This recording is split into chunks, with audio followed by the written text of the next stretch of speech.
Salute, salute, everyone. Salute, salute, salute. Welcome to the first edition of The Quiet Storm. We're bringing the Quiet Lives back on Sunday night. Salute, salute, salute. Let me start out by saluting the chat here real quick. Got my Wolfpack brothers and sisters in the chat together. Salute. B-Rob, salute to you, brother. Salute. Silverback King, salute. D-True, salute. I hope everyone is enjoying their Sunday. I hope everyone had a blessed and happy Sunday. I know some of you are getting hit with some very bad winter mix. I mean, I know Texas is catching it. And speaking of Texas, how about them Cowboys?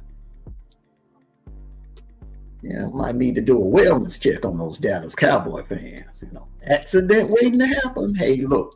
You already know what's going to happen. Y'all knew what was going to happen. Salute to you, Keisha, and the commissioner team. Blessings to you. Joe Delaney, salute to you. Salute to you, baby girl. Salute, everyone. Welcome, welcome, welcome. Yeah, hey, look, you Cowboy fans, that Tom Landry curse is real. Until Jerry Jones does the right thing, the Cowboys will never win a Super Bowl. And will never win the Super Bowl. He did the right thing with Jimmy Johnson, putting him in the Ring of Honor. But now you gotta do something for Tom Landry. That was dirty how he did Tom Landry when he bought the team. You know, the man was at 29 years of coaching that team. You could have let him coach one last year and got 30 in. But he kicked him right out the door when he bought the team. That was dirty, and that right there is karma. Salute, salute, salute. All right, so what I'm going to do is I'm going to play a couple of tracks here tonight, and then I'm going to drop the link, and we're going to have a discussion. Because I have the poll, and all of you see the poll up here. Salute to you, E. Purple Rain, Miss Purple Rain herself. Salute, salute to you. And you see the topic of discussion tonight. I'm going to drop the link, and anyone want to hit the link, more than welcome. Should single people be giving out relationship advice? What do you think? All right, so right now the poll says 78% says no, 22% says yes. So we can all disagree. We can all agree to disagree, but hey, I'm gonna drop the link and we're going to discuss this. So welcome all of you and welcome to the Quiet Storm.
All right, everyone. The link is pinned at the top.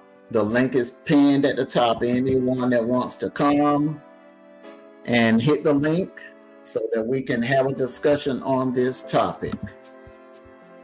Should single people be out here giving relationship advice? That's the topic of tonight's subject.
Salute, everyone. Salute. I'm going to break for a quick commercial break here, real quick.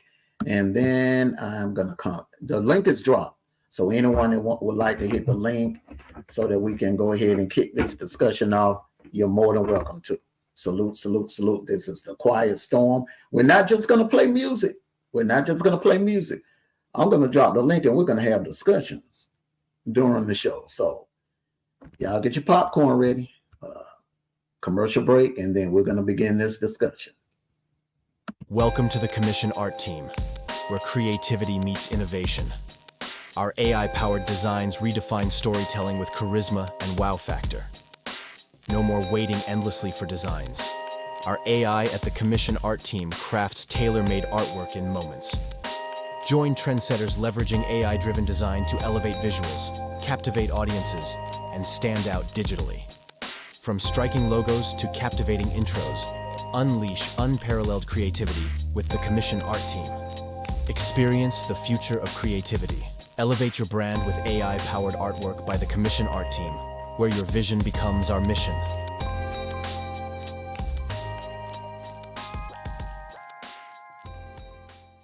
Welcome. Hey, you guys, what's going on? This is my newest design. This is something that Armando always say. It sounds good. It sounds good. It sounds good. So I decided to make something. So tell me what you guys think about this. I hope you guys like it. Your girl's busy. Talk to you later. All righty. Welcome. Hope everyone is having a happy Sunday, and I hope everyone is keeping warm. This is a very, very cold night. Salute to everyone in the chat. For those of you that are ghost watching, make sure you hit the like button. Let me go back and say hey to some people that came in. Salute to you, B. Raw. Appreciate that you becoming a member of the channel. Salute to you, Dub. Salute D Truth, my little bro. Salute Kevin Corpin. Salute to you. Salute Sikkim Doll. Salute to you. Salute Queenie Eat. Salute to you, baby girl. Salute. Welcome everybody that's in the house. Salute, salute, salute, salute, salute. All right, so I'm double streaming to the TCAT channel, and we seen we had a little roach that I had to stomp out of the chat here real quick. So that's what we're gonna do here on Wolfpack Nation 2024. Any haters that come in the chat, we'll just treat them like roaches and stomp them out, get them on out of here. Don't even acknowledge them. Don't even acknowledge them. But tonight's subject: should single people be giving advice to other individuals about relationships? Here's my take on it. Okay, I see a lot of content creators on here giving relationship advice, and I find it very, very laughable. You know what I'm saying? I mean, not saying, and I don't mean this to offend anyone or whatever. Not saying that single people could not give out good advice or whatever. But my thing is, and ask yourself this question: would you take flying lessons from a bus driver?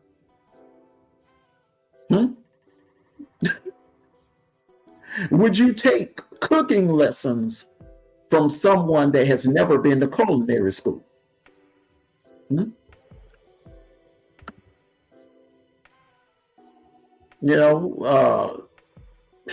you,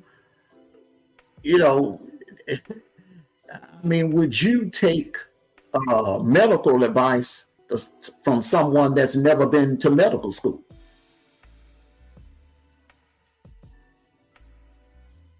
So the answer is simple. If you're the type of individual that's taking relationship advice, salute to you, Steady Grind, and salute to you. Appreciate that slap on the neck. If you're the type of individual that's taking advice from a relationship advice from a single person, then yes, it may be a reason why you're single. My thing is, if I was single,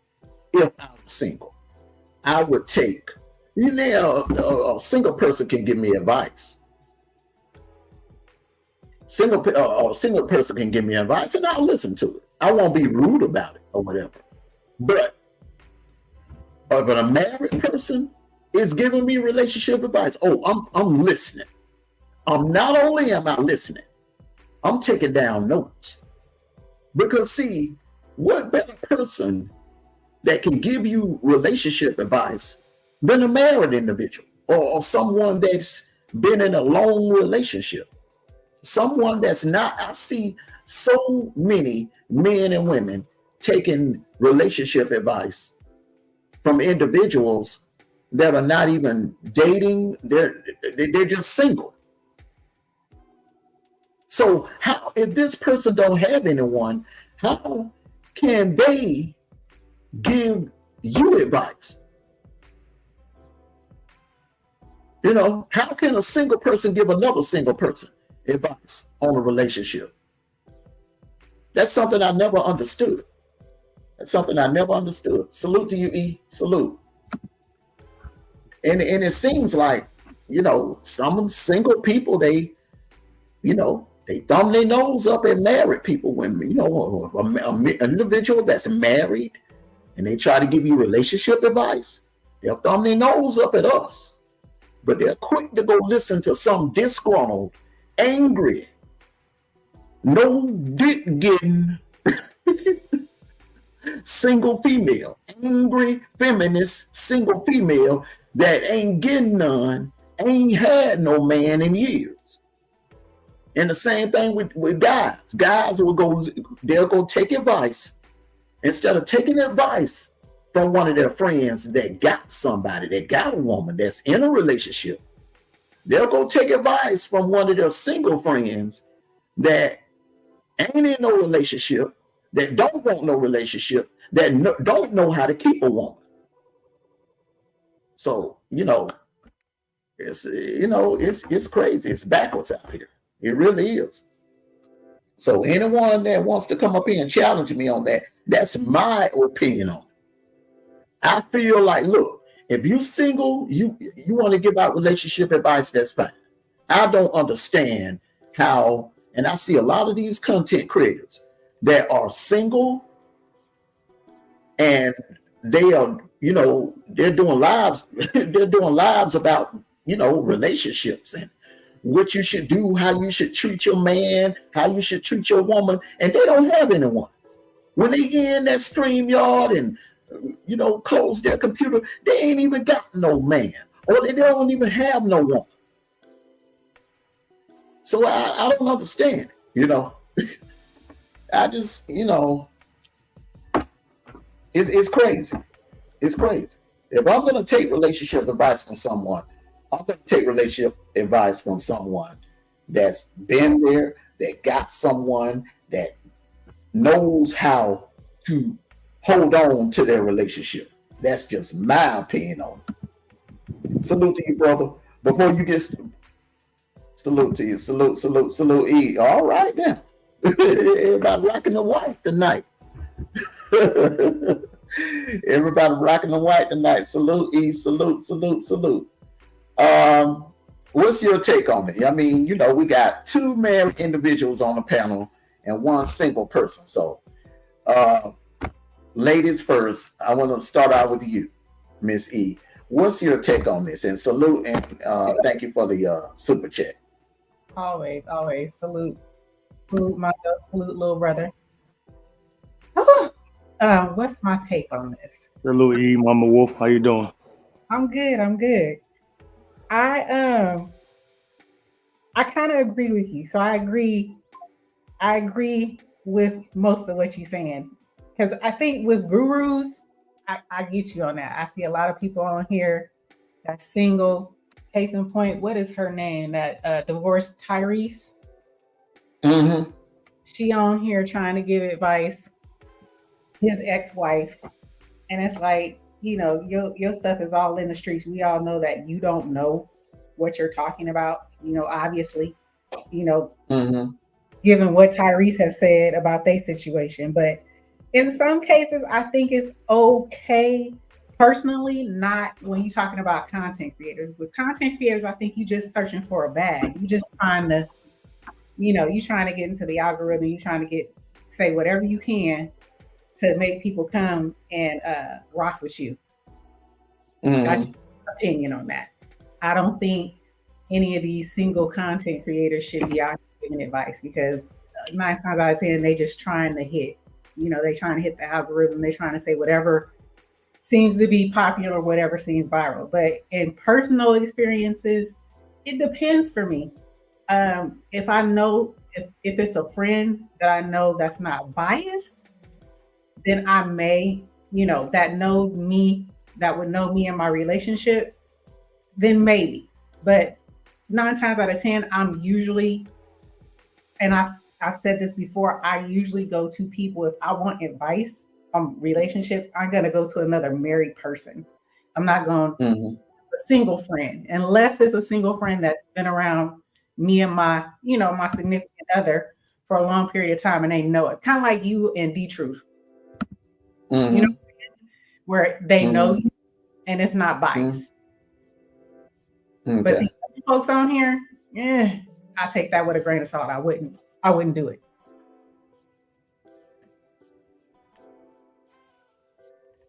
Twister, you're the single individual on the panel. How do you feel about this? Do you think now, okay, as a single man, all right, now, a single person giving you a relationship advice, a guy that's not married, that ain't holding down a long-term, ain't never been in a long-term relationship, and you got a brother like me that's been in a 20-year relationship with the same woman, all right, married, got a child, family with the woman that I'm with now. Well, who are you going to take advice from when it comes to relationship advice? Number one, salute to you, Black. And again, number one, man, I would not take no advice from no single person, man, because how can you tell me about relationship and you single? Where's your woman at, my brother? I was telling about it or so still there single. How can you tell me how to fix relationships? How can you tell me how to proceed in good relationships if you single? You don't got no spouse. You don't got no partner that you be with and talk to and chill with. How can a single person tell me how to get in relationships? How? You might have some in the past, maybe, and you made some mistakes. And probably, or maybe you telling me that don't make the same mistakes that I did. You maybe give me advice on that. But a single person that ain't been in a relationship for a long time don't have no hill of beans to be telling me how to get on a relationship. Now, number two, like you, Black, and Mama Wolf, y'all both married. I will. So, like you, Black, Mama And hold Wolf. on, hold on. When you made that last statement, you cut out a little bit. You went All on right, mute. but yeah, he cut out a little Oh, I bit. was talking to So my little brother. I was talking to my okay, little yeah, brother. Yeah, I was talking to my yeah, little yeah, brother. yeah. So I just He wanted some little Debbie cakes. Now I hold was on, talking hold to my on, little brother. Okay, but hold continuing on, on though. hold on. Let me just make it clear to the people in the because you got haters. Oh, Armando and E are married. We are married to different people. She has Yes. her husband. I have my wife. Okay. Thank you for clearing that up, Mondo. Thank I you. just want to clear that up. Right?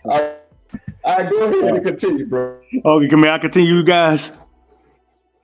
Okay, that's how I was interrupted. Back to what I was saying. Mama Wolf and you, Black, y'all married. I'd rather get advice from my sister and my brother. Cause in the back end, Black, I be telling you, we had these conversations on my channel, Black. I'm gonna ask you. I'm gonna go ask a married man or a married woman for advice because y'all relationship, you and your wife been married for over 15 years. He been married for a long time, for going on 18 years. You know what I mean? Y'all both double digits. Congratulations to both of y'all. I want to know, in my opinion, how can you keep a marriage going like that through the hard times and the good times, through the thicks and thins? Because let me say it like this, brothers and sisters, and salute to you, Silverback. God bless you, big bro, man. How you holding up, my brother?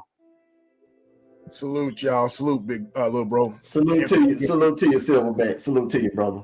Salute, Mondo. Salute, sis. Salute to you. Yeah, but continuing on, man. Look, The all that, like people get married and it's looking beautiful, odds and everything, and let's just say a year or two later they want to have a divorce. How can they handle all through the ups and downs and the bad times? Everybody said like in sickness and health, death do us part, rich or poor. Some of them don't go by their vows. When things hit the fan, they ready to give up and have those divorce papers. Sign those divorce papers pay much more than a darn wedding. Correct me if I'm wrong, if I'm not. But I'm gonna have my advice for people that are married or have long-term relationships.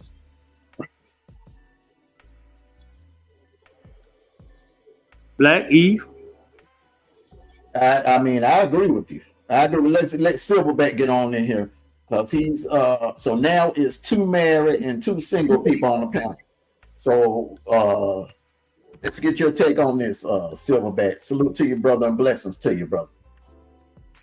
Thanks, big bro. I appreciate it. To answer to your question, hell no. I'm not taking any advice from anybody who has not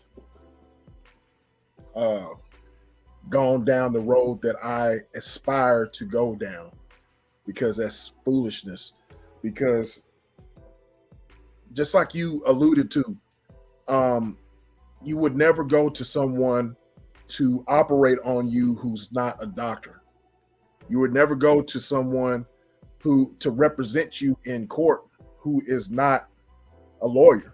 You may have good intentions of being a lawyer to represent me, but I'm sorry, but I don't want to crash there, bro. I don't want to crash and go to jail. I'm sorry.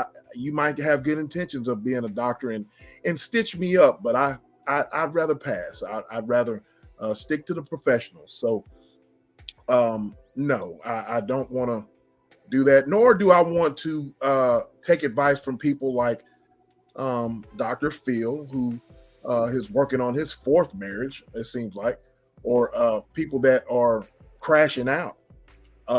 in marriages and want to give out advice, and their lives are all jacked up. You know what I'm saying?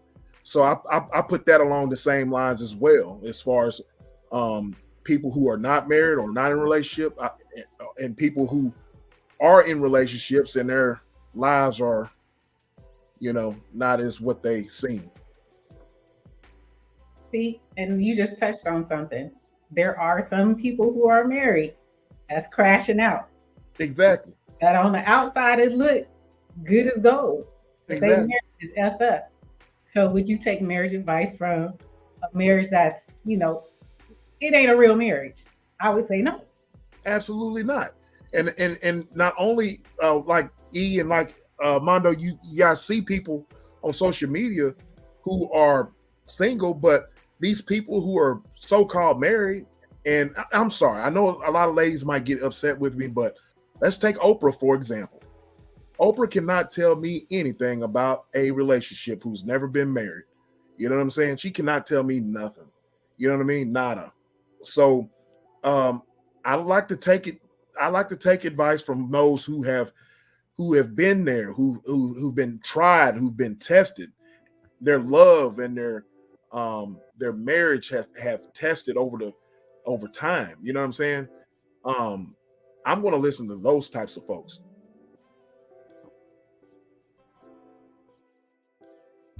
Yep. Because how can you tell me how to hold on to a woman when you ain't held on to one? How can you tell me how to maintain a relationship when you've only, been in a relationship at the longest maybe 3 to 6 months? Salute to you, Selena, D. Santana, Bevan B. Line. Salute to you. Salute. Fantastic, Matt. Salute. And I don't know what Oprah and Stedman got going on.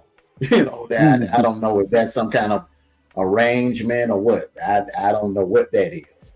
But yeah. Go ahead. And on top of all that, please don't ask Steve Harvey for advice either, because he having a problem with his relationship either. His wife, him, and we can't control his own wife. So anybody that will be asking Steve Harvey for advice, please don't go to that man, because he got problems with his wife. That's another one I was going to say. Yeah, I had him in mind, B-Rob. I just forgot. Man, I'm telling you, bro, that is a goddamn hypocrite. His woman has got the goddamn pants, and he got the darn dress. He got the skirt. Yeah, he wearing the skirt. Yes.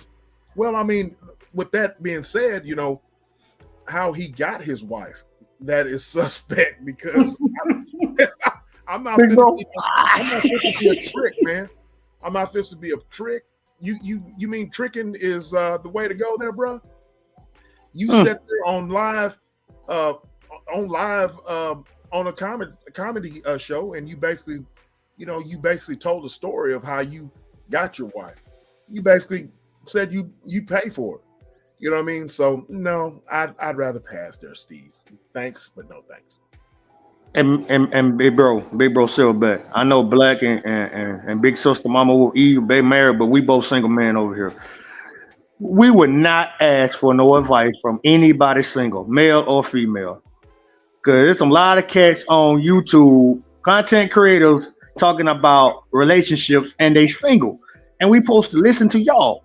Like, why we have to listen to y'all, and what happened to y'all relationships? What happened to y'all situation? What happened to your girlfriend? What happened to your boyfriend? Can you tell us what to do? And people that are trying to ask for advice, I'd rather go to a person who got a girlfriend, or go to a person who got a boyfriend, ask for advice for keep a relationship going, or somebody married. And that's what I do when I'm I'm in public. When I see two married couples together, I ask for advice. Like, how do y'all keep y'all marriage going through the bad times? Like, it's good times and stuff, but y'all gonna hit rock bottom at times, and y'all trying to save your marriage, y'all trying to stick together. They tell me they're sorted out, or they'll sit down and trying to learn how to agree to disagree to come to a conclusion. And I learned a lot from them. So ain't nowhere in the hill of beans, and I'm not gonna ask a single person how to keep a relationship. I'm going to a person with a partner or a married person. Point blank. Don't go to Oprah. Don't go to Steve Harvey, and don't go to these other people on YouTube trying to tell you about their marriage, about how, relationships. Go to married people and whoever got partners. That's my opinion, you guys. But I'm gonna say this here.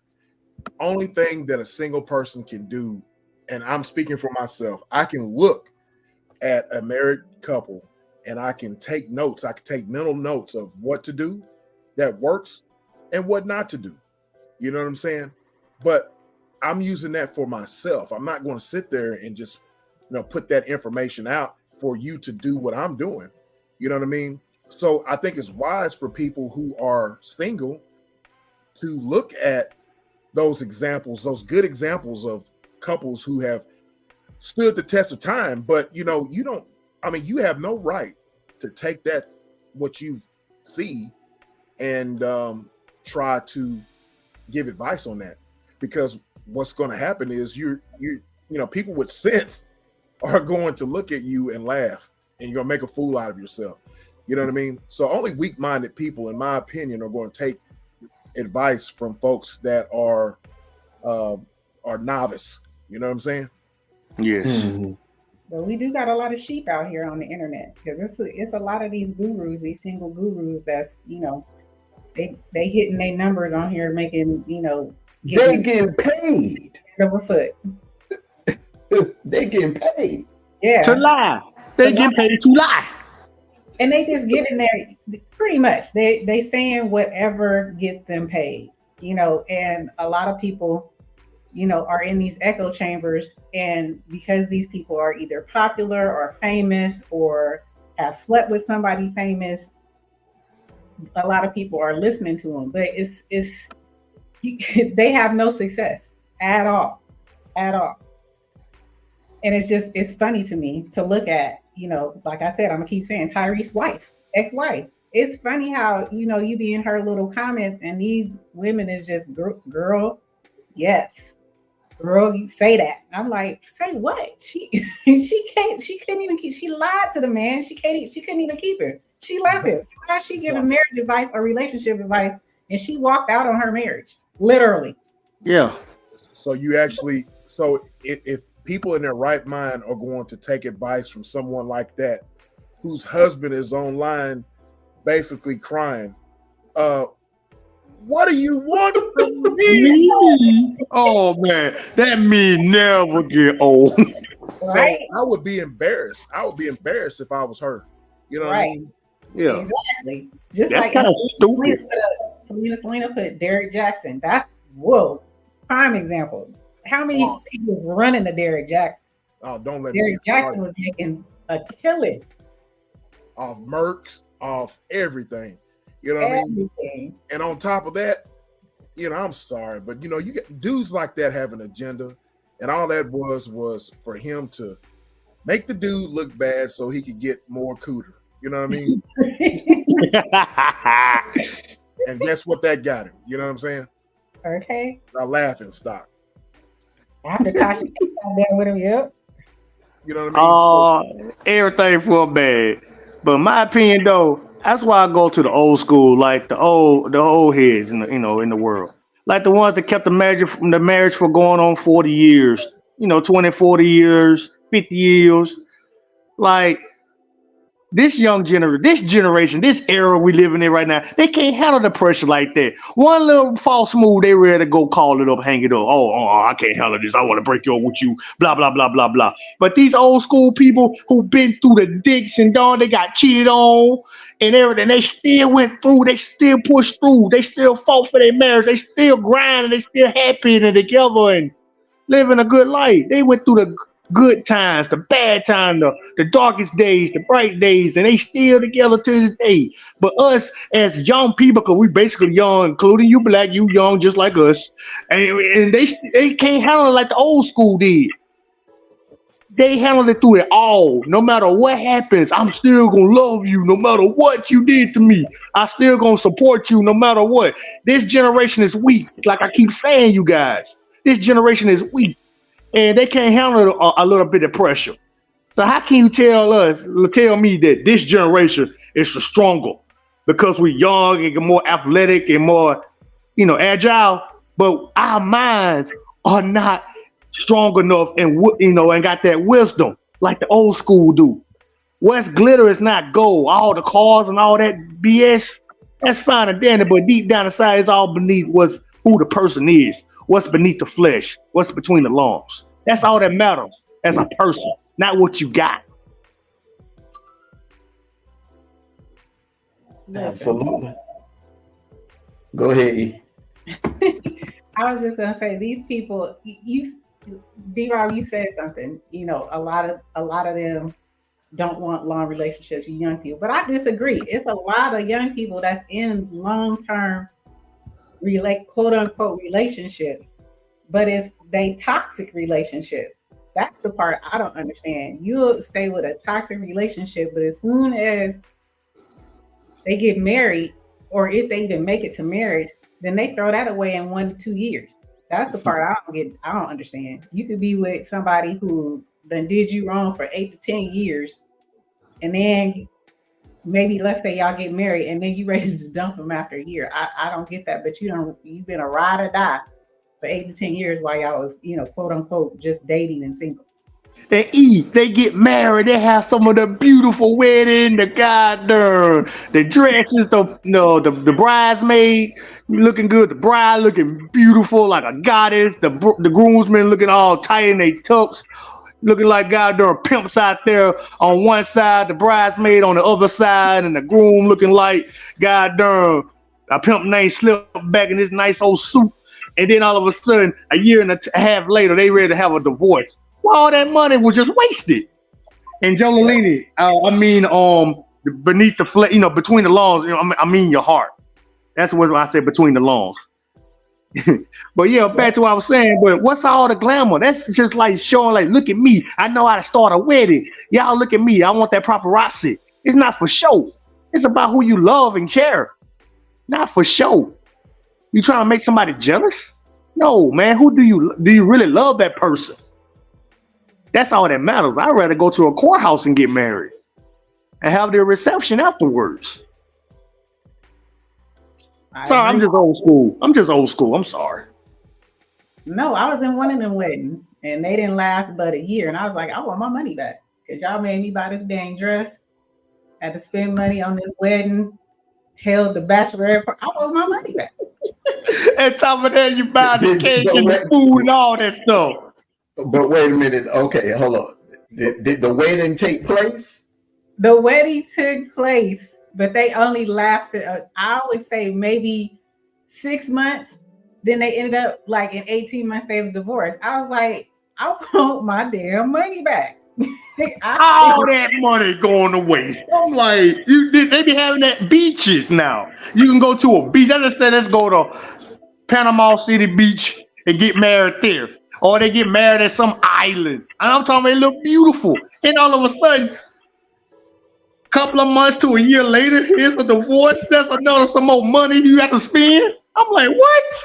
Oh my God, you should never marry the person.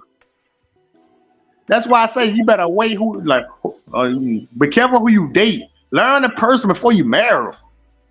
Take time. What's the person's likes or dislikes? And then go for the darn turn and tie the knot, like the people say. Selena hit it on the nose. She said, child, these folks invest in a wedding more than the marriage, and that is the truth. And those marriages tend not to last long. Okay, you having these big extravagant weddings like you from down the royal family in England. It's just spending unnecessary money. You know what I'm saying? Then half of the people that came to the damn wedding, they janky. They rooting against you. They secretly hoping that your marriage fail. Haters coming out. I'm serious. Y'all know what I'm talking about. We know exactly what you're talking about, Black. We all have haters in our family. Them family members that be secretly jealous of you and jealous of your accomplishments and jealous of the fact that you found somebody that you want to spend the rest of your life with. So they'll come to the wedding, see what the person look like. You know what I'm saying? Judge, her dress too high. Oh, her butt too big. Oh, her butt too small. Okay. He too short. You know what I'm saying? All kinds of stuff. Oh, he too short. Her butt too small. Oh, they baby gonna come out looking funny. Y'all know what I'm talking about. I know exactly what you're talking about. Yeah, I'm gonna take your story. It reminds me.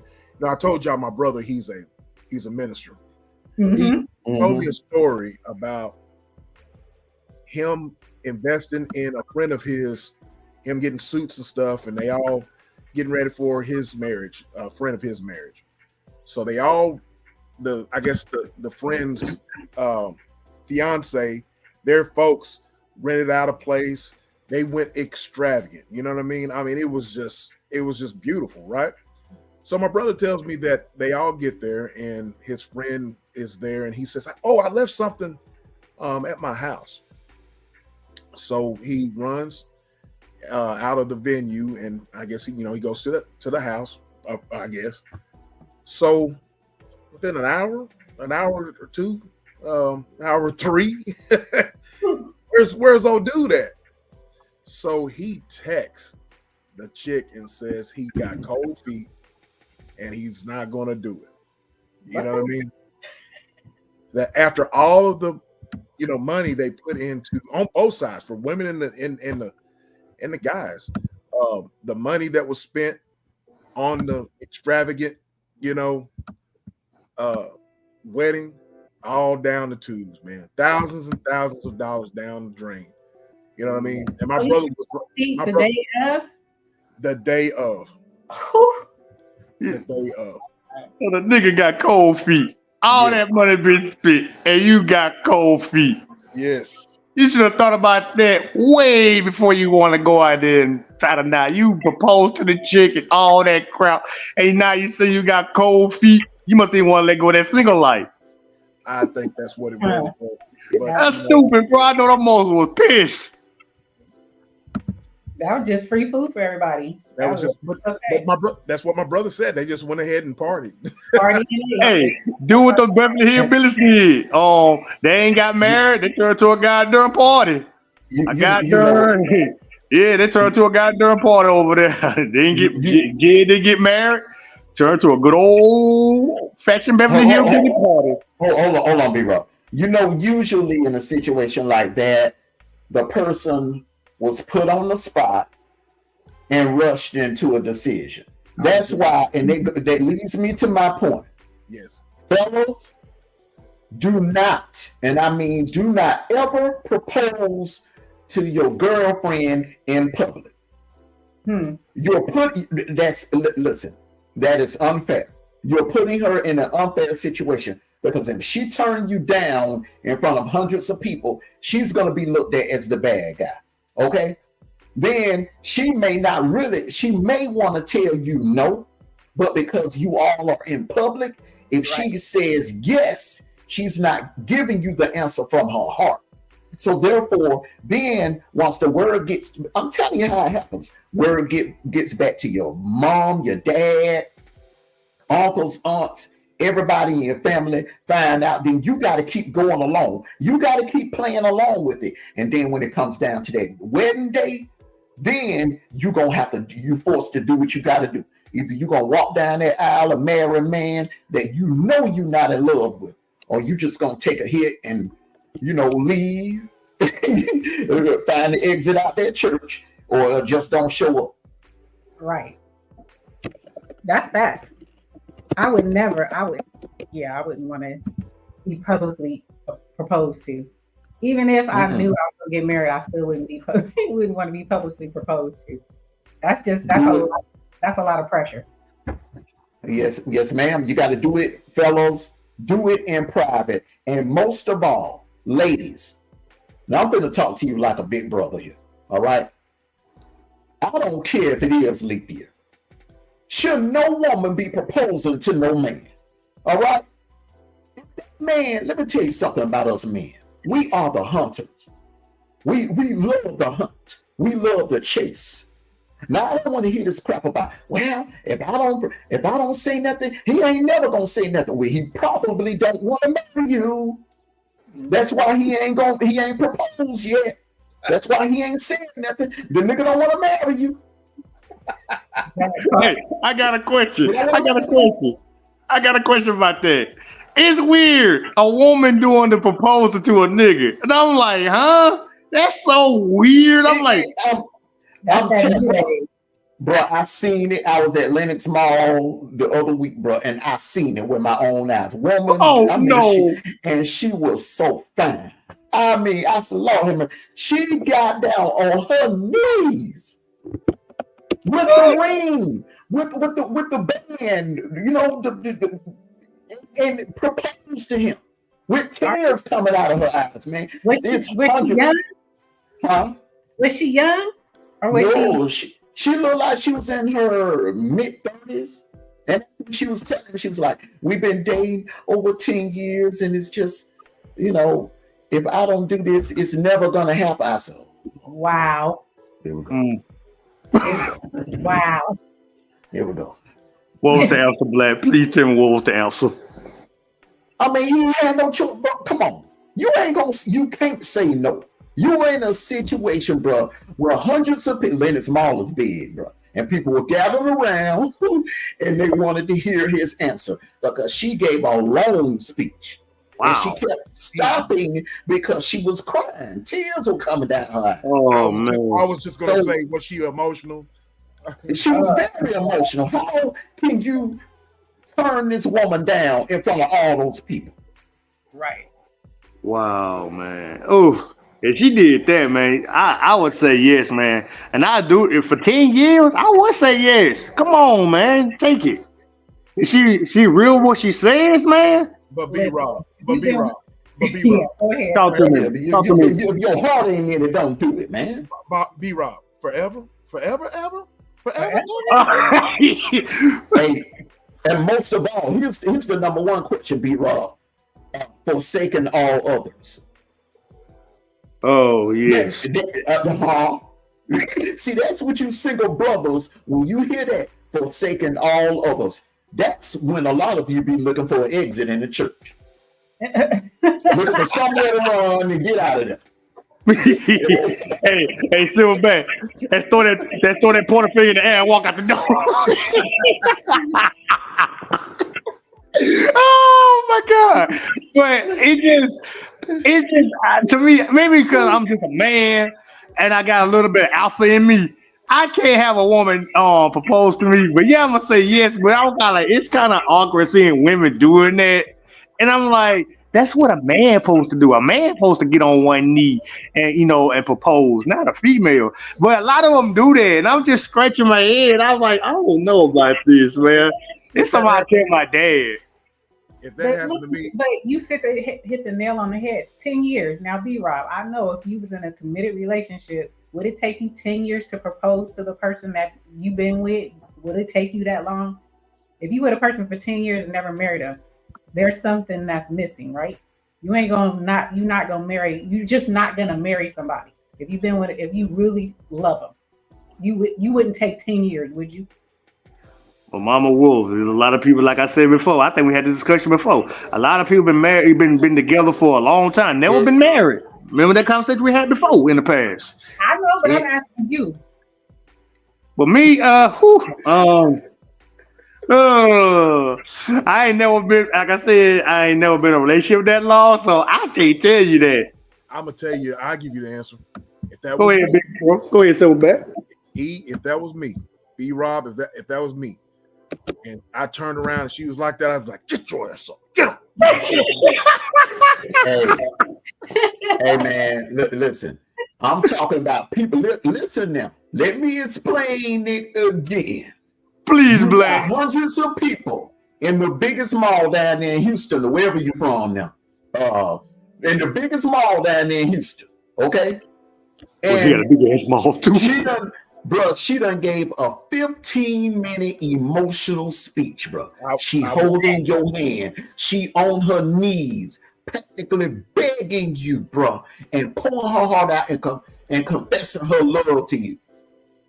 No, sir. And when it's time for you to answer, come on, man. Hold on. Here's the kicker now. When it's time for you to give your answer, everybody is quiet. Looking, You can right. hear nothing but a pin drop. That's where the pressure gonna come in, brother. And I'm telling you, ain't no way in here you can turn her down, man, bro. Armando, and she knows that too. She knows that too. You'll go viral. You'll go viral because somebody gonna be rolling the camera. Armando, I'm telling you, before she even started, get your ass up, get up.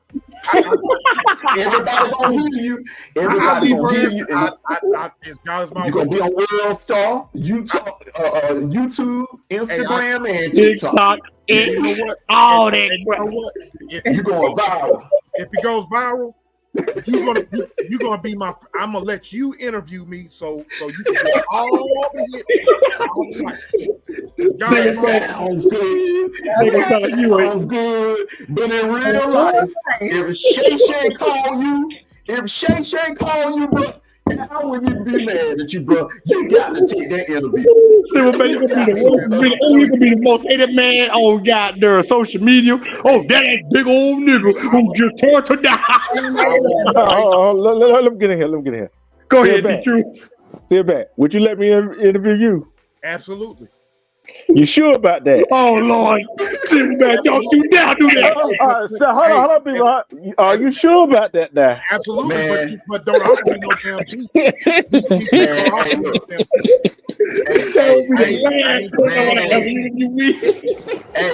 He gonna take you down so many rabbit holes. You gonna think you're in a Bugs Bunny cartoon, bro. And you know what? Think you're in a Bugs Bunny cartoon. Hey, Armando, and you know what? I will pull you. I'll be like, D-Truth, stick to the subject, man. Stick to the subject, man. He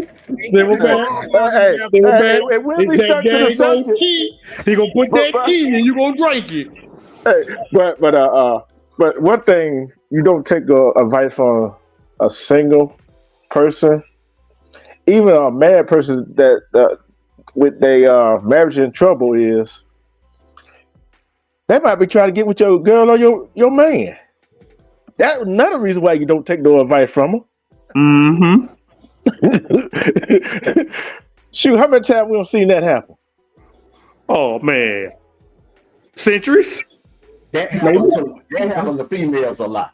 I don't know why females will bypass, instead of having a conversation with your man, they will bypass having a conversation with their man, and they'll go run to the friend or to the cousin or to the sister. You know what I'm saying? And them be the main ones that want to creep with your man or be checking him out. You've got one. You've got one. And then mama. Oh yeah, the mama. Oh yeah. Oh yes, D-Truth, you set him out for them, bro. I done had a couple of moms to try me back in the day. That's just nasty. They don't care. Mama Wolf. I had an experience like that too. I think I told this story before. I was at Walmart when I was living in Alabama, in Jackson, Alabama. I was walking down there, I was talking to the daughter. I'm talking about, we were just having a conversation, and this mama just keep flirting with me.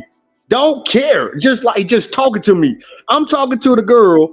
She just sexually talking, flirting with me. Me and the girl kept looking at her and looking at each other. I'm like, I'm trying to talk to you, and the woman keep dipping in, trying to get my attention.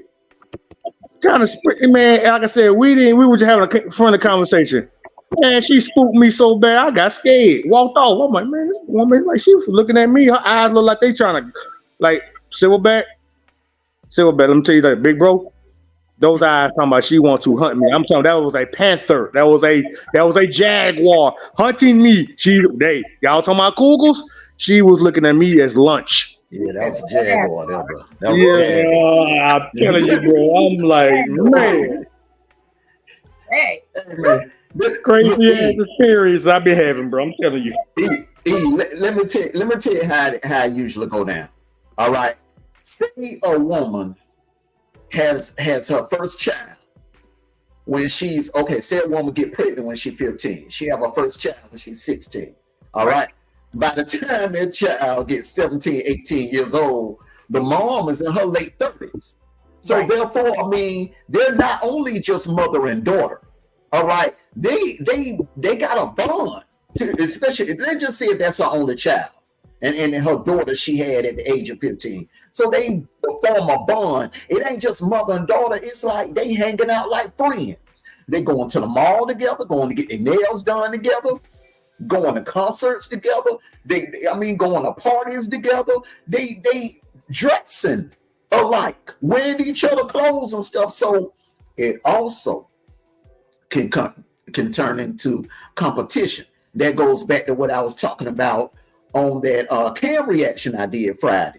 You got women that had their daughters at an early age, and when the daughter get of age to start dating men, they start competing with each other, and that's what happened with B-Rob. Them two women were competing with each other, the mother and the daughter. But I know you better realize though. That's how it happened with me. Hey, don't get it twisted now. The mother and daughter might be hatching a plan. We both gonna sleep with him. That too.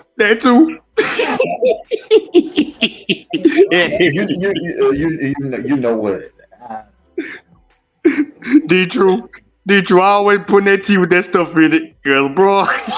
When I had my first experience with a mother and a daughter, and I was bragging about it to my dad. You know what I'm saying? I'm thinking I done something. He said, you know what, son? What makes you think that they didn't play in it? What makes you think both of them didn't want you and they just? What makes you think? What makes you think they were just sharing you? They didn't know about each other. I thought about like, wait a minute now. He might have a point there. Black, you opened up a can of worms, bro. Look, man, I'm trying to tell you. Look, I was a late bloomer, but when I got past that mailbox, I was a dog. Okay, I was a dog. Hey, look, I was a dog. Hey, you know that little I sold my horse when I was single. Hey, you know that little song? Can't tell him nothing. That was him. Yeah, that was him. Look, man, all them years being kept behind that damn mailbox. All them years. My dad being strict on me, not letting me go no. Look, you know what I told my dad? I said, look, man, I blame you. I blame you for being so overprotective of me and not letting me do nothing until after I turned 18. And when the tiger got out the cage, it was over.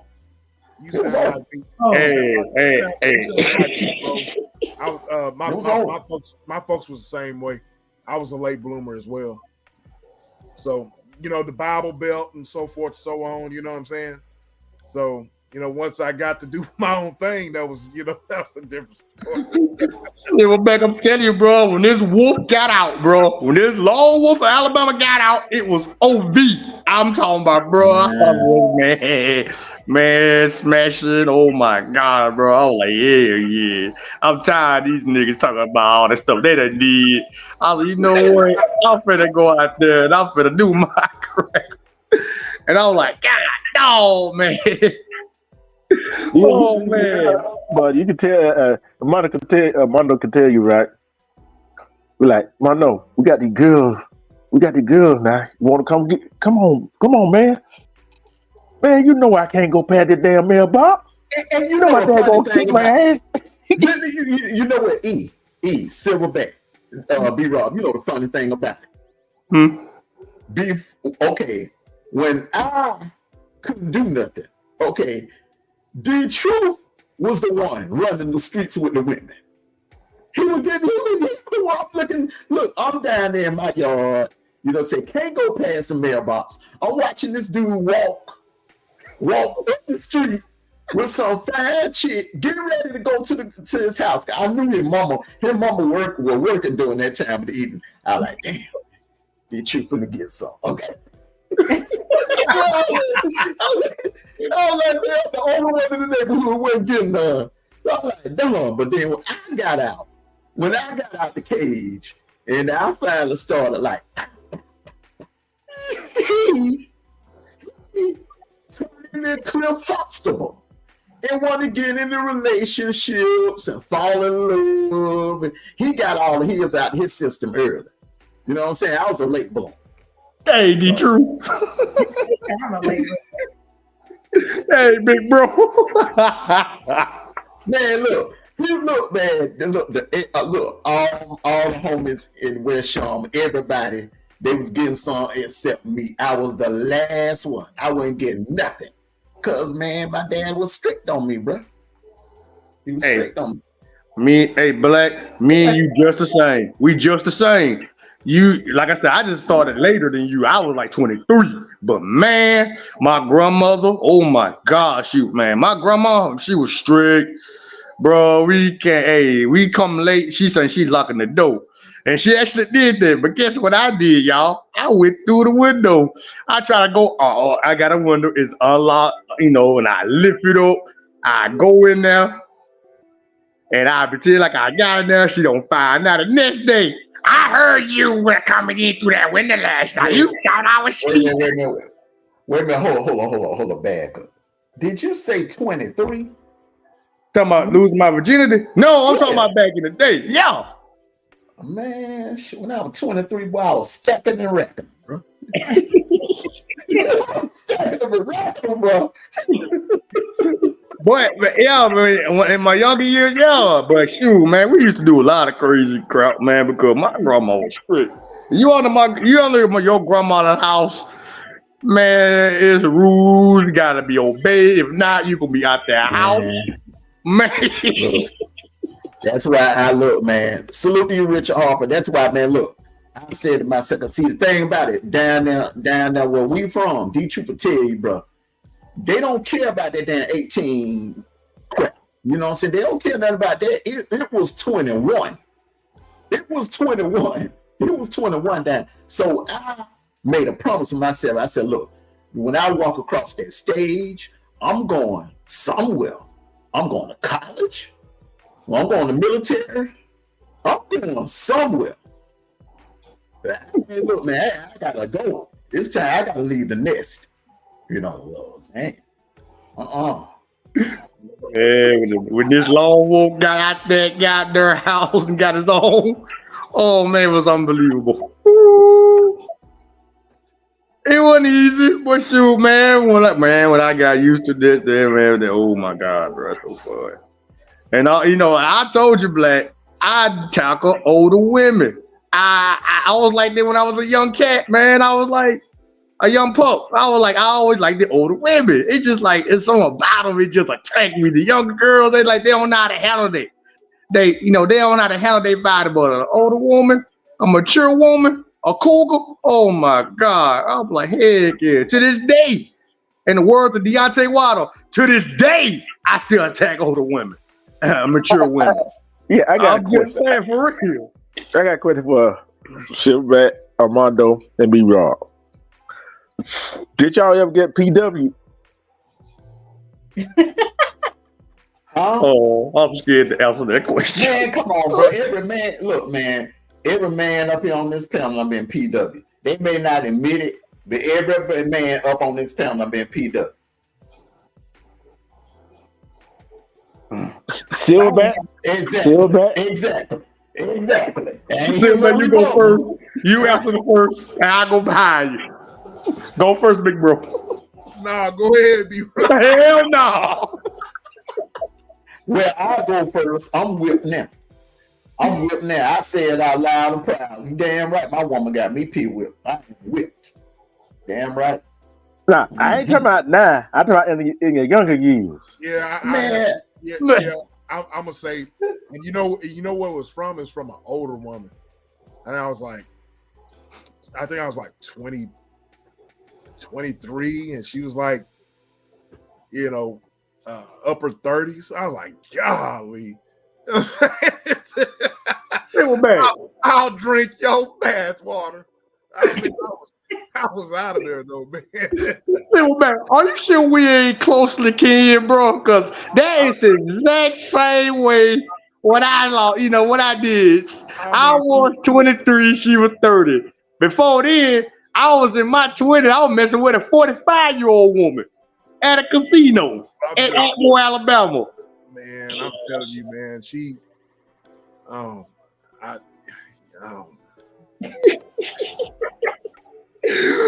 We had the craziest experiences. Yes. You know what I'm saying? And then, I had a long talk with my pops.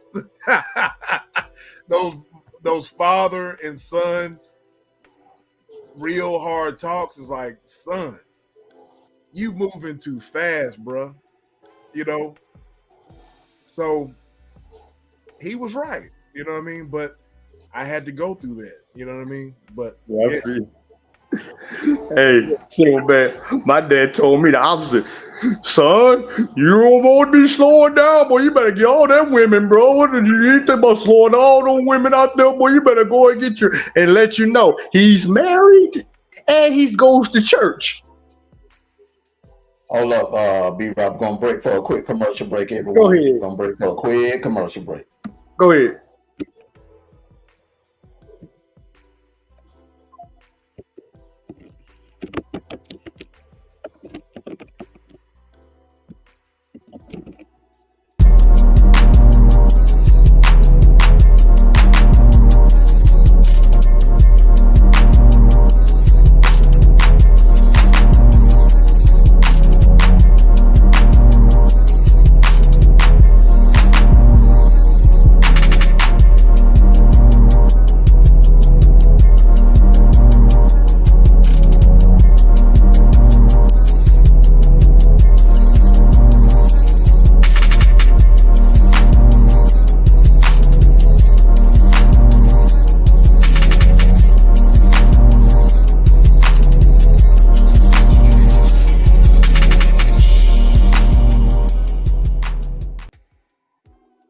Hey, you guys, what's going on?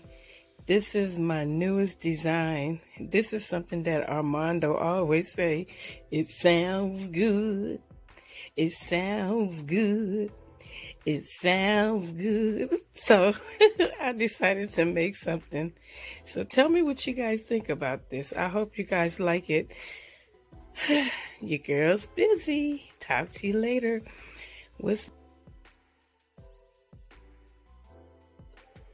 Well, the ladies think they out of the woods. The ladies think they out of the woods right now. No, y'all not. I was just going to say that. Hey, look here. Look, she's sitting over there just over there quiet and laughing at y'all. The women, hey, look, and the women chat just laughing. Call it out. Look here. They thought I forgot about them. No, I ain't forgot about y'all either. Have y'all been demonetized? What you say? What matized? I ain't touching that one. I ain't touching that one. I guarantee you that if every female that's ghost watching and every female that's watching, if they honest, every female that's watching the playback, if you're honest, you will say yes. Because it happens to everyone. Everyone gets whipped. Yep. Everyone gets whipped. Yep. That is the question. Everybody answer, E. I ain't gonna lie to you. Heck yeah. Hold on. Oh, it's silent now, huh? Who? What?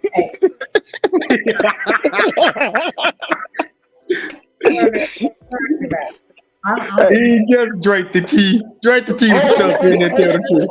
Hold on, y'all calm down. Let her answer. Go ahead. I'm like Mondo. I'm whipped on my husband. I'm whipped on my husband. I was talking about when you were younger, just like I told Armando.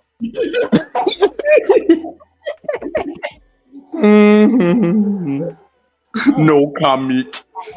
I would say yes, and kind of like, and that's weird that I think D-Truth, you the only one that wasn't a late bloomer. I was a late bloomer. I like everybody on the panel. It was after I got to high school that I entered into the realm of having a relation.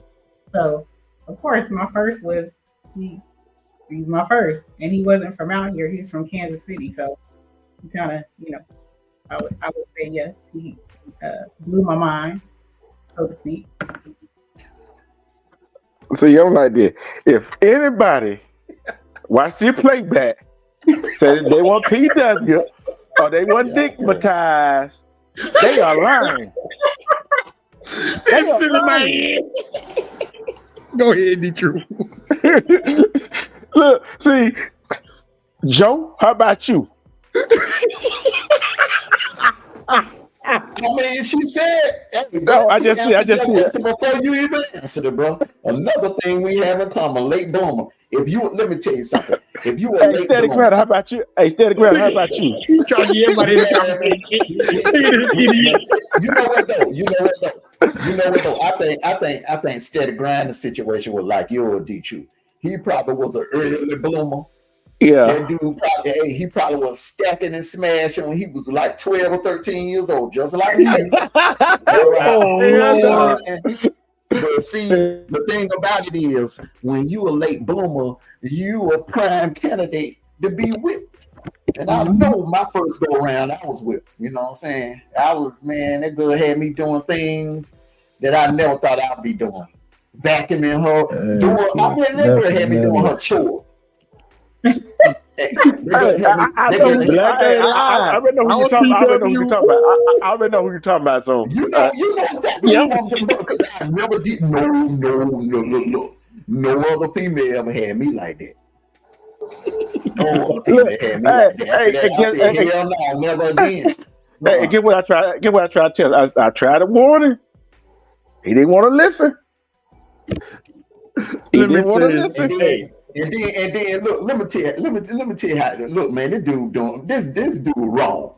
This nigga right here was wrong. Okay. Oh Lord. Look, I played the fool. You know what I'm saying? When I went up there one time and there was a dude up there, and I had to take that long walk. I couldn't cut through no woods because there wasn't no woods, there were never houses. So I had to walk down his house and get the I told you souls. I got the I told you soul from him. I had to hear it from three people: him, his sister, and his mom. I told you. I try to speed walk past D-Truth and his sister. But the mom, you better not speed walk past her. Come here. Come here. You think I didn't see you? Come here. Now, didn't I tell you not to be messing with that little fast tail girl? I had to hit a 3rd degree. Oh man. Hey, and you know what? I got it worse from his mom than I did from my dad. Hey, but you know what, baby? Hey, look, check this out, B-Raw, Kevin, Silverback, E. You know what made it worse? I'm out there laughing. I know you were. Hey, Black. Hey. And one time, man, you know, the girl had sent me home and everything. I'm walking. I couldn't cut through nobody's yard and that. Like, you know, back then folks had gardens in their yard. You better not cut through their yard and travel on their garden. So I had to walk by his house. And this particular day, I was mad here at you for doing this. Him and his girlfriend was standing out there. Don't laugh. Don't laugh. You know what I said, what happened? I tried to be serious, but it was hard to be serious because the look on his face like, what happened? He started going to do what happened. You know, another thing he used to do, man, he used to piss me off. Look, man, if you're chilling with your girlfriend, you handling your business, man. Just let me go on home, go on about my business. Nigga invite me in the crib, be like, hey man, you chilling in the living room, watch TV. I'm sitting there watching the entire Braves game, and this nigga back there hearing on Smash. And I'm hearing all. Hey, Drew, why you let that man in your house? You doing that? Touching the nigga, man. But you know, I know what you were doing. I know exactly what you were doing. You was using me as a lookout man. Just in case your mama came home early. That's all you trying to do, man. I feel about some man, this nigga using me as a lookout man. Oh, you slick son of a gun. But hold on. But also, I'll try to save his ass too from his dad. So, hey, Say what look now? out. Hey, look out. Hey, Yeah, you be a lookout or go home get your ass chewed. Which one? this what I used to do. This what I used to do, y'all. This what I used to do. Okay, I would lie because I had a job during the summer. Okay, and I would lie and on one of my off days, I would lie and tell my dad I had to go to work. So I would get dropped off at work, and then I would have my cousin to drive me back to West Sharma and drop me off at D Troops. You know what I'm saying? Because I would go there to wait because the girl I was going with, she lived like 2 houses up from D Troop. So I'm just sitting around waiting, you know what I'm saying, waiting for her to get home. Hell, I didn't, she was out with another dude. So I couldn't go back home early. They would be like, what the hell you doing here so early? You supposed to be at work. So I had to sit down on this nigga, in the nigga living room, on the couch, watching TV, being the lookout man. Make sure his mama don't roll up on him. And while he back there in his room, smash. Tell you, man, D True was low down back in the day, man. Back in the day. Let me tell you something about my D True fool you. Don't let D True fool you. Oh, man, D True. D True used to be a player back in the day, man. I can tell how he be acting too, as D True did some crap, bro. I can tell D True that. Hold on. Jacko, you ain't going back to bed. You up now? You might bring your butt on. You might well bring your butt on up here. You might as well come on from this panel. Hey. Come on, he going back to bed. Hey, D True, let me tell you a story, big bro. You know, the PW, yes, man, but guess what, bro? You won't believe your eyes where I got PW from, bro. She was my rival. She was an Auburn fan. An Alabama fan and an Auburn fan. Bro, I'm trying to tell you something. That what happened when y'all try to fuck with Auburn, see? Auburn fan wore you out, didn't they? Man, I know. Nick Saban couldn't help him win that game, could he?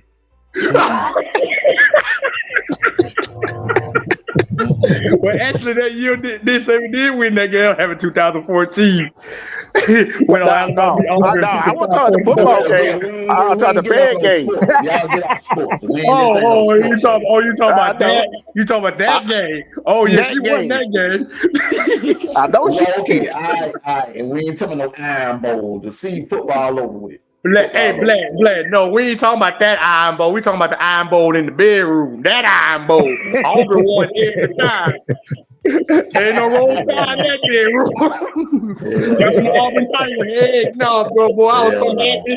I couldn't do a goddamn thing, but it was so bad. It was okay. Black. Oh my goodness. Oh no. I was like, what these Auburn Tiger fans came from, man. I was like, I'm an Alabama fan, boy. That was the best time I ever had. And I'm like, man. And I got sick.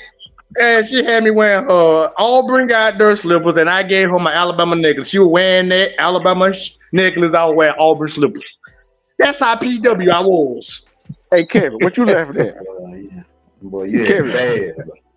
See, now y'all coming to me. Okay. Yep.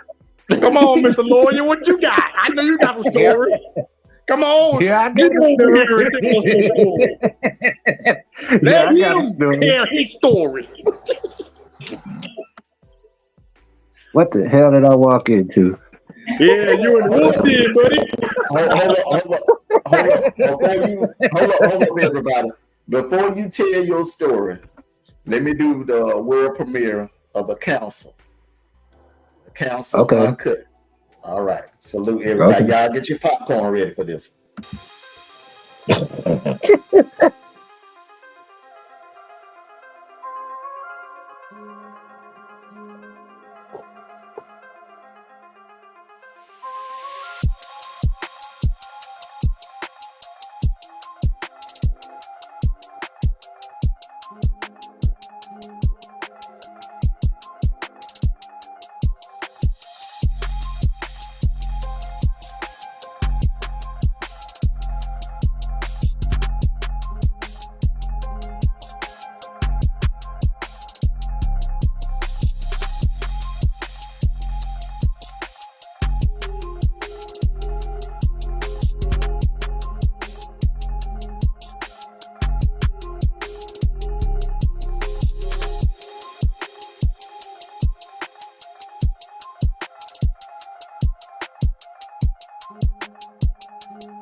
Shout out to the Commission Art team. That was a collaboration between the Commission Art team and yours truly. Salute, salute, salute. Wow.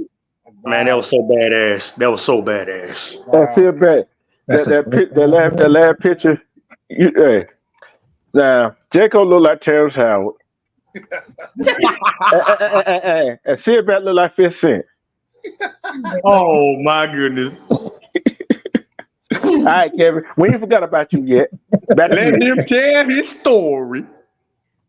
Silverback, I see you got your white on. I like it. I told y'all I had to step up my game, right? I ain't finished yet. Armando, you put a fire underneath me. I gotta get my Frank Lucas on now. And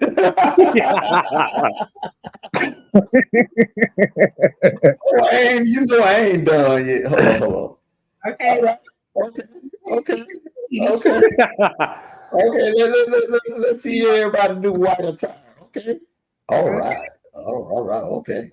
See, I ain't got mine yet. I don't got mine. I just got my white wolf. B Wolf, B-Rob, you missed it. We was it wasn't mine. It was my live. It was me, Mondo, and D True. We was flipping from outfit to outfit, avatar to avatar. We was having a competition. I can't. Mm-hmm. I don't know how to do them flipping avatar crap. I don't know how to do that. But yeah, I got some more in the works. Y'all, I got a bunch of, artwork done by her, but my suit game and stuff like that, I'm like, man, y'all. So you ain't got a wardrobe. It's very small. You need to go shopping. Hey, you need to take him shopping. You need to take him shopping. Man, yeah, so man, take him shopping. So I give me some suits too. God dang. Man, I'm like, man, and then Armando, he breaks out the damn Timbs. I'm like, what the hell? He came clean. He came clean with the Timbs. I'm like, this dude here, I'm gonna have to step my game up on that. And the man got the bike and all too. I'm like, man, I gotta say, give me the leather jacket, the blue leather jacket with the sword on my back and a bike. This dude had a chinchilla. I'm like, what? I'm like, what the hell? I'm like, man, I'm gonna have to. Man, you got me going to talk to the commissioner back in. I said, man, I can't let y'all do me like this. Come on, I can't be idea like this. Wait now, break out that white alpaca. See how you doing? See. Man, this is gonna be that Silverback. We know we got T-Cat. We know we got a lot of outfits. We know that. Man, I got a whole million of them. And all of y'all are on motorcycles. I'm like, look here now. Look here. I got my Silverback. I don't got no motorcycle. Everybody's stunting in front, except me. I barely got a car. What you expect? Hey, that motorcycle right there, bro. That Harley right there. Put it up on the main screen. Hey, T-Cats, we need to have a talk in the back end. There you go. There you go. That crazy man. You see the Silverback? How you doing us? Yeah, man. Look at that, man. Look at this crazy man. T-Cat, you know, I got to work with you now. I step up. Look at D True. Now you got his bike out, man. Yeah, I had to put my bike out. I had to put my bike out too. You don't want to get out beat by black again. Did you have it bike way before I had mine? Yeah, like about 2 months. And then D True had the bike, Mondo had the bike, and then here come E stunting in front. She got the leather boots. I got the car. Yeah, okay, that's right. You got the muscle cars. I got the muscle car. So yeah, muscle car. Hey, Yeah, Silverback. yeah. We gotta step our game You up, bro. heard We them. gotta step our game up. We gotta step our game up, bro. And I'm telling you, You heard them. You heard them with that though. In that your Car Chronicles, you heard them with that. Man, Oh, for you real. I like talking I about like that other other one you got, E, the one where the different color one. It's kind of God purple. dang, you like Catwoman over there with that goddamn muscle car. I'm telling Hey, you, man. Man, check out my car. Check out mine now.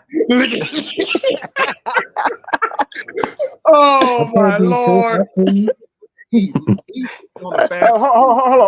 hold on, everybody. Kevin, glad we're talking about this other stuff, so he wanted to answer the question. Oh, you trying to get away? Yeah, you gotta get You away. ain't going nowhere. Come on, Kevin. Where's your story at? Where do you think you're going? Kevin? Damn. Big Mama will get your attorney. Damn. I'm good. You see, I ain't go Hey. nowhere. I've been up there. I ain't even go nowhere. That's what I say, Mondo. You got your P1? See, I ain't Man,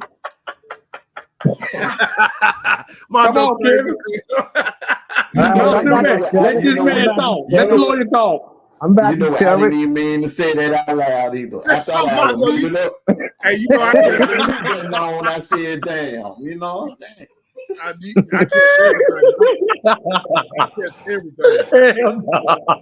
Got to be more careful. Got to be I more. sworn I thought I was muted up when I said that. For real. I was muted up. I was like, oh Lord. Hey, Black, use your head and think. Open your eyes and see. Clean out your ears and listen. You got 2 eyes and 1 mouth. 2 ears, 1 mouth.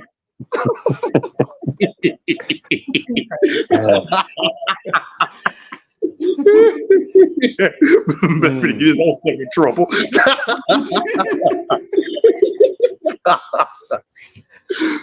Oh, Okay, Hey, Kevin, D-True. just tell your I finally took your in the advice. doghouse. Hey, What you D-True, say? I finally took your advice. For all these months, I finally took your advice. All right, Kevin, tell your story. Tell All right, I'm your about to story. tell you how it started. How it all started. Please do tell. I gotta mute up for this. Sorry. I was with my homeboy, and he said he had a friend. They went to the same school. He said, "Kevin, do you want to go with us?" I said, "Yeah." Because I went to Salisbury High. She went to North. So I went down his house. He gave me a letter. I didn't read it right then. I went home, in my room, shut my room door, and I read the letter. So I went to school the next morning. So one of my teachers, and I had the letter that the girl I was going with wrote me. So he read it to me. The funny part of it was, she said, "Would you get me pregnant?" And I was like, I was just laughing it off at first. I ain't take it serious. So the next day, it was my birthday. I tell her ahead of time. I said, I'm going to the mall by myself. So I'm already on the bus, just minding my business. So the next thing I know, he done got on the bus. So I done bought everything I wanted to. And I had to buy her something to eat. I didn't want to, but I did anyway. So she'll shut up. Then we got back on my side. My mama was still at work. She didn't get off till about 2:30.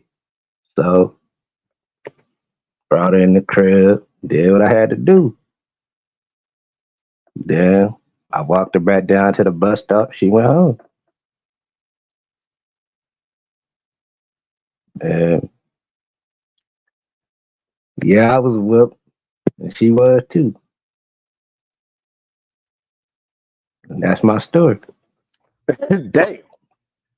So y'all whooped each other. Pretty much, yeah. I ain't never seen that happen.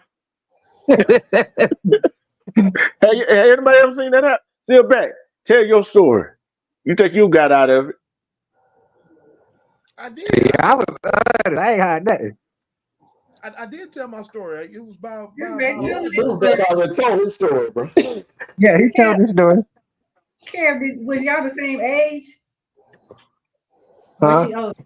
Was y'all the same age or was she older? She was about 20. I was like 18.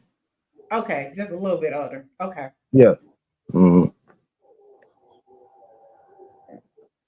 Now, anybody that look at this live back, say, I ain't never been digmatized or they ain't never been PW. Like We I said, I was already, hey, look, everybody on this panel know y'all gonna be lying. but I ain't lying. No. I ain't talking about you. I'm talking about who gonna watch the replay. Oh, You know someone been a bush up there sitting like, I ain't never been PW. I ain't never been digmatized. You already know what I'm saying. Hey, look, I'm flat out gonna call y'all a lie. Y'all are lying. What it is, be true. The lie detector tournament, that was a lie. Yep. Yep. Everybody has. But the question is, y'all want to give me a lie detector test? I'll take it right now. I'm like this right here. Never take advice from a single person. I don't care male or female. I don't. Because I take my own advice. yeah. Because they might be trying to sneak. You might be talking to them. Then sorry, they're gonna sneak in the back door. Yep. Then he or she gonna be cheating on you with your best friend or somebody. Then you wonder what the hell's going on. And don't let her get knocked up. Don't let him knock somebody up. And guess what? Oh, I'm pregnant. Okay. Who the daddy? You? Okay. You already know what time it is, don't you? You already know how that story goes. You already know how that story goes. Yeah. In the next room. Papa was a Rolling Stone, wasn't he? Yeah, the truth. I Don't. It'd be like they were stroking, huh?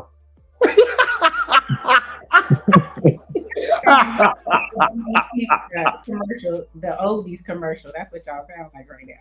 Yes. With these But I have a question though. Why do these gullible people listen to these nimrods that are single, giving all this advice? Why is it that these gullible ass people are just listening to these people, man? That's why I don't get. I know people these days don't think for themselves, but why is it so popular to listen to a dude that's not credible, a dude or a woman that's not credible? They desperate. Yeah. Desperate. And I'm tell you like this, I always say this. Like I said about me and Armando, we don't tell each other what we want to hear. But guess what they telling them folks? To ask your question, they telling them folks what they want to hear. That make them feel good, make them sleep good at night. And that's usually what the single person gonna tell you what you want to hear. The single, like if you're a guy, your single friend will tell you, man, come on, let's go to the strip club. Man, come on, let's hang out. Come on, man, shoot, you need a night to yourself. The single girl would tell, you know what I'm saying, would tell you, oh, F him. You don't need him. You can find your new man. Yeah, you don't need to be going through all that. F him. Instead of telling you, hey, why don't you and him need to have a conversation and work things out. See, they don't want to they'll take advice from a single female. before they'll take advice from that married woman. Because that married woman is going to tell her, look, anything worth having is worth working hard for. It's easy to be in echo chambers. Huh? It's easy to be in echo chambers too. So, a lot of people take that advice from that single friend or that friend that, that wants you to go out with them. It's easy to be in that echo chamber with them. It's just easier. How can I explain this? Because I have friends on both sides, but I would never go to my friend that I know is single and out there miserable for whatever reason. I'm gonna go to the friend that, like I said, has known me and my husband for a long time. Matter of fact, the one friend, it's two friends that I have that actually, they are the reason why we're actually married. So they gonna tell me what I need to hear, not what I want to hear. So I have two like that. But mostly, with the exception of those two single friends, the only other person, the other people are married. You know what I'm saying? So I just think a lot of people listen to these folks to answer your question, Silverback, is because that's what they want to hear. They gravitate to what they want to hear, not what they need to hear. You feel me? Mm-hmm. Right. She got a point there, bro. Yeah. Hey, Silverback, Joe, the lady said her son came in and listened to you talk, and he replied to your question. It was influence, which is true. Go ahead. Influence with regards to people that's on the internet, they influence, social media influence. I think that's what he said. Yeah, and I look like this. With that being said, it's influence on the internet, influence outside in real life too. Cause though a single man or single woman like, dang, I'm in this relationship, I can't go do this, I can't go do that, and then the friend come around, oh good old boy, come on, he or she ain't gonna know. Man, listen to him you want to. And then all of a sudden come out, where you been? I went out with my girlfriends, went out with my guy friends. Have any of you, question, have any of you ever been that single friend when you were, well, Mondo, I'm gonna ask you when you were single, but have any of you guys as single people ever influenced someone who was in a relationship to come hang out with you when their relationship wasn't going well, and they came to you? Were you that influence? Yeah, I ain't gonna lie, I was a bad influence. I was very. Yeah. Hold on, did you? Did I fall asleep on your panel the other night? Yes, you did. You and you and Silverback. Both of you.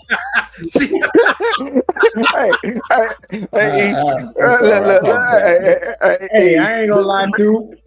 Hey, Mama Wu, I think I slept in one of your panels too, didn't I? Yep.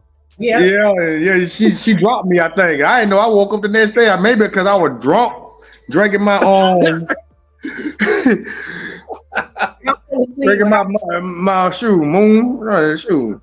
Was I snoring?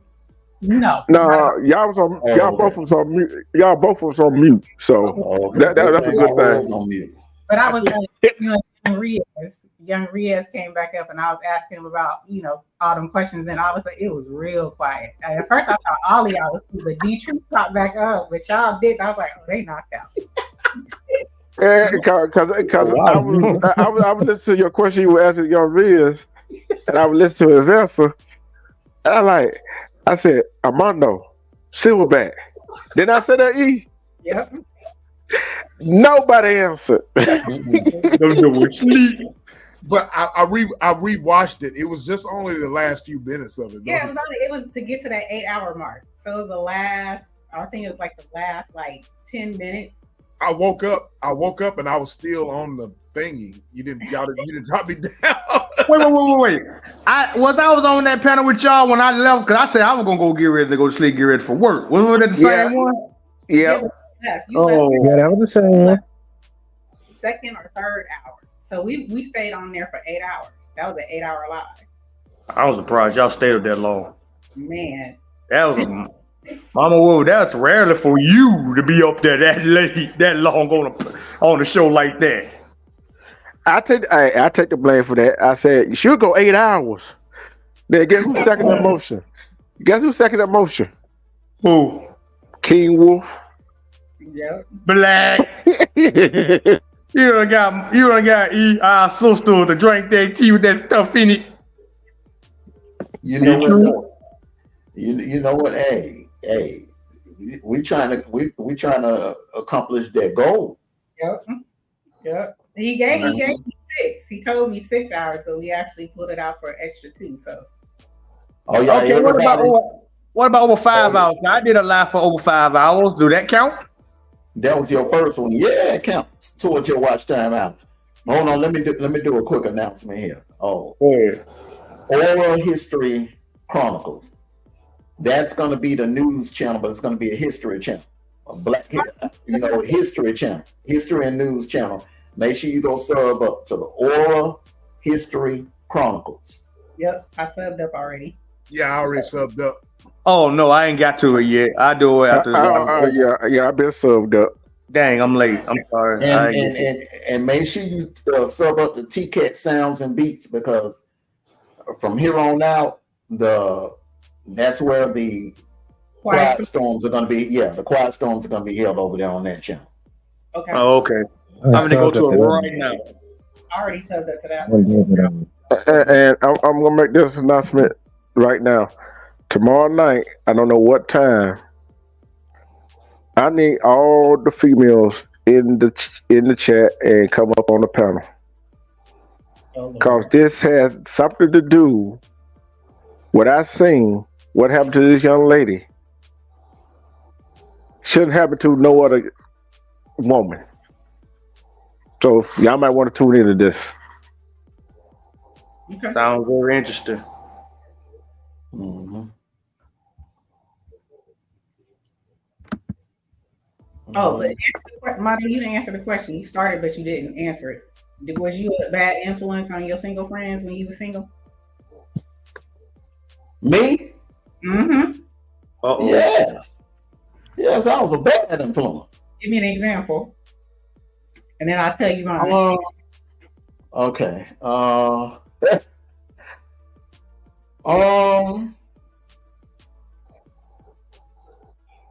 Man, there's so many. Let me give you a good one. God, you gotta think about it. God dang, Black. Okay. I got one of my homies. You know what I'm saying? I talked them into going to the strip club. It was the Blaze, as a matter of fact. No, I'm sorry. Club Nikki. It was Club Nikki. Okay. We sitting in there. Hell. You heard this story before. We sitting in there, we chilling, we having a good time. And next thing I know, his girl, bro, done walked up in the club. Because we told her that we were going to the run and shoot. But we was up the street at Club Nikki, at the strip club.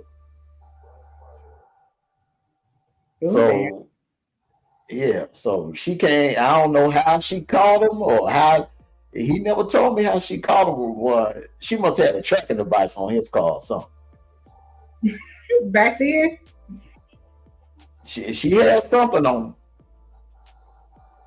Or he slipped up the toll or something. Or he pocket dialed or something. Yeah, and that was the whole strong road where they was on. So there really was a Club Nikki, like the Yin Yang Twins. There is a club. Was a Club Nikki's. Yeah, it was a Club Nikki. They shut it down in 01 though. Okay. What happened? Too much prostitution going on. Oh, No, wow. not that. No, not that's Metropolitan. We're talking about Club Nicky. Club Nicky, what happened with them was violations, and they lost their liquor license. And you know, when you lose your liquor license, eventually you're going out of business because dudes go to the strip club. They want something to drink. They want something to sip on. Right. Well, I try to give him some good advice, but he just wouldn't listen. He just wouldn't listen. No, I was single back then. I was single back then. I didn't give a damn. You know what I'm saying? I know. I know. My old back then. I wasn't trying to hear nothing. I wasn't trying to hear nothing. I was trying to have fun back then. Shit. That's how I was, Armando. I was like that. Yeah. You was a bad influence too, Kevin? Yeah, I was. I just get my friend to just do anything. That's just how bad I was. If they even had a girlfriend, I'd like just talk to the friend anyway. Damn. What about you, Silverback?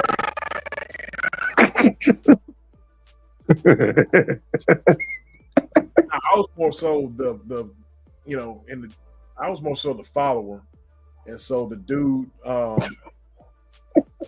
that I was, the dude we was cool with or whatever, he was the married one, and he would get caught. You see what I'm saying? So I guess we were traveling around with him, and he was married, and so he would get caught up. So, but he would come up with the ideas of going out. You know what I mean?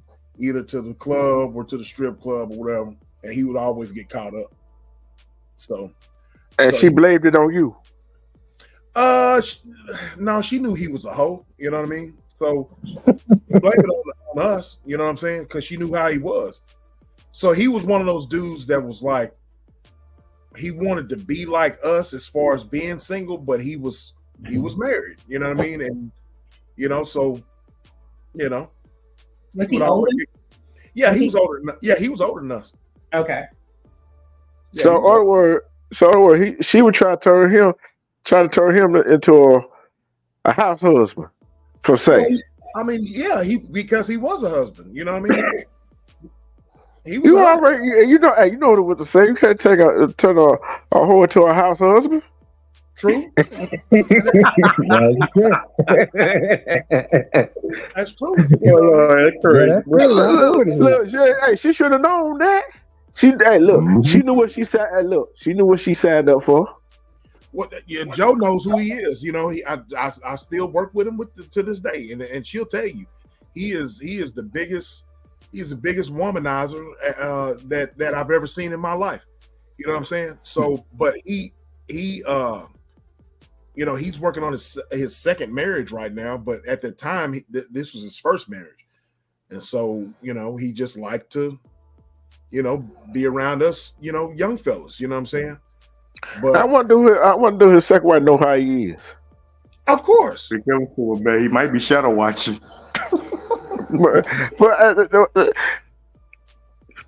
See, that's what I mean. That some people are scared to be by themselves. Let them take any old thing. You say they'll take anything, you think, big bro? Look what the second one doing. Yeah, look at the second wife doing. Oh boy, what kind of tea you been making today, D True? Boy, you always got something else to talk about, bro. Well, I guarantee you, man. Look, I guarantee you, anybody on this panel, if somebody was cheating on them, they wouldn't be still with them.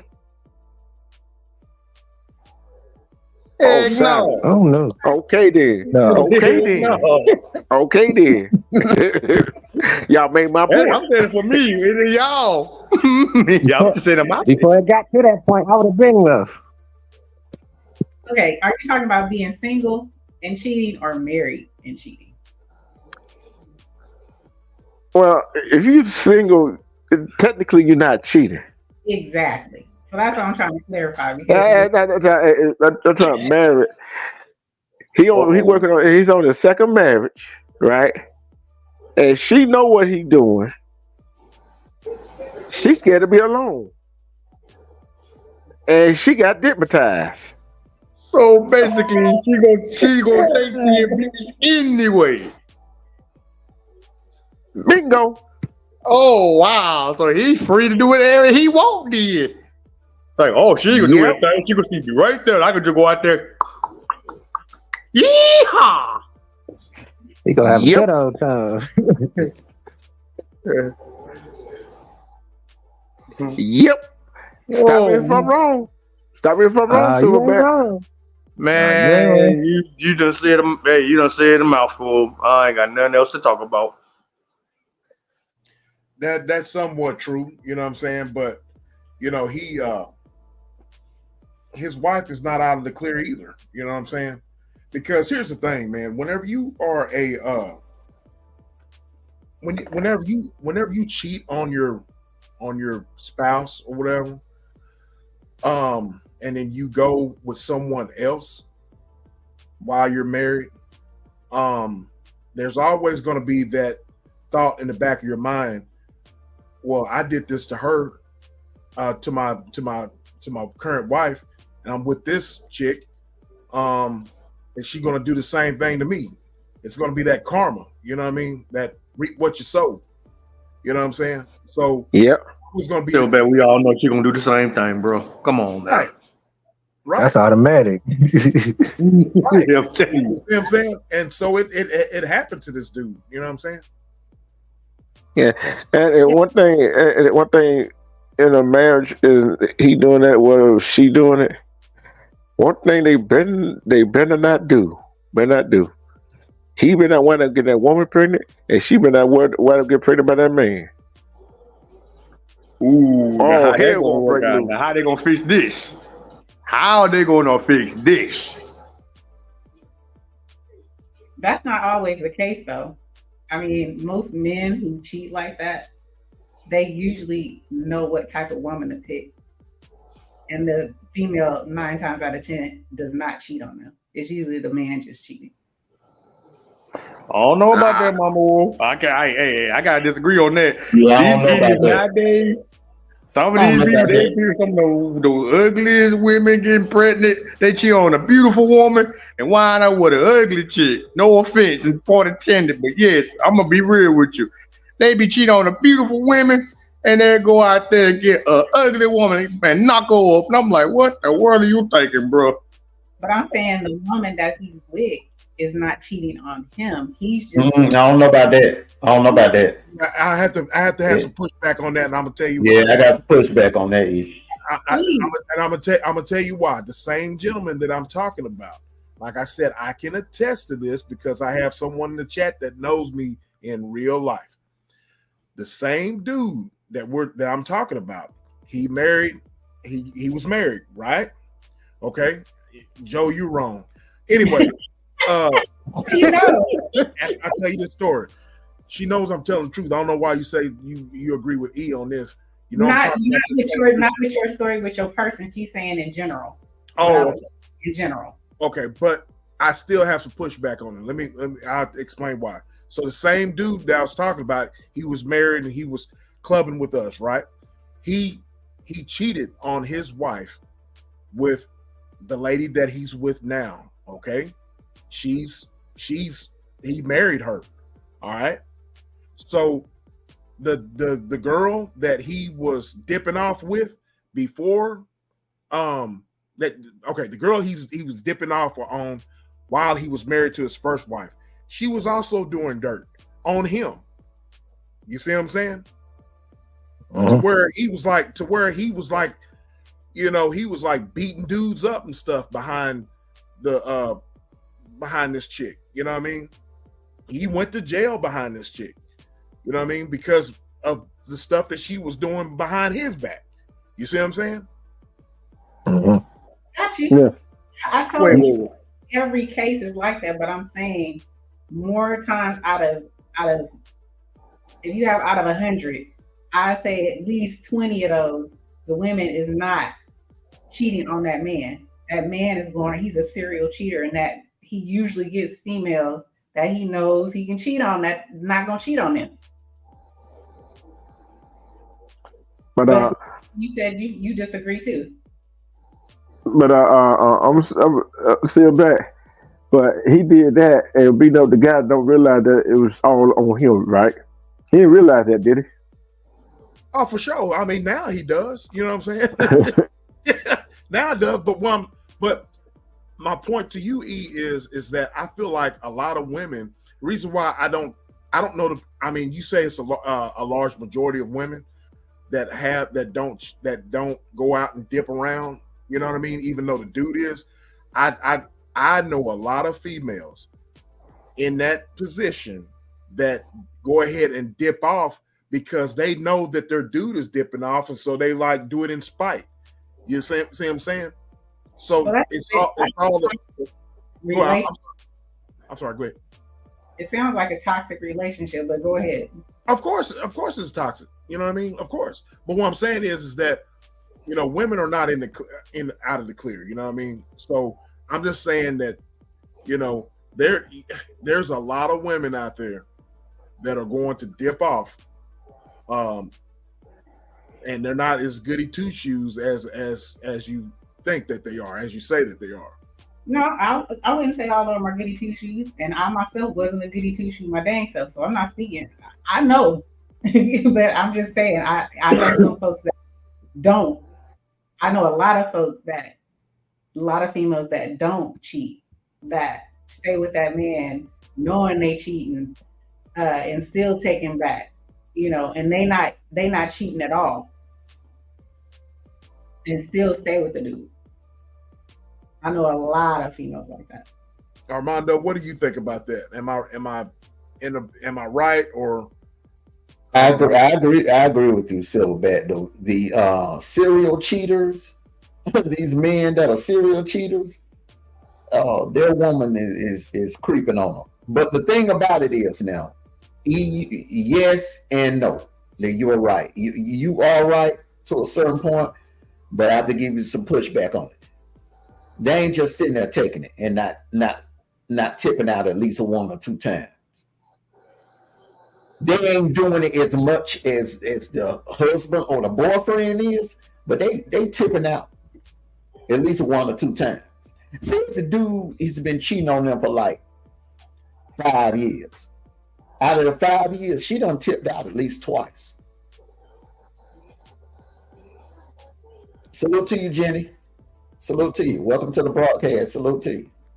And then you gotta look at this right here. With man or woman, whoever is cheating, the man or the woman that gets cheated on gonna dip out. Right? Cause they're gonna get sick and tired of it. Cause though some females feel like they're gonna feel like, oh, he ain't giving me the attention, he ain't giving me that emotional support. As soon as a man give that woman that attention and emotional support that the boyfriend or husband not giving them, what that always lead to? Sometimes. Then with the guy like, oh, yeah. And then the guy found out that his girl cheating on him for that long. Like, wait a minute here, I'm out here doing all this backbreaking stuff and try to give you the best life you can have, and you gonna do this to me? Okay, I'm gonna go show you. Mm-hmm. Correct me if I'm wrong on this, big bro. He doing all the cheating, and then when she started doing it, why he getting mad? That's the one I don't get. How can you get mad at the girl you cheating on her, and she doing the same thing? You get mad? That sounds like a beta male. Pride of ego, that pride of ego thing. Yeah. It's a control. Yeah, you're right too. And this your phone messing up, bro. Phone messing up. It's like understand right here. Why? I don't know why I'm gonna ask this question. When a man or woman is dipping off with a man, woman, or man or woman in a relationship, that's something that's that forbidden fruit they can't have, and that they won't. See, I don't understand why you gonna be with somebody that cheated on his boyfriend, on his girlfriend, or his wife, or be with somebody that cheated on her boyfriend or her husband, and then they wound up getting divorced. And why the hell you gonna marry them? Because you know what it cause. You know what the saying is: how you get them is how you lose them, right? Let me answer that question. Okay, this is the thing about women. Women, and tell me if I'm wrong, E. Okay. Women do not want men that no one else wants. You know what I'm saying? They don't want a man that don't know other woman want. Because they think, okay, if you always single, something ain't right with you. It must be a problem with you. That's how women look at it. Yep. Women want a man that, you know, they you know, is that it is that forbidden fruit, but it's also the thrill of, like, do they still have it? Can they have a man that's off limits? Mm-hmm. He is right. Commission said not true. Hmm? The commission said not true. Because the reason why, I'm telling you, I'm just telling you from experience. I get approached more now that I'm in a relationship than I did when I was single. Black, let me tell you this. I be having so many girlfriends. I'm gonna tell you something, man. Like I said, rest in peace to my late girlfriend. Like, I used to bring her when I was living in Alabama. I bring her to my house and this other chick. And I ain't gonna lie to you. She was a bad chick, man. She looked good, but her problem is the girl who was looking at me and flirting with me when I was with my girl, her crazy tail was married. And I'm talking about she was just eyeing me. And my girlfriend keep looking at her. I'm like, she's saying, "Hey, how you doing?" I'm like, "My girl right here. Why you speaking to me?" And she looking at her, and my girl just looking at her, wave at her, just waving back at her. She's saying hello to me, but my girl is waving back at her like, "This is my man. Leave him alone." And I'm like, man, I ain't wanted her or nothing like that, man. I was like speaking, and I'm like, man, when I'm with somebody, I ain't gonna cheat. And bro, it be like every time you get somebody, that's what all the women really come after you. The Panthers, the Cougars, everyone, they all coming at you. And I be saying to myself, why y'all coming at me now when I got a woman? But when I'm single, y'all ain't doing nothing. But when I got a woman, all the women start coming out. I'm talking about from all angles. You even know they even looking at you. And I tell them I got a girlfriend. And they come and press you even more. They come at you even harder. Like, they don't give a damn you got a girlfriend. They still coming at you. And I'm like, God dang. And they talking about niggas be aggressive. I'm like, oh my God, these women are worse.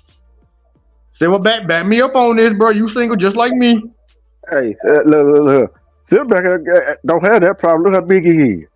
He got all those damn muscles. Shit, he big and strong. Okay, D True. Let me ask you that. How about you then, big bro? Y'all crazy. I'm getting it for real. I know you hear the piece of my late girlfriend.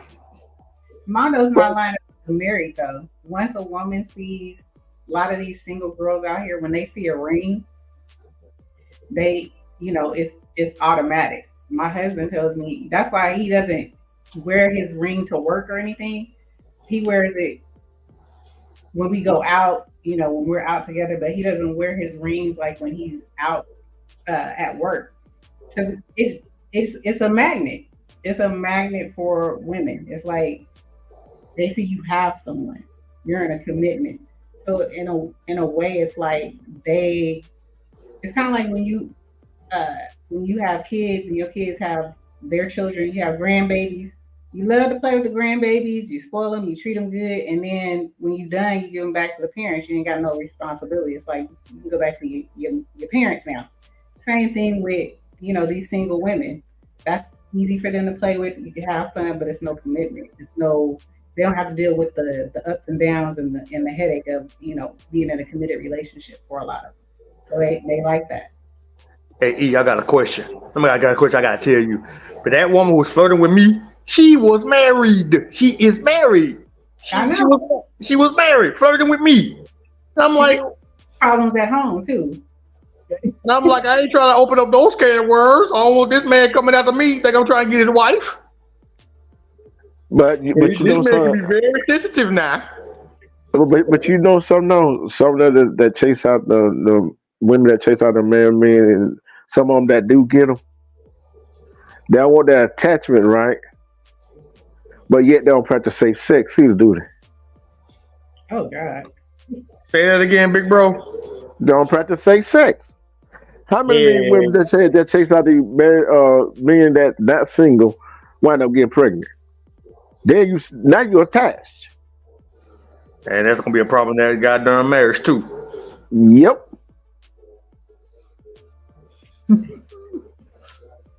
So do you think, guys, well, coming from a woman's standpoint, the reason why they are, because that is true, B Rob, whenever you are in a relationship after being single for so long, they do come out of the woodworks. Women do come out of woodworks. That is very much true.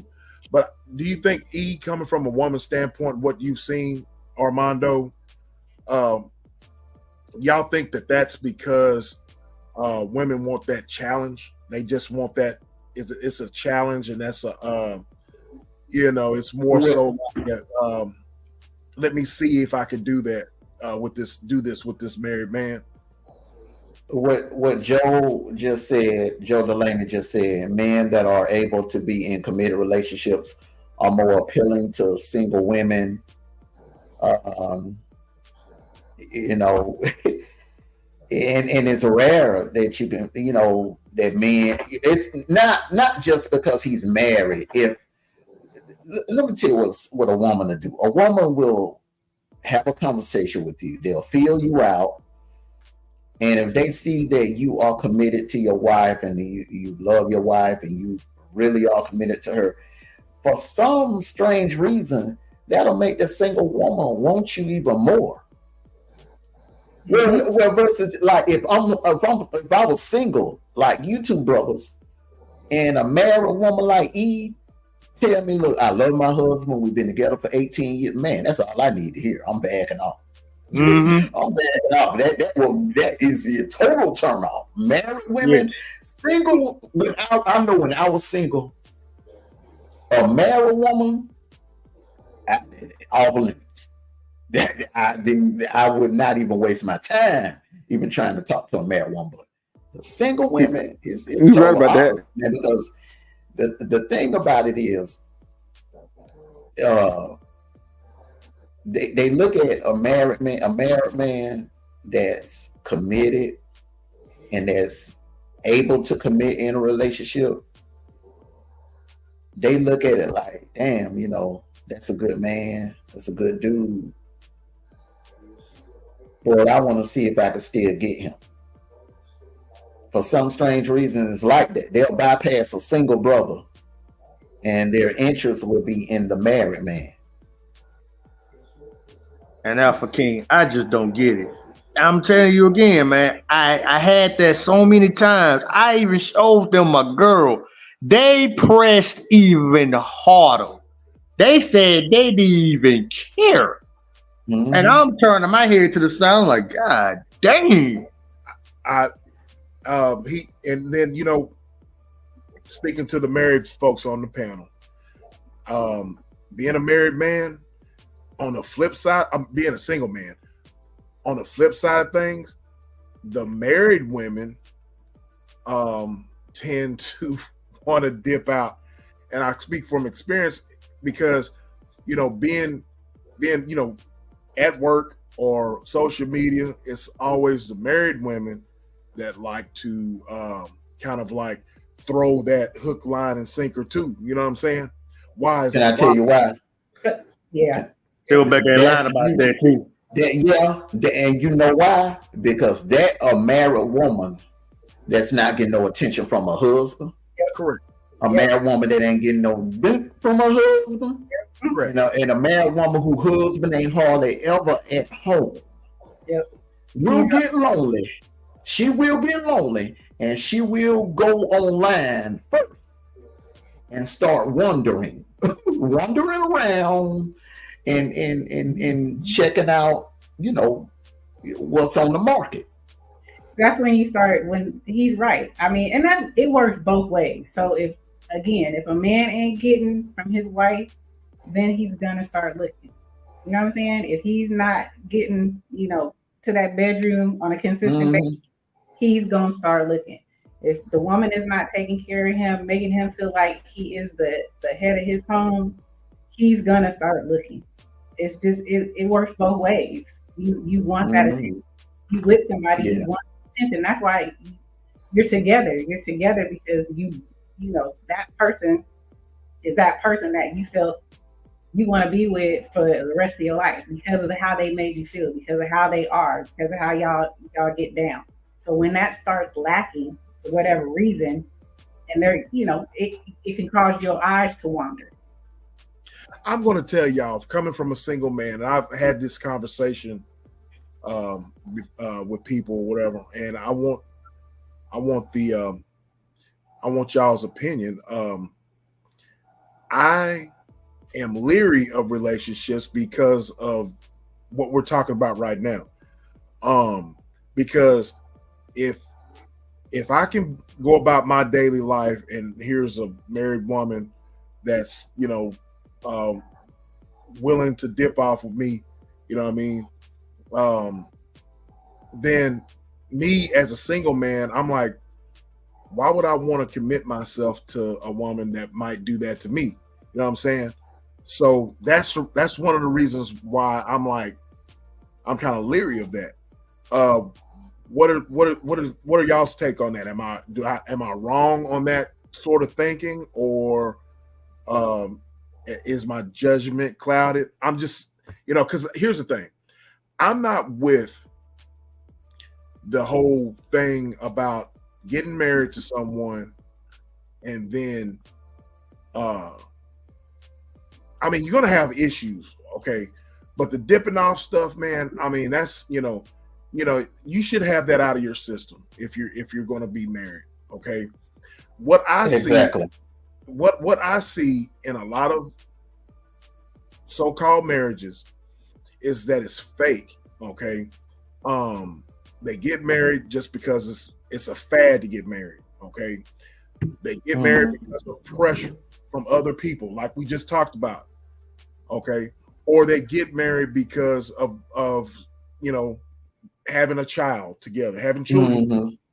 I see a lot of that, and that just deters me from not even wanting to be married. I don't know if that's a right or wrong reason for, but I'm all for, like you two on the panel, man. I mean, that's something to strive for. You know what I'm saying? But in real life, though, what I see out here is a lot of fakeness, and it's just really kind of, it just makes me want to think, wow, you know what I mean? Why commit yourself to someone if there's just going to be fakeness involved? You know what I'm saying? So I would really like, and I know, B-Rob, he's single too, and he understands what I'm saying, but I would like to know, do I have that wrong mentality when it comes to that, coming from y'all? You want me to go first, Mondo? You go first. Okay. So for me, I think it's a fear. I think that's the problem with a lot of single people right now, is because of everything that is seen on social media, and everybody puts their business or, whatever this is out on, out in social media. So you see a lot of, you can pretty much type in Google or TikTok or Instagram, relationship problems, relationship issues, dating, disasters, dating this. And you see all these, these sound bites of bad situations, not including maybe some of your, experiences. But I think it's more so, like you said, Silverback, it's a fear. Yeah. And you can't, I said this, you can't go through life fearing stuff. I mean, relationships have ups and downs. Relationships, you may, you may pick the wrong person, but you can't let that just, in my personal opinion, you can't let that drive your overall decision for life. You can't just say, well, I'm scared to date because I'm scared this may happen. Yeah, it may happen. You know what I'm saying? It may happen, but you can't live your life just, waiting for that ball to drop, if that makes any sense. I understand what you're saying. When I got with, and I'm just going to use for my own personal, when I got with my husband, the first 2 years of our marriage was rough. We had to really learn how to communicate. Now, I came from a single parent household, so I didn't know what marriage looked like. And I was very independent, when I first, before I was with him, and him vice versa. So we had to learn how to do life together, which meant how to learn to communicate, how to, bounce back from certain situations that may happen. Whether it's, not feeling that that engaged in our relationship, in our marriage, not feeling like, I did have that situation where I felt like, maybe he wasn't, really looking at me the way he used to look at me. You know what I'm saying? But we had to work through that. We had to have those talks. We didn't go and cheat on each other. We actually talked about it. And I think that's what a lot of people miss. And that's how a lot of things go awry. Instead of talking about it, y'all end up, actually looking at the other person and then actually acting on, messing with somebody else because you wasn't getting it at home, instead of saying, hey, this is how I'm feeling. Tell me, what's going on, and talk it out. You know what I'm saying? You have to, I think people are scared they want perfection, immediately. And as soon as something looks like it's unperfect, then you're like, oh, you scared. Right. And you don't know how to work on it. You don't know how to talk about it. And then, things just happen. Unfortunately. But that's my opinion. That's my opinion. I feel that single people need to stay out these echo chambers of, all these other folks that's having all these problems. When you get with somebody and you're vibing with that person, you really think this person may be the one, then you need to shut off other people and kind of concentrate on y'all's situation. I appreciate that. Go ahead, bro. Okay. All right. Okay, it's a 2-part to this. Okay. Number one, you're looking at situations of people that are in toxic marriages. Okay. Their marriages were doomed for failure before you even came along or before you even heard about it. So you're looking at something that just was not going to work regardless. Okay. So you can't go by that, Silverback.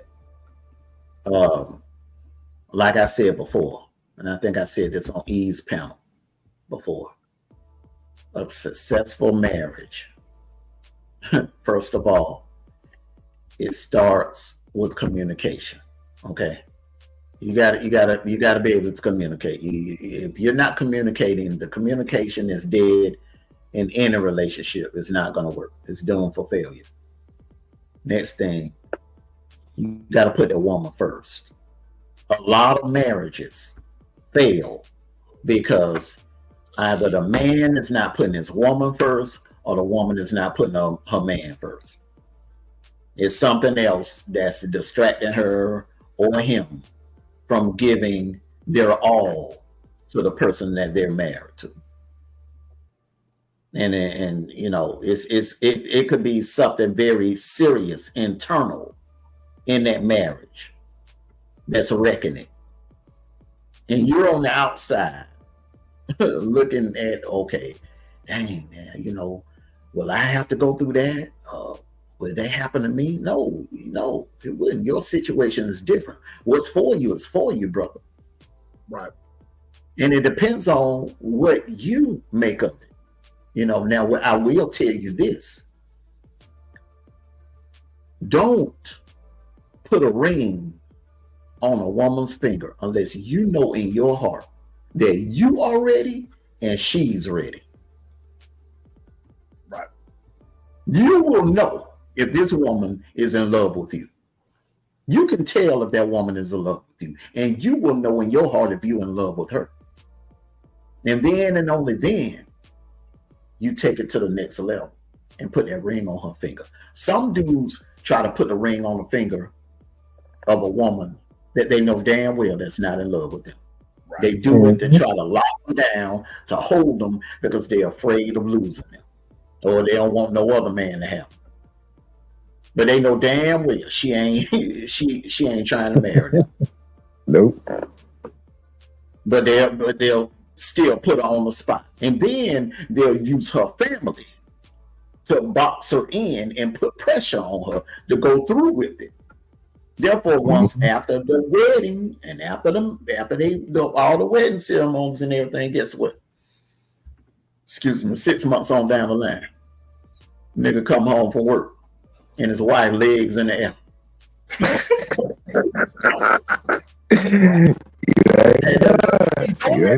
Those are the men that it happened to, bro. Right. Those are the men that it happened to. You gotta be honest with yourself. You got to be honest with yourself. You know if this woman is in love with you. Because the energy, you will feel her energy. Right. Yeah. I don't disagree with that. But I do still feel that a lot of people are fearful of just things happening and just that things happen in relationships. Yeah, and it also single people use that as an excuse too, because they don't want to commit. They love being single. They like the single life, the single life. They love it, and they don't want to give it up. The freedom of being able to come and go as you please, the freedom to just grab your keys on a Saturday night, go out the door, and not have to worry about hearing no mouth. You know what I'm saying?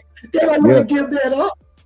And but when you say that's a fear, when you say that's a fear too, I mean, the fear of giving up the single life. You know, a lot of people are afraid of change. Yes. Change fears a lot of people.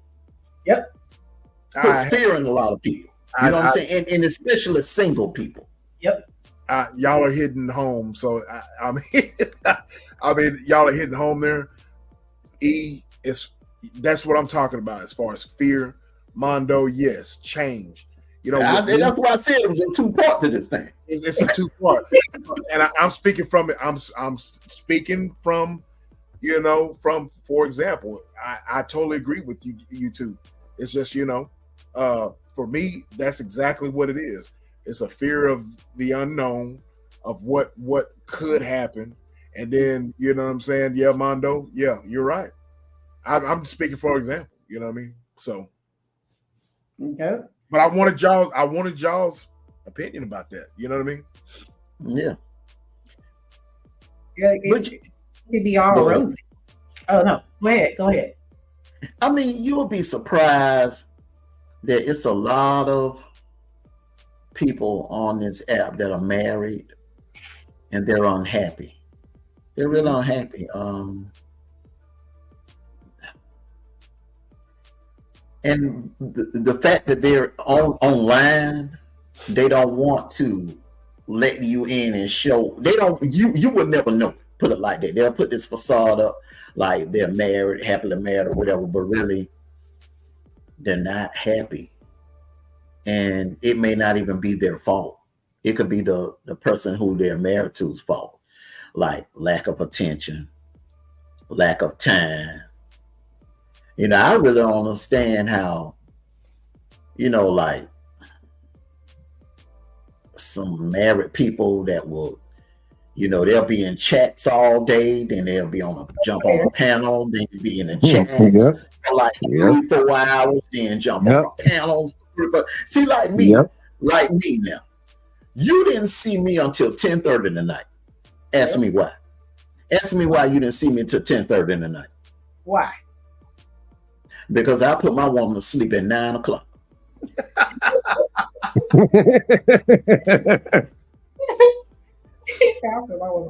put her to sleep at 9 o'clock. You know what I'm saying? So, I mean, hey, she know, you know what I'm saying? I do my thing on here on YouTube, and I'm at home. I'm here. Yeah. And she's sleeping good like a baby. That's the truth. I know where you was going with that. I do see a lot of folks. You see a lot of folks that when I see that they be doing these panels for like, hours, like days doing stuff like that. I'm like, you don't think that I noticed that? I mean, exactly, Kevin. I just didn't want to come out and say that. You know what I mean? But it's just one of those things where, man, I pay attention to everything. I pay attention to everything. I'm like, you know me, like, you know me, Armando. I mean, y'all know I pay attention to detail, bro.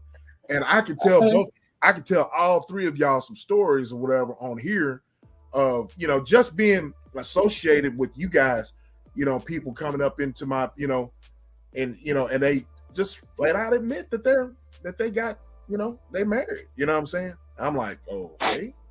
You know what I mean? And it be some, and look, I ain't calling no name. Right. I ain't calling no name, but it's one female in particular, and she's married. Mm-hmm. Beautiful, and I don't understand how, she's in chats, on panels, in the chat, on the panel. I mean, like a damn 12, 14-hour shift on YouTube, and could hold down a happy marriage or maintain some. I believe this woman being neglected by her husband, and she's unhappy. And remember what I said, I said on the last panel we had, when people are unhappy, they'll go looking for a substitute, something to fill that void. And I guess the drama on YouTube or whatever is, it's appealing to her because she's not really getting any attention at home. Right.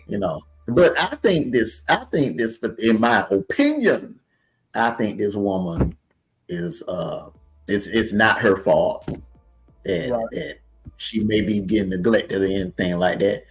I think, any man would be lucky to have this woman. She's a beautiful woman. Right. I think she's unhappy at home, and that's where all the free time is coming from. Man, they look, man, they straight up, tell me that they're not happy at home. I'm not gonna name no names or whatever, but if I name a name, or every last one of y'all would know who I'm talking about. You know what I mean? So several people, but it's just, I look at that and I'm like, damn, you know what I mean? Because I want to put myself in her dude's shoes. You know what I'm saying? So, I do have a conscience. You know what I mean? I ain't no angel. You know what I mean? But I do have a conscience. See what I'm saying? So, it's just, it's good to have a married woman and a married man's perspective. You know what I mean? Because we're all around the same age. So It's like, but me, you know, like I said, I've never been married. Have I been proposed to? Yeah.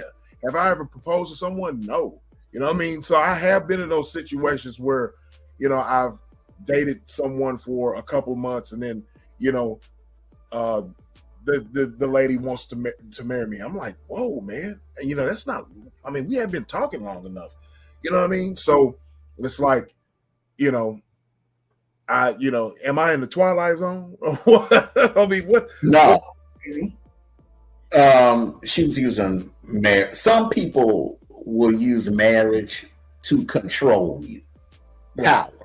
Remember the movie What's Love Got to Do with It? Yeah.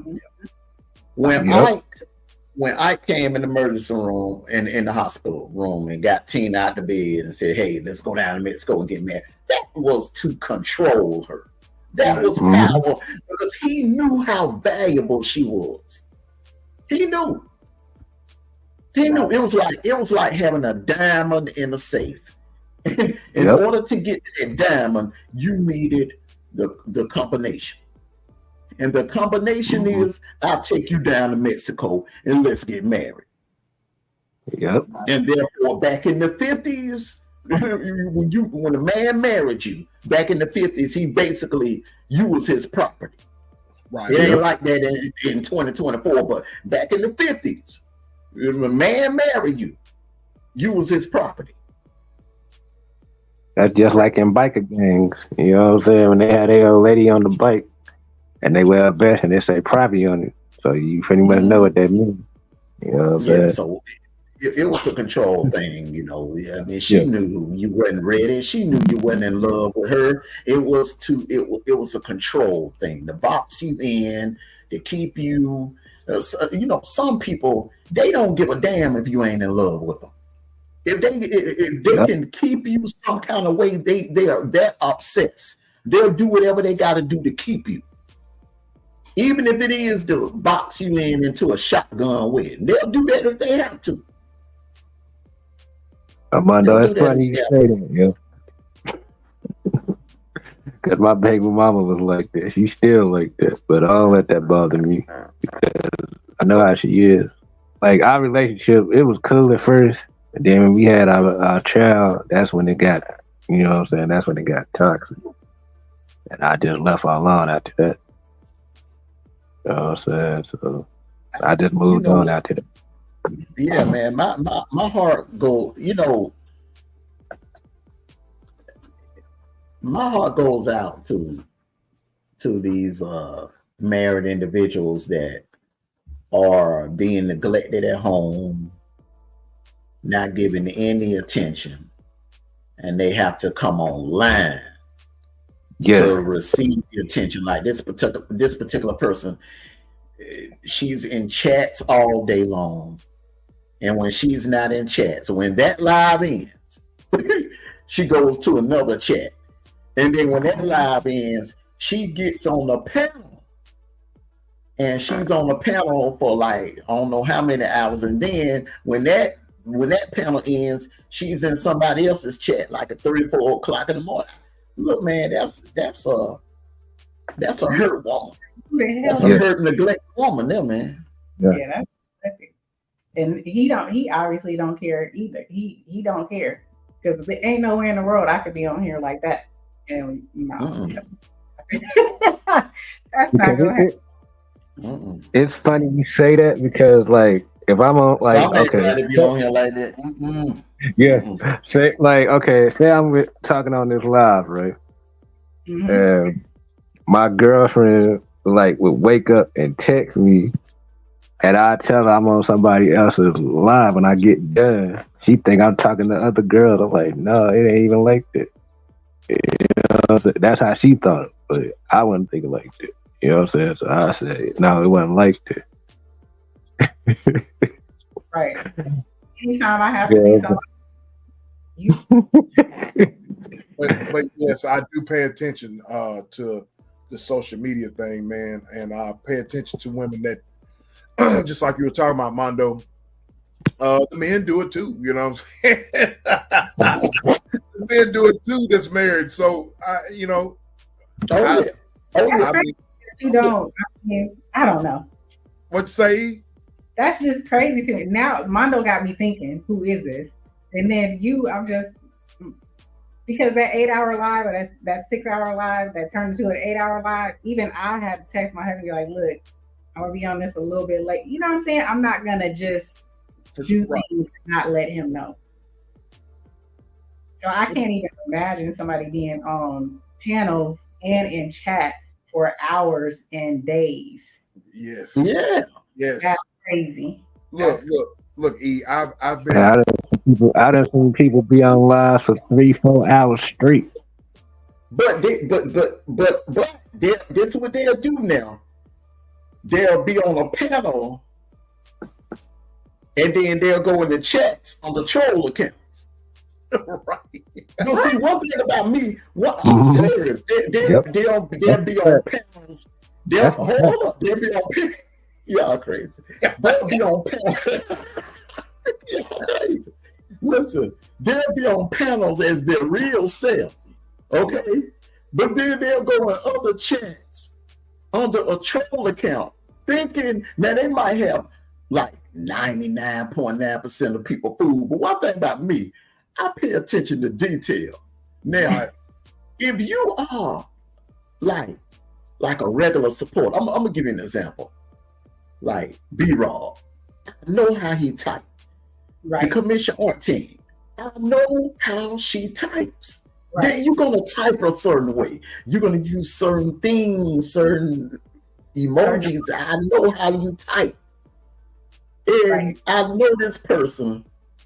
They go into other chats as a troll account, as someone else. But then when they get up on panels, they come as their real self. I see it all the time. It's people doing it because they don't want to look bad. They don't want to look bad. They want to be like, oh, wait a minute now. You supposed to be married. You over here at 3 o'clock in the morning. Wait a minute. You married. You a married woman. Now, wait a minute. 5 o'clock in the morning. You still in the chat now. But see, they be on their troll accounts, man. Right. I see that. So that's that's the reason why, man, I ghost watch, man. I'll ghost watch. Me too. I don't hit panels.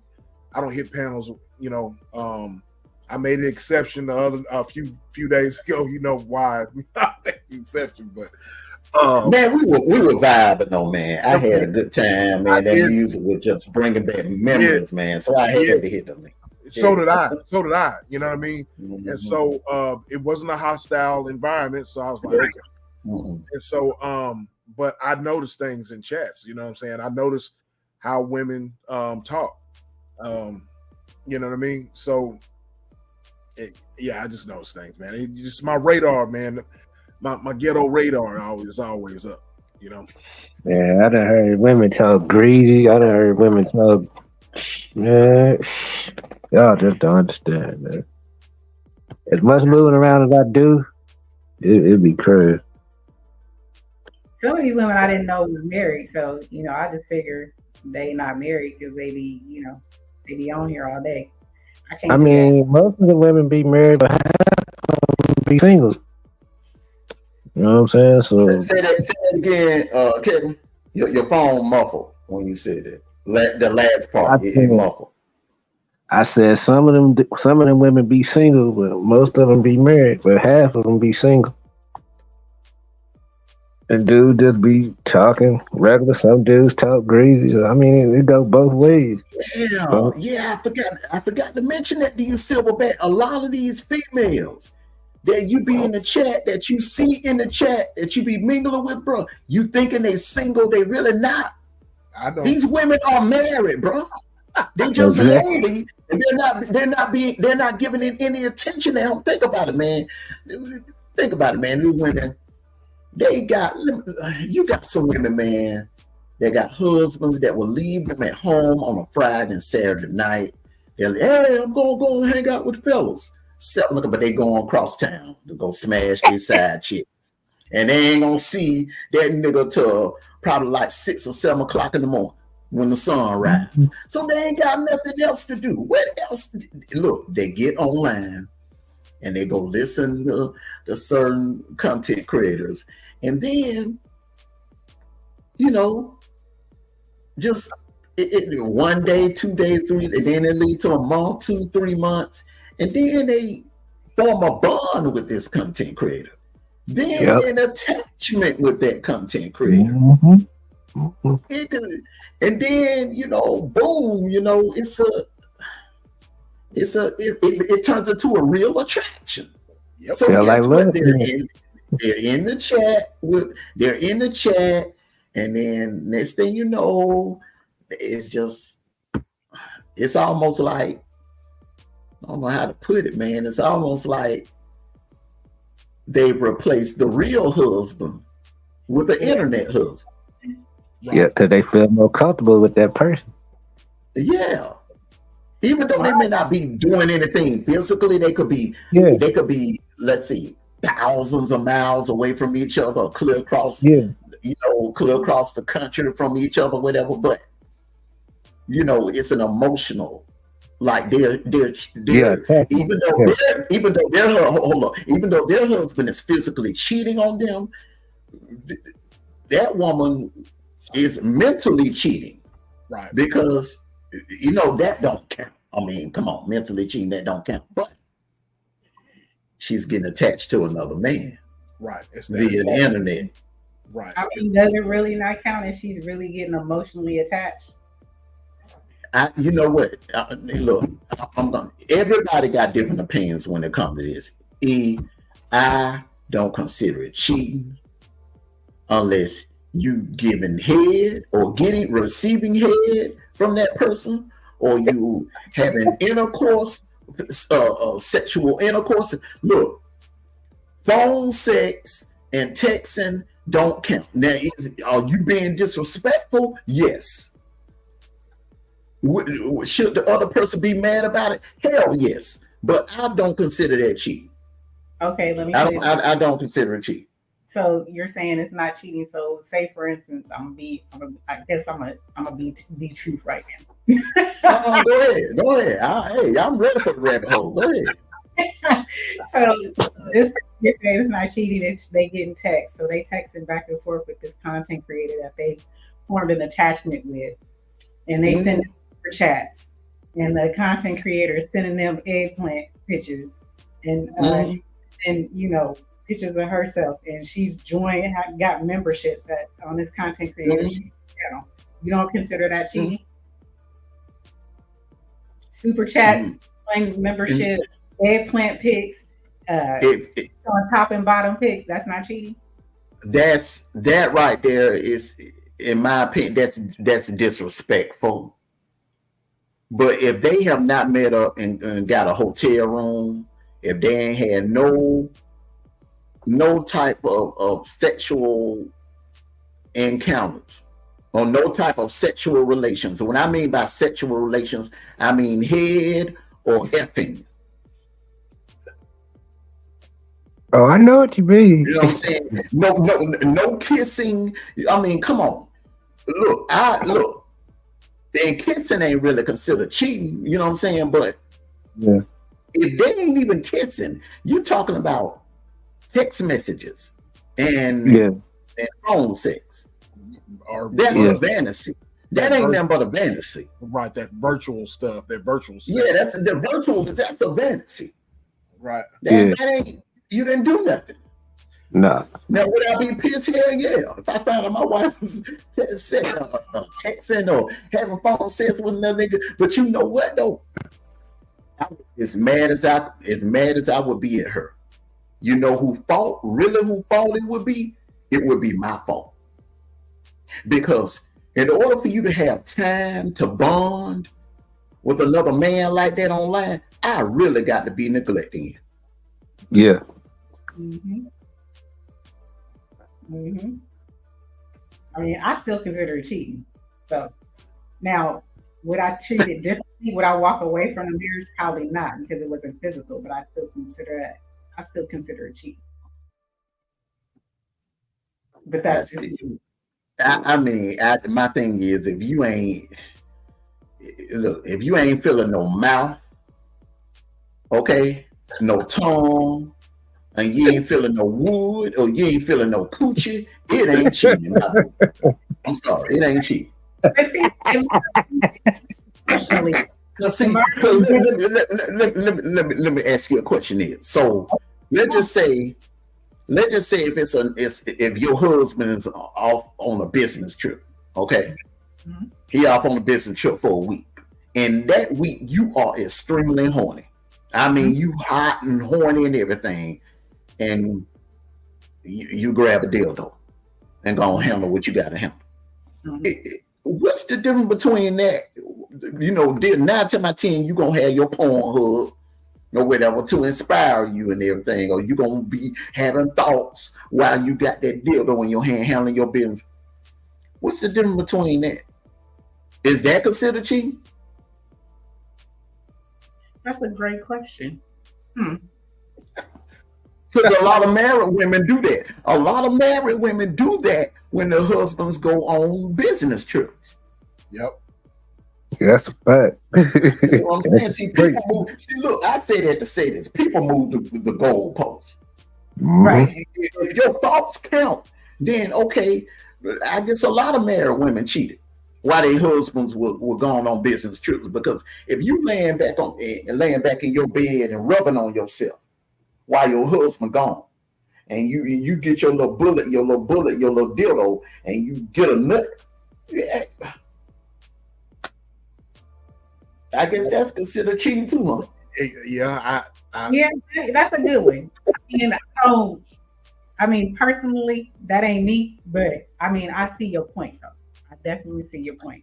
But for me, I think it's more so if the man, when I say emotional cheating, I mean, she, at this point, she's built this infatuation with the man, or this, this fantasy, like Silverback said, with the man in her head mentally, to where at this point, even if she's having sex with her husband, she may be thinking about that other dude while she's having sex with her husband. That may be the only way she can get off, is as she's thinking about that other man instead of her husband. So that's how I feel it's emotional cheating. And if it gets to that point, then there's a problem in the marriage. That dude, if that woman is thinking about another man while she's laying down, either he ain't performing he ain't laying no pipe on her the way he should, or they got some issues. They got some toxic issues going on in their marriage. I don't disagree. That's why I said it's emotional. Women are emotional. That's, it's a difference sometimes. Men is, See, y'all, you two married, y'all now understand why I have reservations. Yes, about that, because you looking for any excuse, right? and you searching for any excuse. But Mondo, I would hate to live my life in the sunshine.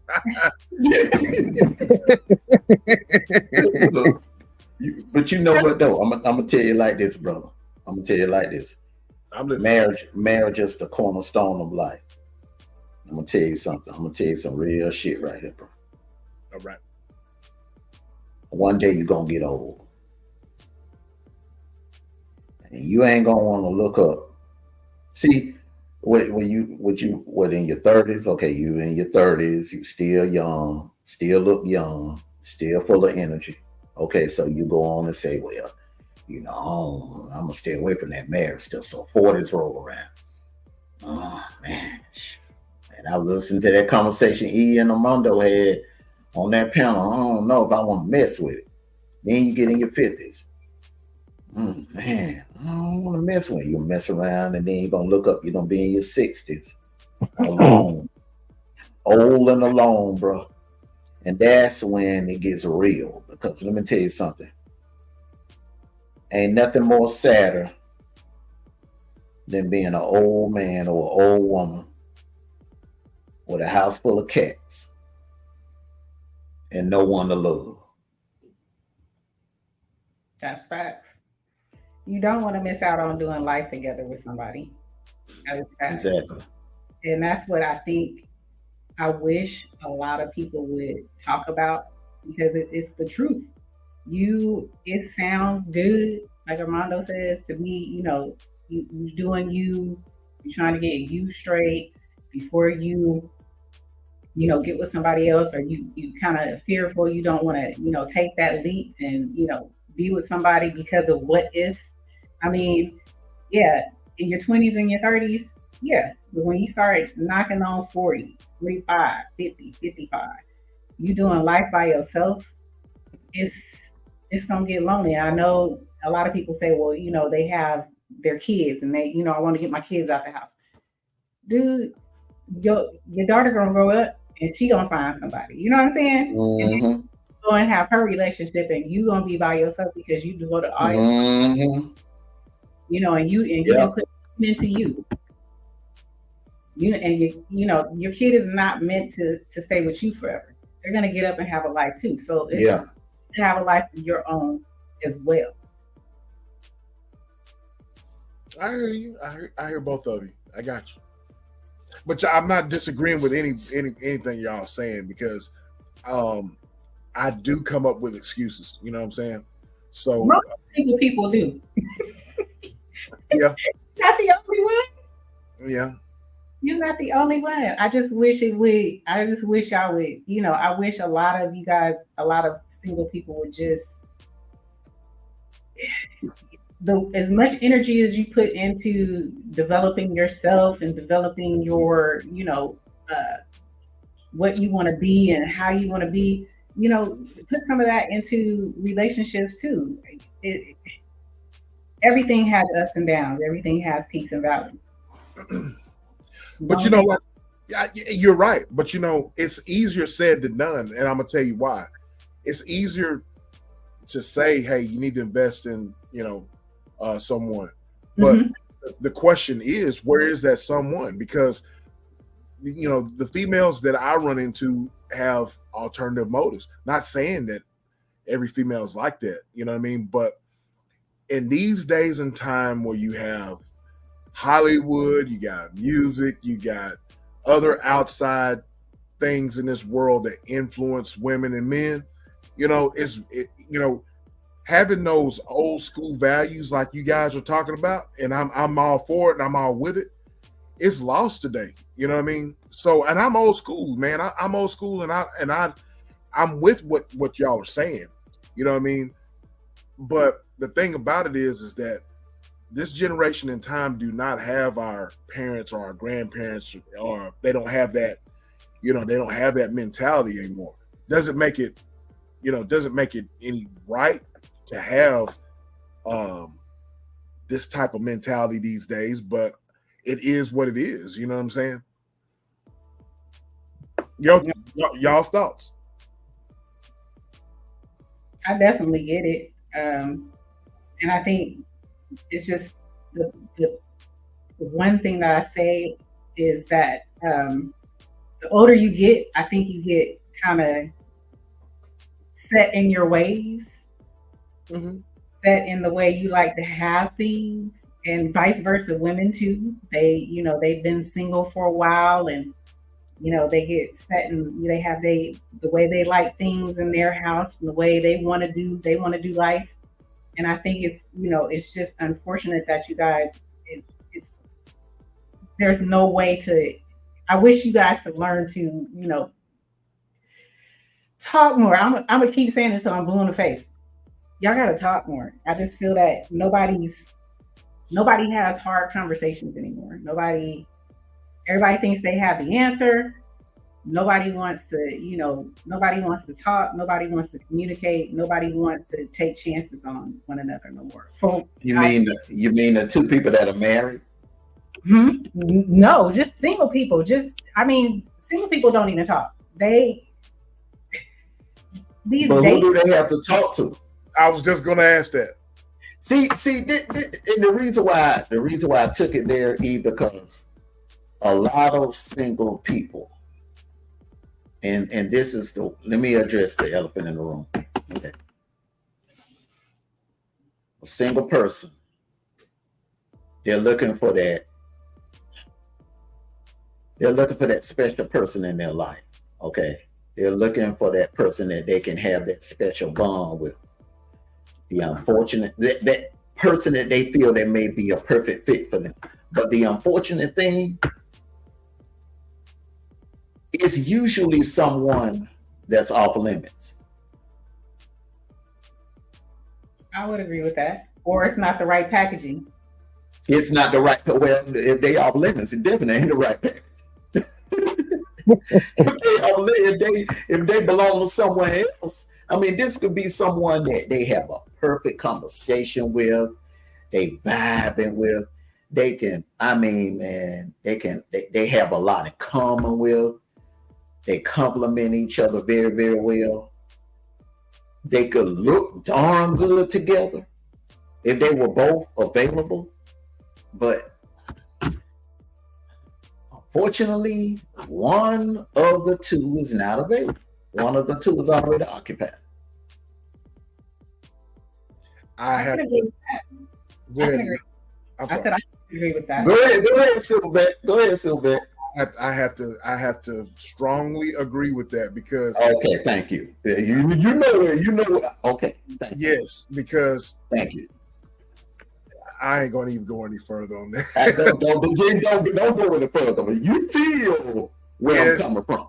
Yes, I do. Right. And it's unfortunate because you can't go there. You know what I'm saying? So yeah, I feel you, bro. I feel you. Like see, I man, said, look, man. A lot of times I be quiet. Y'all be thinking, man, y'all either think I'm asleep or I'm not paying attention. But I pay attention to energy. I pay very, very close attention to energy.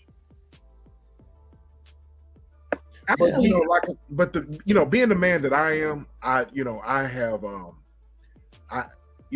at my age or whatever, I'm not going to be like a young person and be just wow. That's just, I have a daughter to raise. I don't want her looking at me to be, you know what I'm saying? Because I don't. First of all, she's looking at me, and I don't want to have that example, and I don't want a young man treating my daughter the way that I would possibly be acting. You know what I'm saying? By just going out here and living reckless. You know what I'm saying? Mm-hmm. So, but especially, man, whenever I'm on my place of business when I'm working, I mean, I come across a lot of ladies, business ladies that are just like, you know what I'm saying? And so they're married. Mm-hmm. And so, and they, when you're in the business field and you can hold an intelligent conversation with a lady and it's all business, and in an intelligent way, the lady throws a sign at you and you're like, okay. And you got to have, a lot of men in my position, they're weak and they're like, go ahead and jump at that opportunity. But with me, I'm like, no, man, because that could possibly be, that could be really bad. You know what I'm saying? People just don't, they can't look far beyond that now. You know what I'm saying? Instead of just like sticking to business. So that's where I am in my life. You know what I'm saying? So, but it's good like I said, it's always good to get perspectives from guys like yourselves that are married. You know what I'm saying? That are happily married. You know what I mean? Like I said, I aspire to do that. You know what I mean? But I always have reservations. Hopefully that's gonna, hopefully that'll go away one day. You so bad. You good, brother. You did. you started too deep, Kevin. You good, Silverback. You good, bro. That's coming.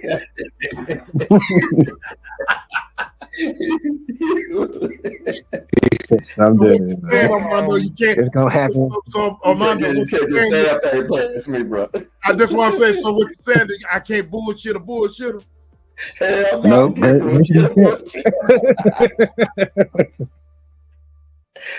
But like I said, sometimes it's just how it be. the single person that may be afraid to commit or get into a relationship and commit with a relationship, they run into an individual that would just be the perfect fit, but it's just they're off limits. Yeah, I done talked to girls like that. You know, if I was cool with the girl and I know the dude, I still do it. And I'd be like, I think in my mind, like, okay, I know she go with so and so. You know, go that route. I couldn't, especially when I know, you know, I could, you know. The thing is, okay. If it was me, okay, all right. If it was me, and I had those feelings about a woman that was already occupied, I would just avoid her. I would just, you know, keep the conversation short and, you know, just keep everything kind of at a limit, you know what I'm saying? And just try to play keep away. But you know, Mondo, she not gonna fall for that too long. You know what I'm saying? Because she gonna be like, "Why you keep doing me? Why you not answering my question?" Well, she would never know. She would never. You know what? She would never know that I was attracted to her. Exactly. She would never know. You know. Yeah. What are the top 3 things that y'all look for in a woman? Just out the gate. Well, you cut out. I didn't hear the first part. E, what'd you say, sis? What are the top 3 things that men look for just out the gate in a woman without knowing them? What are the top 3 things? I'm not gonna even lie. Looks is number one. Oh my God. I'm just being honest. She asked a question, but I'd be a liar if I, you know what I'm saying. So the top 3 things that a man looks for, number 1 is looks, but number 2, I'm gonna say what kind of job you got, what's your paper like, you know what I mean. Number 3, I think on that one. I gotta come back on that one, E, as far as the third one. I gotta come back on that one. Okay. So what are you willing to forego out of those 2?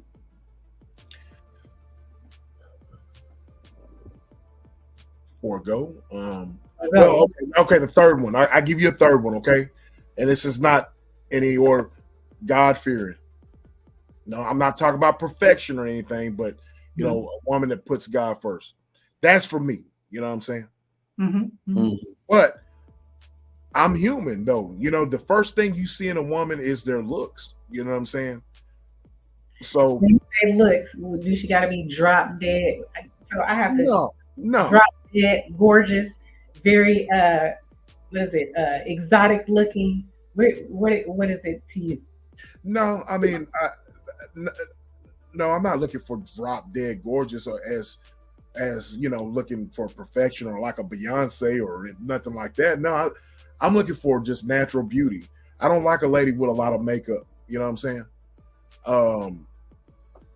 I'm not, you know, I don't like, you know, makeup is good, but I'm looking for natural beauty. You know what I mean? That's number 1. So to answer your question, just natural beauty. How you look without makeup. You know what I'm saying? Are you willing to forego that for the right person? Say, for instance, she was the right person, but she wore a lot of makeup. We're going back to this. You know, so am I willing to forego that? I would keep saying it until you. I know. See, I know you because you asked this question. Well, you didn't ask this question. It was on another panel, and you put it out there. Yeah. Can you talk to her? You know, babe. Sweetie. To me, you look good without it. You know, is there a way that you can get her to stop wearing it so often? Stop wearing makeup, you mean? With her. stop wearing makeup? You mean? Or, yeah, or not as much, not as often. Accountable.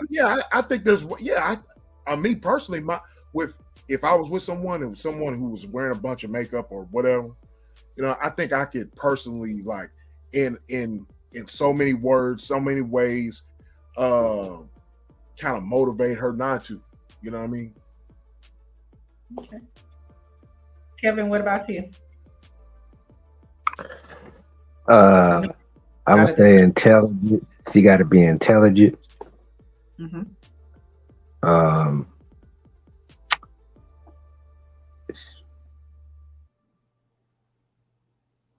She got to be herself. I don't want no woman not to be herself and try to be someone she's not. Anything on any? That's two. You got a third one?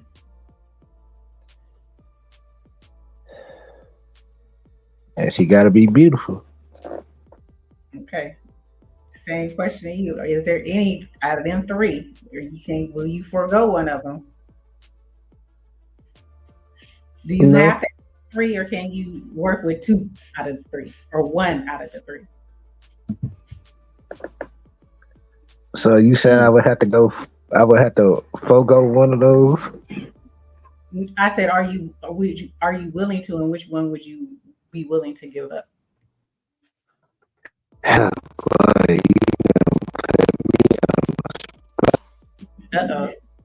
I can't hear you. I said that'd be tough for me to do because she gorgeous. I can't do it. I couldn't do it. I had to work my way around it. What's gorgeous to you? What's gorgeous to you? Exactly. Looking, I'm asking the same thing I'm asking Silverback. What's gorgeous to you? He said gorgeous to him is natural beauty. So what's gorgeous to you? I mean, the way she dressed. I mean, the way she do her hair. She's just amazing to me. And she got a beautiful smile. So you don't care if she wear a lot of makeup, got a weave, lace front? Oh no, we ain't having that. We ain't having that. She got to be. She got to have her natural hair. Got to have her natural. Yeah. But E, I'm not putting down anyone who does have, and I'm sure Kevin the same way. I'm not speaking for him, but I'm not putting anybody down that does not have, natural hair or whatever, or wears much makeup. I'm just saying, me as a preference, what attracts me to a lady is natural beauty. You know what I'm saying? It gets hot down here in Texas, man. It gets. Oh, I know what you're saying, Silverback. I wasn't saying it as no disrespectful thing. Yeah, I just want to. Yeah, me too. I just wanted her to understand. I'm not trying to be disrespectful to anyone or whatever. You know what I mean? It's just that I personally like, natural beauty. You know what I mean? Right. No, I get what both you guys are saying, and I didn't take it as disrespect. But the thing about you asked, what are three things that attract us to a woman? I mean, Kevin, he named off intelligence, you know what I'm saying? But the thing about it is that when you meet a woman, or, the first thing that you're going to see that's going to be attractive is going to be her looks, if that's appealing to you. You know what I'm saying? Yeah. You know what I'm saying? Yeah. I'm not trying to be, facetious, but I'm just, that's what it is. You know what I'm saying? So, I mean, you got the money about this, so bad. Yeah, but looks are. It's not everything. It's not everything. Oh, no. But I'm willing to forego that. Yeah. But it is what it is. So yeah, I just wanted to see it was beautiful, because everybody has beauty is different for everybody. You know what I'm saying? So I wanted to hear what you perceive as beautiful. Yeah, I mean that's my perception of being beautiful in my eyes. You know what I mean? Mm. I don't think it's anything wrong. Okay. Oh, Mondo, you want to say something? No. Go ahead. I'm sorry. Go ahead. I don't think it's anything wrong with what either of you said, I just try different ways of asking that same question. And Silverback, you always catch me. Yeah. You always catch me because I truly believe that sometimes I'm just looking for perfection, but I'm not looking for perfection at all, because that would be unfair. You know what I mean? I'd be a hypocrite. You know what I mean? Because I'd just be a hypocrite if I was looking for perfection. But once you start with my three things, with the looks, your social status, I guess you could say, financial part, I guess the social status, the financial thing, if a lot of people like to say, what can she bring to the table? mm-hmm. Having a future, does she have dreams and aspirations, so to speak? All of that is number two in my book. You know what I mean? All of that is the same. You know what I mean? Mm-hmm. And then the third one, of course, is just putting God first. You know what I mean? Not looking for perfection, but that's what that is. But y'all two, Mondo, E, y'all can pick apart my list if you like. You know me, I am very much open to to y'all's opinions and y'all's input.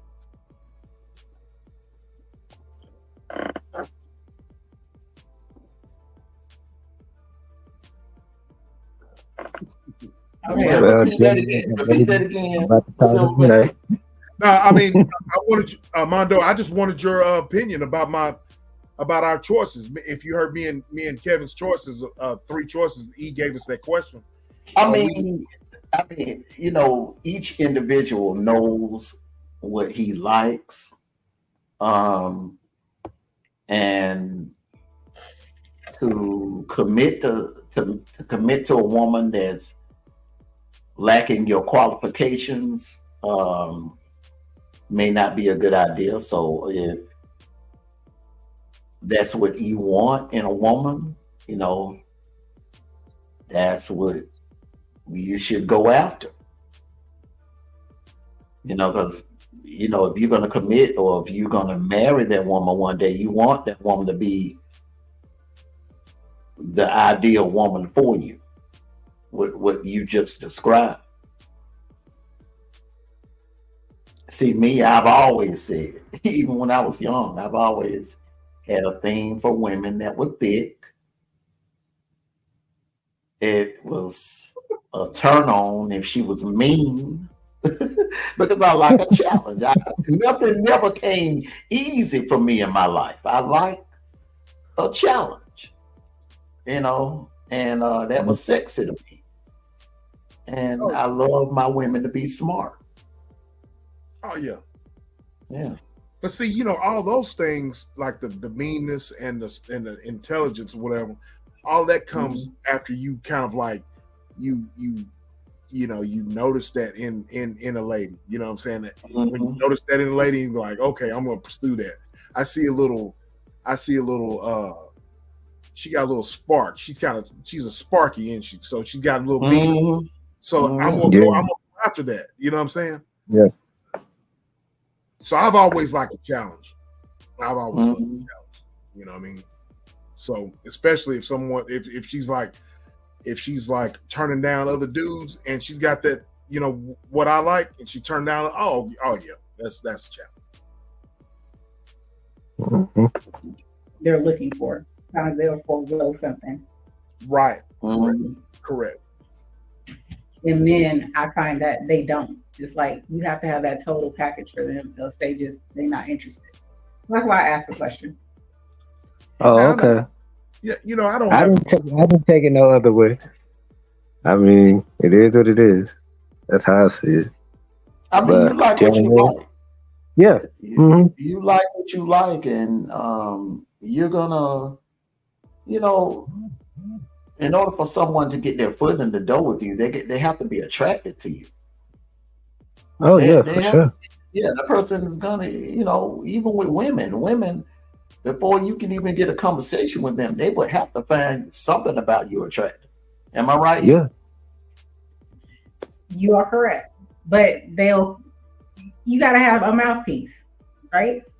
Yeah, But we all, yeah. You got to be able to talk. You got to have good yeah, conversation. exactly. oh, But we all that's a fact. date something that, don't look right. And it also helps. It also helps if you can make them smile. You can make them laugh. Hmm. That it's women love men that can make them laugh. It just does something. Exactly. I had a female to tell me that on the panel once. How she put it? Something about when a man makes a woman laugh, it does something to them.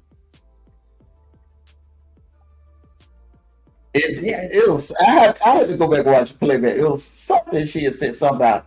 It makes the JJ vibrate a little bit. What I'm saying? If a man makes them laugh a lot, it just yeah. You know. And then it's the energy. It's a bond. Yeah, The energy and yeah, the bond. And the energy has to be perfect. yeah. See, y'all y'all gonna Right. y'all gonna end up having shows on here to where it's gonna be a dating thing, a dating show. Yeah, I I just can see it right now. It's gonna be the new love connection. I can see it. well, hey, hey, um, stranger things have happened. I would, what? I would be honored if Okay, I we got could. for it. Yeah, if I could Right. be the reason to bringing two people together. Right. I Yeah, mean, I'm not knocking it. I'm just saying it'll be the new love connection. Mhm.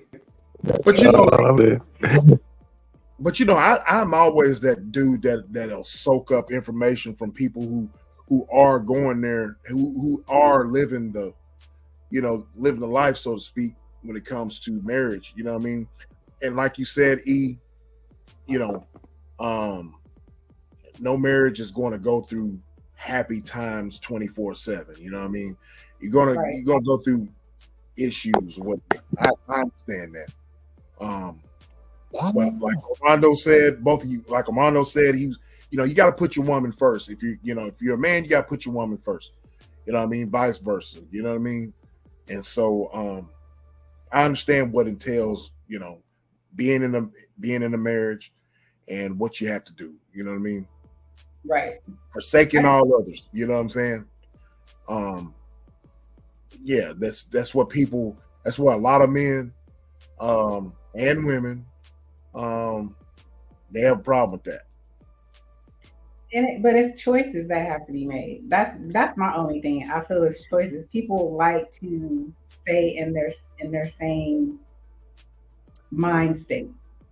I mean, if I lived by that, then I wouldn't be married to this day. I mean, by all accounts and purposes, I shouldn't even be married. I come from a single parent household. I had a young teenage mom. Uh, my dad, he was, young. He did his thing. He got married to somebody else. He used to cheat on his wife uh, several times. You know what I'm saying? By all accounts and purposes, if I was to allow everything that happened in my immediate family in my life to, to work itself out, or for me to walk in that and live in that, that was around me. That was my experience. That's the only experience I had. I wouldn't be married, but I had to seriously make it was a mind shift. Even myself, I went through, my younger years of being single, loving being independent, dating multiple people, just loving being young and having money and, doing my own thing. But it came to a point where it was just a mind shift for me. I wanted to be, at a certain point, I wanted to be married. I wanted to, have a family. Could I do it in the same mind headspace that I was in? Absolutely not. If you looked at me back then, you would say, oh, everything that Kevin Samuels was saying about modern women, I was. But it was a mind shift.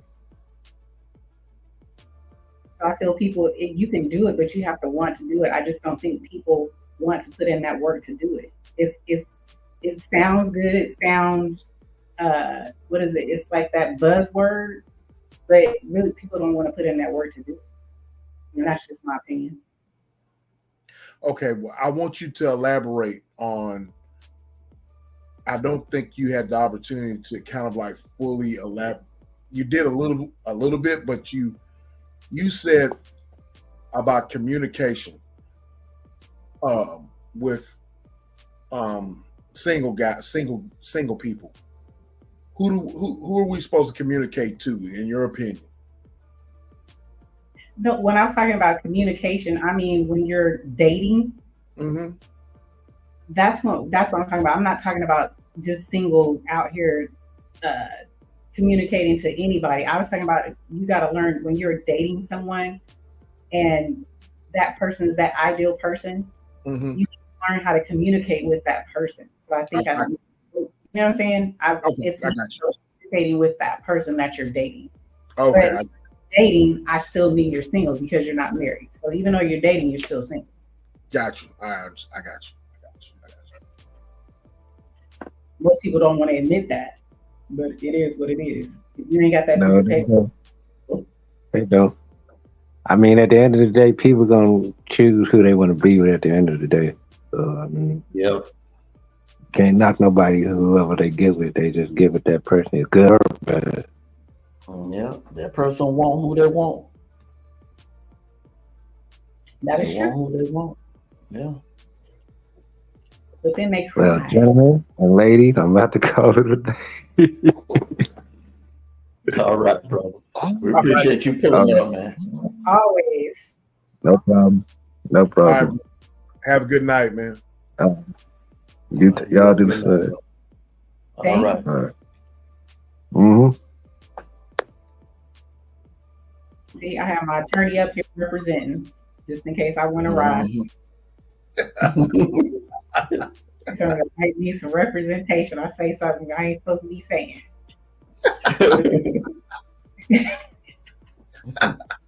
But I love these conversations with with two people that can take what I say and like analyze it and tell me the truth, because I'm one guy that's not going to like argue with the truth or argue with someone's perspective, because I'm open to,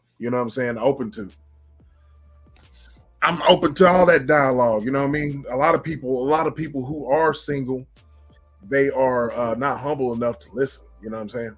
So you gotta humble yourself. Gotta humble yourself.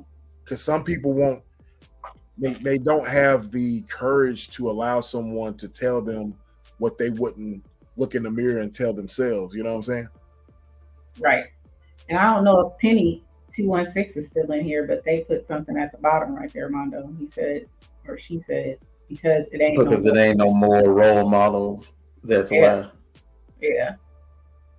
And I believe. Go ahead. Yeah, I'm sorry. No, I said I believe that too. There aren't a lot of married role models anymore. I think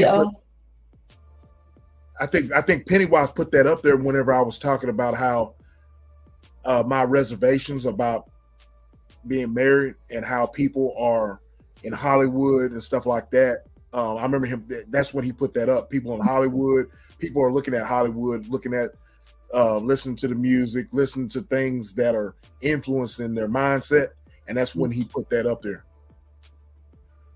Okay, and that's still a true statement as well. When you get into that. That is still a true statement. Everybody's looking at Hollywood, and that's the last place. Hollywood, these athletes, these entertainers, then the last people you should be looking at as far as relationship goals. Right. And I want to bring out something else. I think it was on your panel, E, and Armando. I was watching from the bushes while at work. He was saying the conversation was geared towards church and how women at church they tend to be aggressive when it comes to dating or wanting to talk to a man or they're interested in men. That is very much true. Because the reason why it's like that, I truly believe is because, especially when it comes to ministers and pastors and leadership, they take that as an advantage, because a lot of women are looking for that. They see a minister as being powerful, as being in leadership, you know what I'm saying? So, but then there are a lot of women in church that are,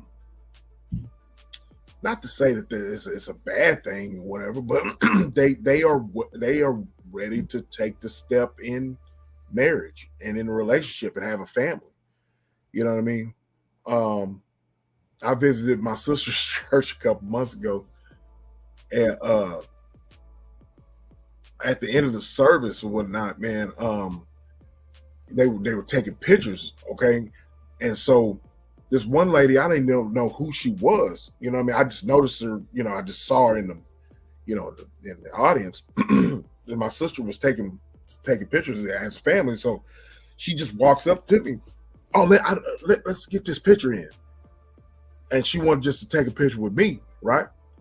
So I asked my sister, who is this lady? And she was like, she's had a crush on you for years. I'm like, I don't even know this lady, man. And she was like, well, I always post pictures of you and the family on Facebook and so forth and so on. And that's, she's asked about you and inquired about you. And I'm like, okay, I got you. Okay. So that's just, and that's one of those examples, you know what I'm saying? Not to say that's wrong or whatever, but that's one of those things where, when you go to a church service, in a lot of cases, there's a lot of women that it's like that, You look appealing to a lot of those women there. Well,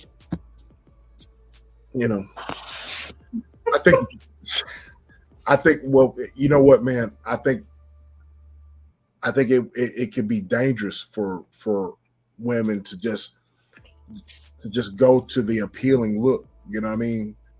Just jumping head first, because what if I'm somebody that is completely different, you know what I mean, than what you think, you know what I mean? Because a lot of men, like I said, use that as their advantage, to take advantage of women. You know what I mean? If I was that type of guy, you know what I mean? Yeah, in church. Yeah. Right. But I think for her, what you just said was, and your sister said that she's been eyeing you for a while. So obviously she has a relationship with your sister. So she kind of, she's cool with my sister. Exactly. Women feel folks out a lot of times through family members as well. I agree. I totally agree.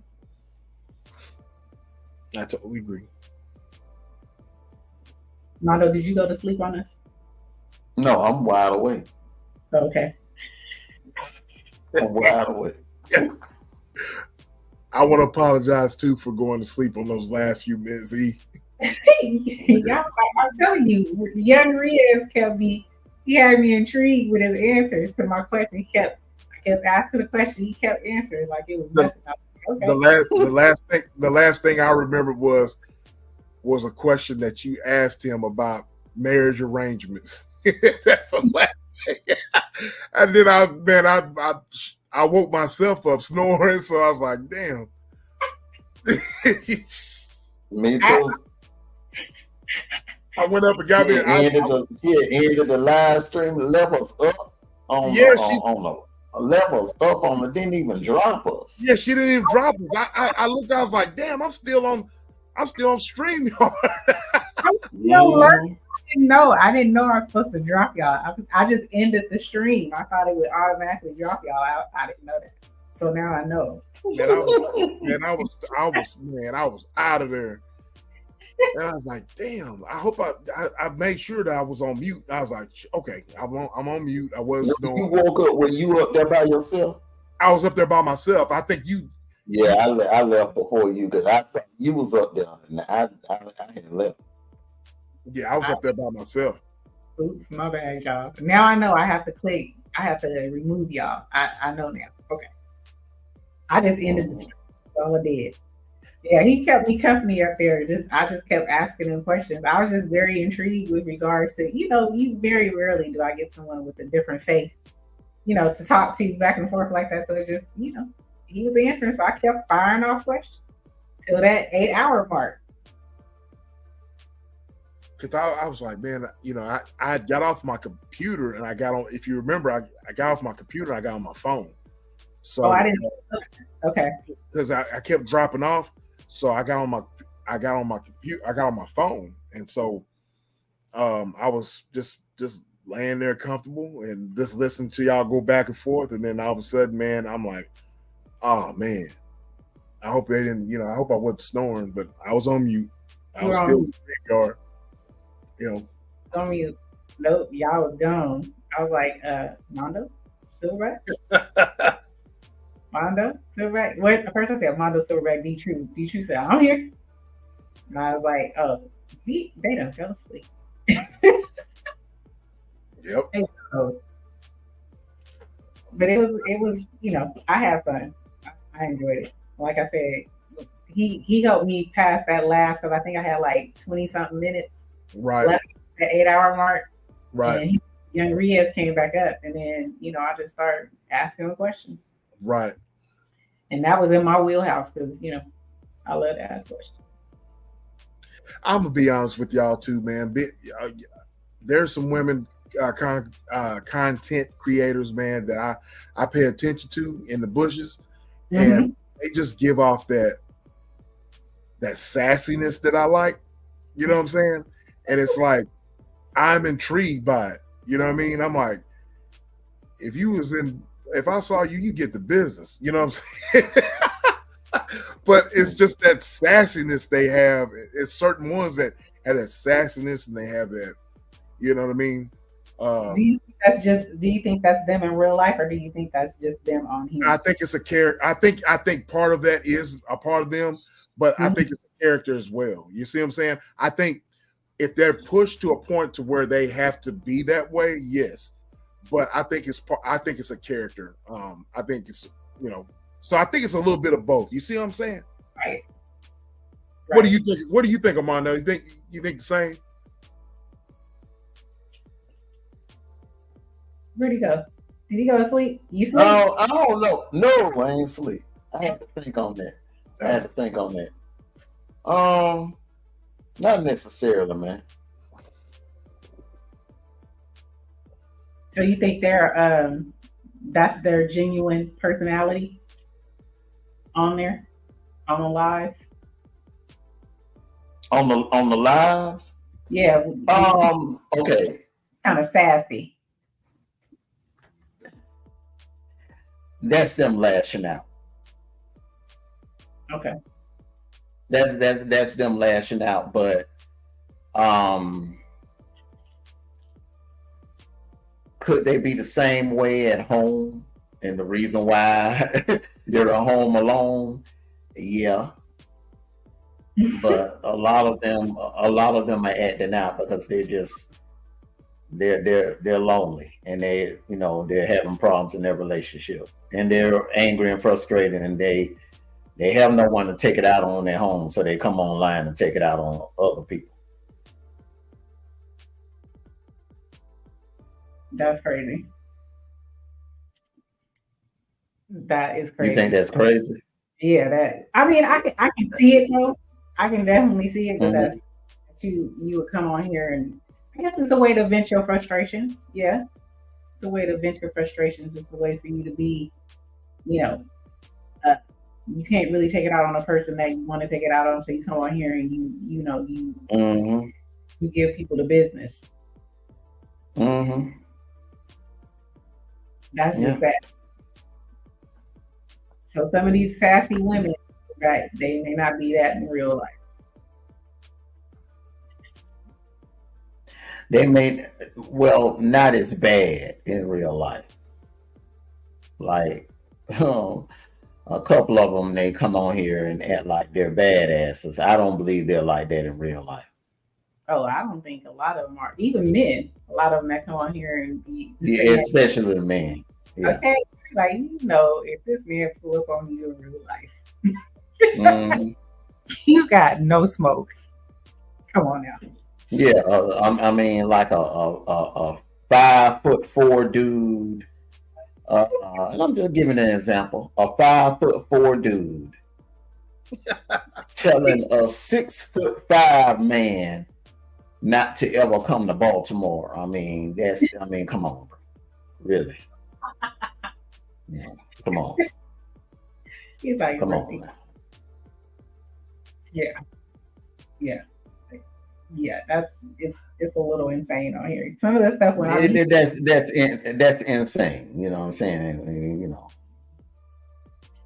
When I hear some of these back and forth, it'd be funny, but a lot of it be like, y'all know, if we put both y'all in front of each other, you would not have the same amount of energy that you have. Hell no.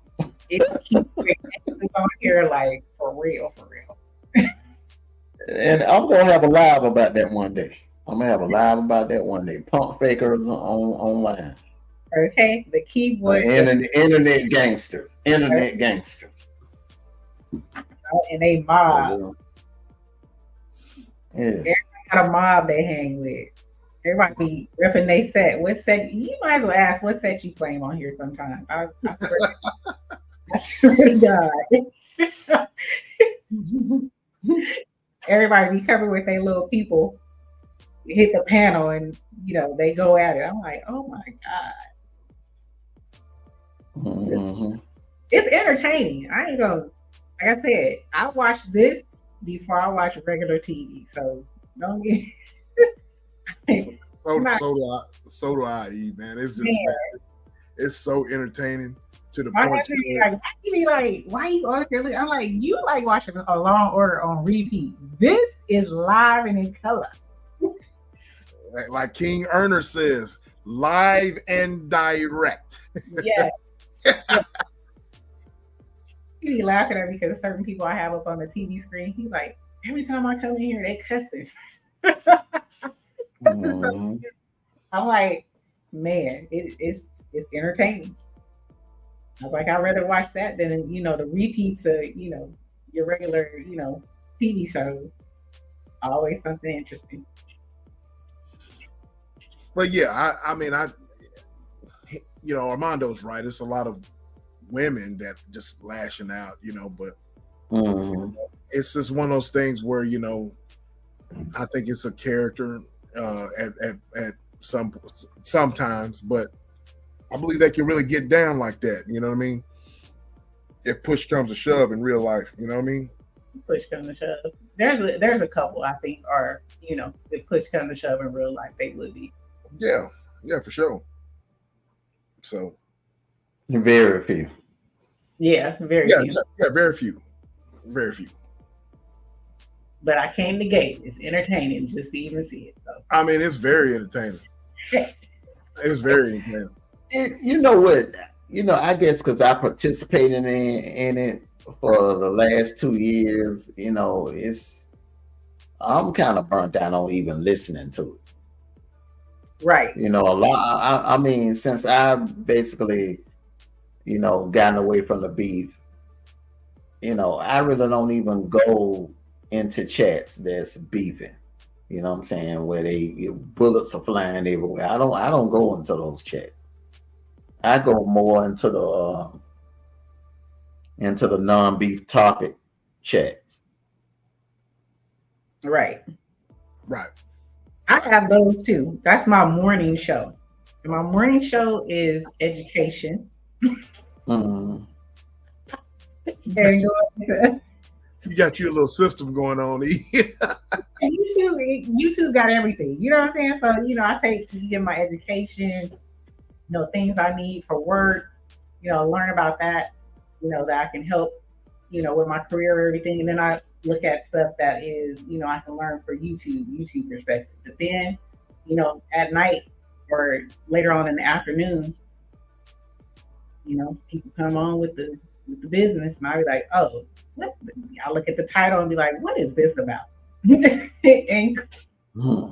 and click on it. So sometimes I click out because it's like, oh, you talking about the same thing over and over again with the same person. Sometimes I think it's manufactured beef for clicks. But for the most part, some get wild. Like this weekend, there were some wild ones that were unexpected. So I thoroughly enjoyed it. Yeah. Like I said, I just a lot of them are going dark now. They're going dark. I just don't get no thrill out of people talking about folks' dead relatives, putting the children in it. You know what I'm saying? Bringing in the spouses and calling folks jobs and calling CPS and calling animal control, sending pizzas to your house and stuff. I don't really see the thrill in watching that. I haven't seen anybody that's doing that is that aggressive. It's I only have like 3 that I watch, and they don't get that down in there.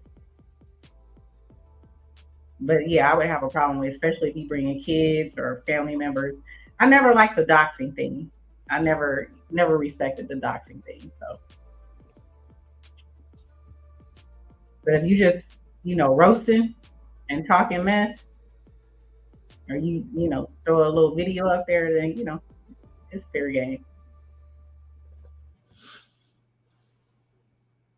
Yeah. And I see a lot of people now, they are, or not a lot of people, but I'm seeing a lot of folks that are taking, I guess, recording the beefs and then having channels, going over that whole little roasting session. Mm-hmm. So now that's a thing. Yeah, to go ahead and review. Yeah, review the whole little roast. Right. But that does get tiring though, because I've been following this for 3 years. It is kind of draining. But it's a breath of fresh air when you got guys like Nate the Great. You got guys like Ren Rock. You know what I mean? What we're doing over here. You know what I mean? It's a breath of fresh air because it's different. You know what I mean? And people, if you notice, people are kind of like, I don't want to say they're biting off her style, but they're being influenced to do the same thing. Talk about stuff like what we're talking about. I see people pivoting. They're trying to pivot. Right. It's hard for them because they're so used to the number of people in their chat. Right. It's not as easy to, especially when you're used to getting a certain amount of numbers, people in your chat, a certain amount of super chats, you know what I'm saying? So, and cash app. So it's harder for them to turn. But I have seen some folks that they like, new year, new me. Let me try something different. Right. But let's see how long it lasts. You know what I'm saying? Because again, like Armando was saying, it's going to be a shift. You're not going to see the numbers immediately. Right. Can you stay in there and hang? Keep be consistent with this mind shift that you have, and trying to create different content. Right. Facts. So we'll see by March who stay the course. I can give it till March. I'm being nice.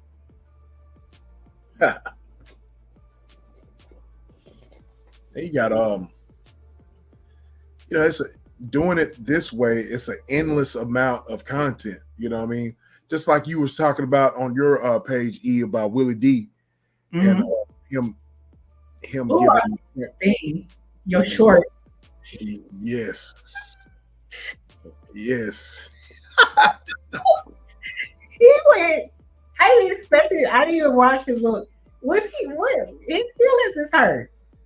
He had some. He was pretty perturbed about the way people were saying that his interview was trash compared to, you know what I mean? Like, for example, Damn D, he responded to whenever I don't know if y'all saw it, but Damn D, he said something about, he responded to Willie D's live that he had with Cat Williams. He said, he straight up, the title said the interview was trash. You know what I mean? So if Damn D said that, how many more folks were saying the same thing? And I said the same thing because I actually watched it. I had to speed it up. You know how you speed up, the videos. I had to put it on max because the first 10 minutes, I was like, "Oh my God, seriously?" I had to speed it up. I was like, "Thank God it was just an hour." It was trash. I wasn't expecting him to respond that way. When I saw your short, I was like, "Dang." Yeah, man. He at the end of that, he was like, "Man." He went in. I'm like, wow. He's like, F your mama, F your daddy, F your. I'm like, you emotional. He said everything you love. I'm like, wow. He didn't take it as, let me sharpen my, right skills. Let me take all this constructive criticism and let me go back and look. How could I better? This man, damn. Yeah, he wasn't trying to hear constructive criticism at all. That's sad. Yeah, he wasn't trying to hear that at all.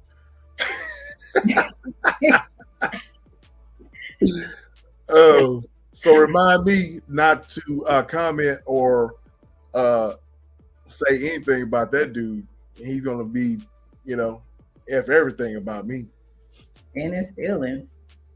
I was very I wasn't expecting him to be, so vulgar and so in his feelings like that. You Willie D. You 1/3 of the Ghetto Boys. Yep. I listened to him, but I didn't think he was gonna go in like that at the end. I know he has his opinion, about, his interview process. He of course, he interviewed different than Shannon, but people are expecting him to, but that wasn't the case.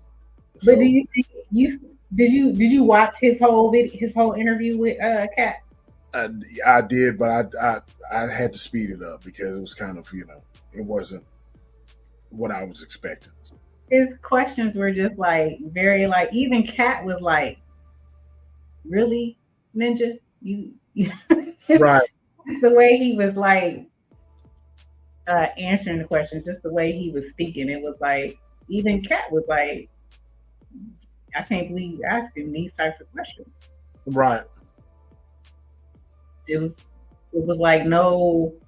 Him and Shannon's was just night and day. You can tell he didn't have any prep time. So I gave him a little leeway with regards to it because, from what they said, it was less than 24 hours that, he made it happen. So when you research it all, I don't know, but it kind of showed that he wasn't prepared. But if it was 20, that's enough time though. You know what I mean? I agree, but But he didn't treat you as such. Right. That was just my opinion. I mean, right. I gave him a little grace. But I agree with everything you said, you know what I mean? But Shannon Sharp is just different, you know what I mean? He's just, he was asking I guess one of the main things that Shannon had an advantage on Willie D was because he had a host of people that spoke on Cat Williams, you know what I mean? So he just let him speak. He just let him talk. because those people spoke on him. You know what I mean? Right. So he had that ability to let him speak, let him talk, and then they kind of veered. Because what was it? The first 30 minutes he was going off? He went off. He let off his gun. He was gone. Yeah. Fire away. Where, he had all these, He just had all these questions. He had all these questions, you know what I mean? But if I'm not mistaken, Willie D said that his interview he did his interview first, didn't he? Yeah, September 23. Right. Yeah, his was first. Right. But, there were some similarities. He did ask Cat did speak on some of the things that he spoke on in Shannon Sharp's. I just think that his Willie D's just went so bad, and the fact that Willie D never put it out. And then Shannon Sharp, he had the opportunity to go on Shannon Sharp, and Shannon Sharp had a lot of the people that he wanted to talk about anyways. He was responding to a lot of the information that, the people that Shannon had already spoken to, with Steve coming there, Cedric coming there, right, and everybody. He had the who's who, and so Cat was just responding. But I do think that because of that little mishap with Willie D, the fact that the way that interview went, I just think he was like, "Look, I'm just gonna speak, right, and let it, And Shannon was just smart enough to let him speak. Oh man, he's sleep. Is he sleep? Mondo. Oh man, he's snoring. Mondo. We're in the live, bro. We're in the live, bro. Hi. So what now? I said in the live. We hearing you.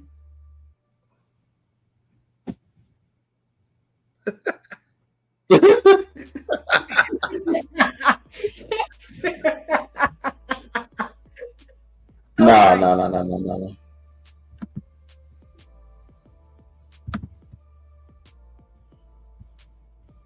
Okay, what do you hear anything now? I can hear you. We can hear you. We can hear you now. Okay. We was hearing something else. Oh. Yes. Oh. Yes. It's all good. Hey, bro. that can happen. Hey, that can happen sometime. I know. We was holding it down though. Yeah, y'all were having a good conversation. I had laid back in my seat and I'm like, okay. Okay, we was just talking about the cat and the Willie D thing. Willie D and Shannon Sharp with Cat Williams. Oh, so Willie D. My opinion on that. Okay, Willie D did the interview first. Okay, Yes. but he didn't release it. He sat on it. All right, so why would he sit on that interview? So he said he sold his boy Smashwater that set it up. He said that he was interviewing a lot of folks and that he was holding on to all the interviews in order to put them out in 2024. So Willie D said that he was categorizing or, getting a combination of interviews and that he's going to start pushing them out in 2024. That's what he told his boy. I don't particularly believe that. Yeah, that don't make sense. It don't, because you got exactly. But he said, like I said in mine, Cat Williams has said a few things in the interview that I think personally he may have felt it was a personal jab at him, and he may have shelved it because Cat Williams called him DJ Vlad at one point in that interview. He asked him, Vlad is a culture vulture. We all see Vlad as a culture vulture. We also see Vlad, that they say a lot of things, and a lot of folks be watching, and they shouldn't be saying the stuff that they saying, but Vlad asked those type of questions. So I think that was it. And then he also had a point in that interview where he was asking about some Houston comic that Willie D is cool with per Angry Man's podcast. I guess this comic was cool with Willie D. Willie D was asking about the situation, because the comic said he came there and Cat told him that he was going to allow him to perform. Cat was like, no. When I'm on tour, I have my comics already lined up. So I'm not coming to a new city looking for comics to come on stage with me. I already have my comics for the tour already lined up. We have a time slot. I'm not looking for new people, but Willie was like, well, can I get homeboy on the phone? And Cat was like, for what? I'm telling you, this is how it goes. I don't know if that was a personal dig that Willie D didn't like. And then at the end of Willie D's interview, Cat just told him, he gave him his flowers as being a ghetto boy and being, hip hop legend, but he's like, this was the worst he had ever, been on. And, you asked the worst questions that I've ever, he point blank. He said it at the end of the interview. No one will ever ask me any questions like this. You ask the worst questions. So I think, maybe he felt slighted and, he may have shelved it. I don't think he was just holding on to it like that. Because they did the interview, back in September? September, when he was on tour in Houston. Right. September the 2nd, he was on tour. September the 3rd, he did the interview. But, I'm going to say this here. DJ Vlad is not a good interviewer, in my opinion. He's horrible. You know what I mean? Yep. He doesn't do any research, and it's like, okay, he interviewed Thug Life, the original members of Thug Life from Tupac. He was asking some stupid ass questions. He was like, so are y'all outlaws? And at the time, what's Tupac's what's the guy's name? I forget his name. He's dead now. E from California. The guy that said that killed him. No. Damn it, I can't. Big Psych. Big Psych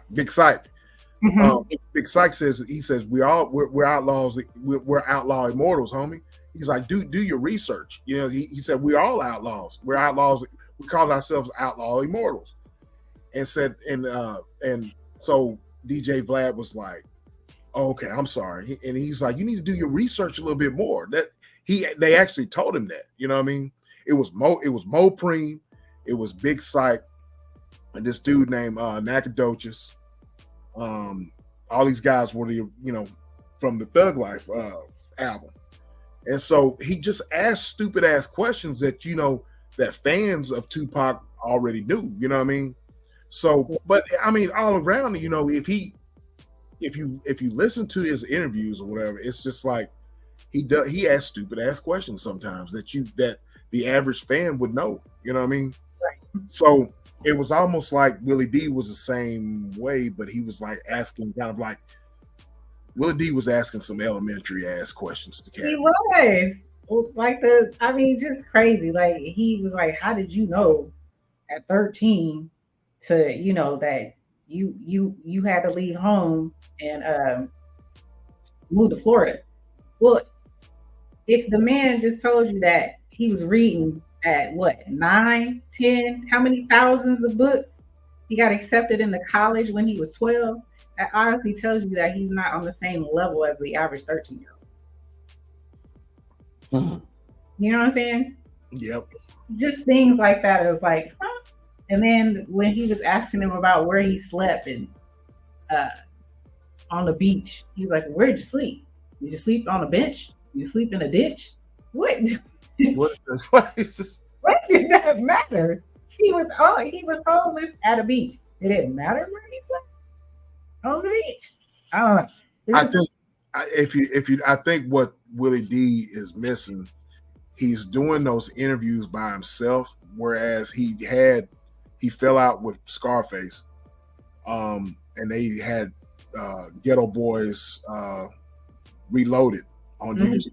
And when they fell out, whenever Scarface went on that the 50-year hip hop thing award thing or whatever.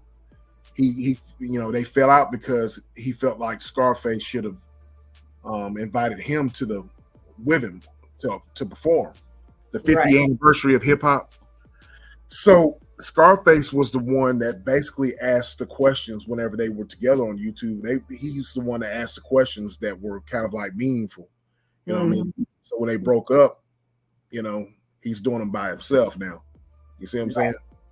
Right. And compared to Shannon Sharp, let's be real, I know Shannon's not coming up with all the questions that he's asking. He does have someone that does research for him. Right. He's got a team. Yeah.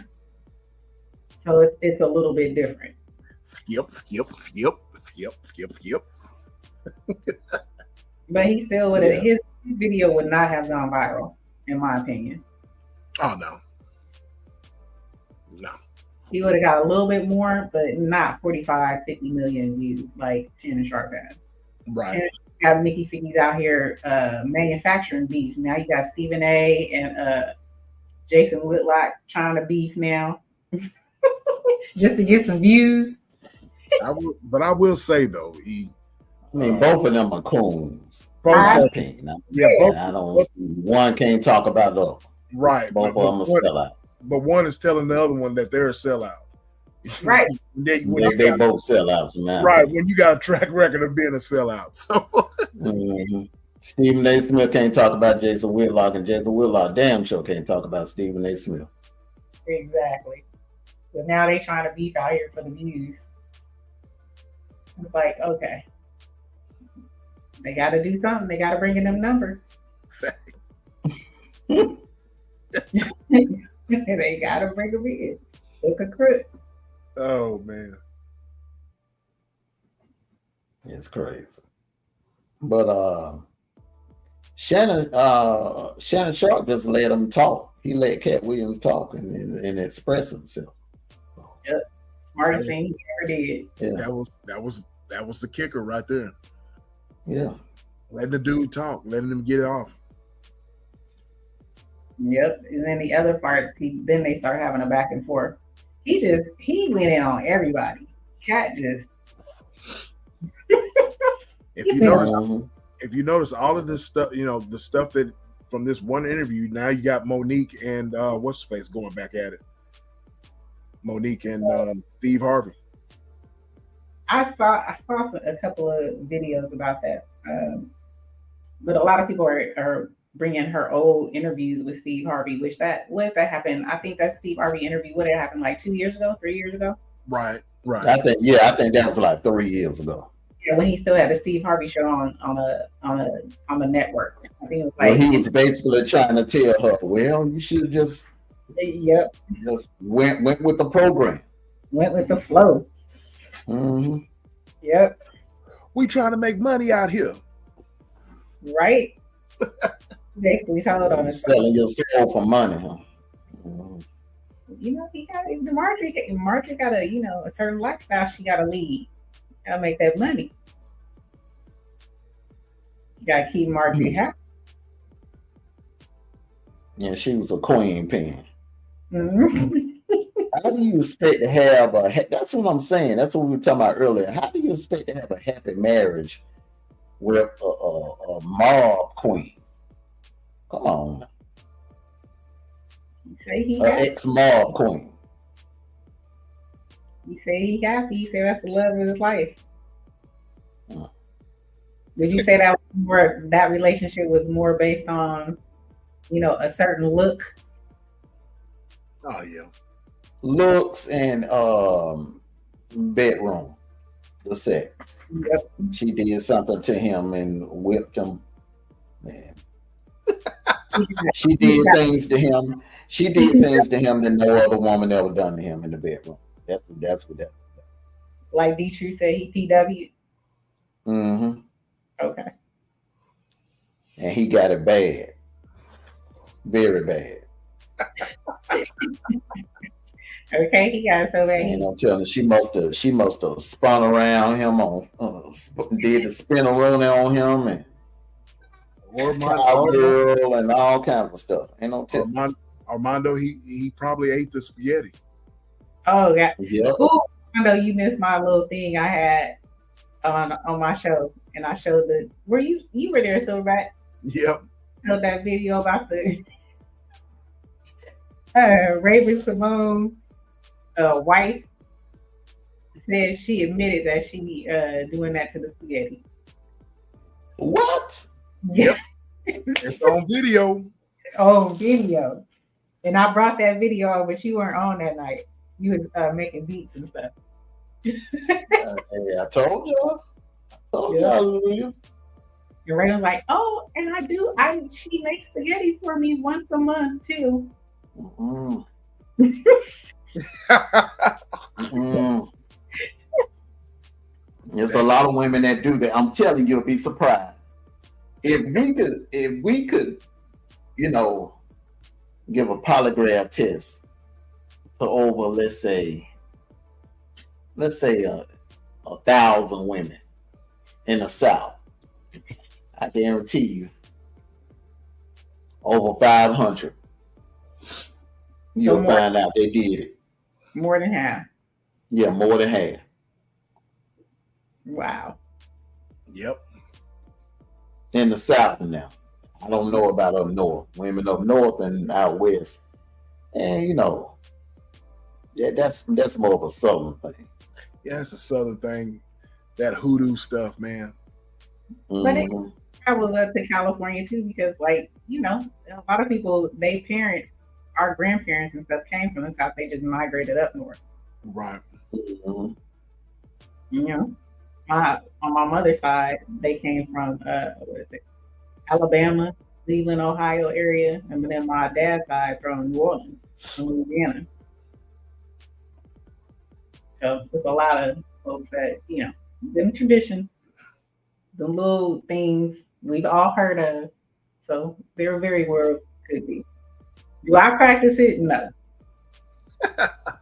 No. But I did used to play around and say stuff like that, just to, because my grandmother, it was the spaghetti thing, and then there was another one where they said, if you want a man to never leave you, you would bury his drawers in the yard. What's that Red Fox thing on what you call it? I don't know, but my grandmother actually said that to me. So, take it what you want. I heard that before too. That's why I do my own laundry. Bury his drawers in the front yard. He'd never leave. Bury your drawers in the back of the house. You couldn't leave the house. Mm-hmm. Leave the house. Mm-hmm. Yep. Ever since I left home, I've always done my own laundry. When you cook the food, you do the laundry. What she do? No, I cook the spaghetti. Now, you can cook anything else, but I'm cooking that spaghetti. You want spaghetti? We eat spaghetti now. I cook.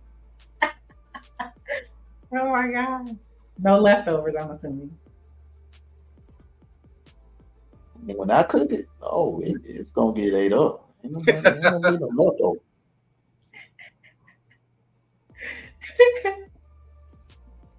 Damn. Okay, that's funny. That is funny. That's hilarious. I made some spaghetti this weekend just because that little thing that happened. And, I was like, I'm going to make some spaghetti now. So I did make some spaghetti. I didn't taint my spaghetti. I don't need to taint my spaghetti. Okay.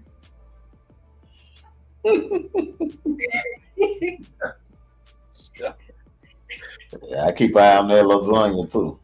Oh, no, man. Lasagna, the spaghetti, everything. Anything with red sauce, okay? You saying anything with red sauce? Mm-hmm. Well, then you might as well look at the chili. What else? Oh, I don't eat chili, no way. I don't mess with chili. What? I don't eat chili. Oh my God. I love chili in the winter months. Silverback, do you eat chili? I love chili. Beans or no beans? You in Texas? Beans or no beans? No beans. Oh my God, that is truly a Texas thing. Okay. No beans. That ain't nothing but some meat soup. They put some crackers in there. You know, I'm good. A little bit of cheese. I'm good. But no beans. Nah, no beans. Nah, no beans. Nah. That ain't really no chili then. That's sloppy Joe. That's what Sloppy Joe right there. That ain't no damn chili. That's what they say. They like, you can't put chili in your beans. It's a Texas thing. And I'm like, no beans in the chili. That's a sloppy Joe. You eating sloppy Joe. Sloppy Joe is kind of, I don't know, man. Do you put ground beef or do you use like steak, chuck, or something like that, meat? I like ground meat. Okay, you like ground meat? Well, I mean, and then, you know, turkey meat too as well, but you know, but I like ground meat. Okay. I used to make it with like steak. Steak. Well, see, the only problem with that is with making steak with chili or steak with stroganoff and all that, it just, the steak you get, I don't know, it's just different. I don't know. I just like ground meat with with stroganoff and beef stroganoff or chili. Right. Yes, a certain type. Like I'll use like either chuck, or sometimes I'll use, if I want a different texture, I'll use like a asada type. Yeah. Seasoned real good. Yep. Yeah, I hear you. When I ate meat, which I do miss it a lot. Right. I'm still perfecting my vegan chili. Your vegan chili? Mm-hmm. Vegan chili. What's the ingredients that goes into that? I use a lot of like lentils, kidney beans, black beans, and then for the like meaty texture, I chop up like mushrooms for that, like, because mushrooms are a good substitute for meat. And I still get the thickness and the consistency, but sometimes certain things, certain recipes, you can't forego just having beef. And sometimes I miss beef. So, I love seafood and beef, like steaks, ribeyes. Ribeyes is my favorite type of meat, type of steak. So being vegan, those are the two things I miss. So ribeye steak and some crabs and shrimp, stuff like that, I do miss sometimes.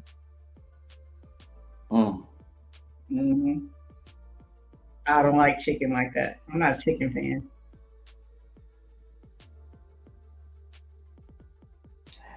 I mean, I couldn't go straight vegan, but I could cut out all the meat except seafood. Could you? So you could be pescatarian. Pescatarian is a vegetarian but you eat seafood as your protein. That's a pescatarian. So you like shrimp, crab, lobster, crawdads, lobster tail, oysters, crawdads. Okay. Some people don't like crawdads. I love all that stuff. Oysters, I like oysters. At least Pinot, bouillabaisse with all the seafood in it. You said you like crawdads? You said? Yes. Okay. Yes. That's my weakness. I'm telling you, a ribeye steak, if you want to mess me up on my veganism, not my vegan, plant-based, let me stop saying the V word, plant-based, throw a ribeye in front of me. and throw some lobster, some crab, some shrimp, it'll be hard for me not to touch it.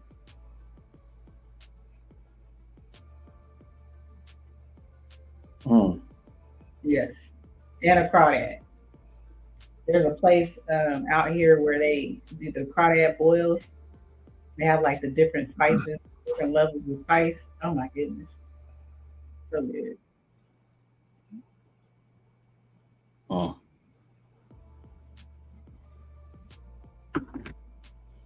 We used to go dig for them. Believe it or not, they used to have a place over by the marina out here where you could dig for them. And instead of buying them at the store, we used to actually go and dig and get them and catch them alive and bring them back. Yeah. Yep. Boil them and stuff. But I don't like fish. I don't. You don't like fish? No, I don't. You don't like catfish? No, I don't. Wow. Nope. I'm not too crazy about fish either. Now my daughter eats all that stuff, man. Any kind of seafood. You know, she loves fish. She loves, but me, I ain't too crazy about it. No. I mean, I can do it sometimes, like certain, but it has to be in something. Like I can eat sushi. When I eat sushi, I can do it that way per se.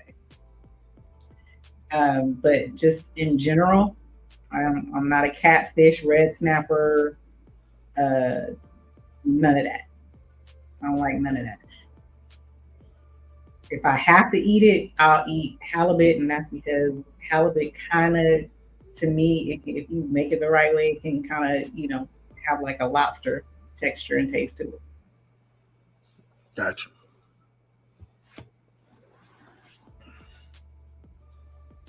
Man.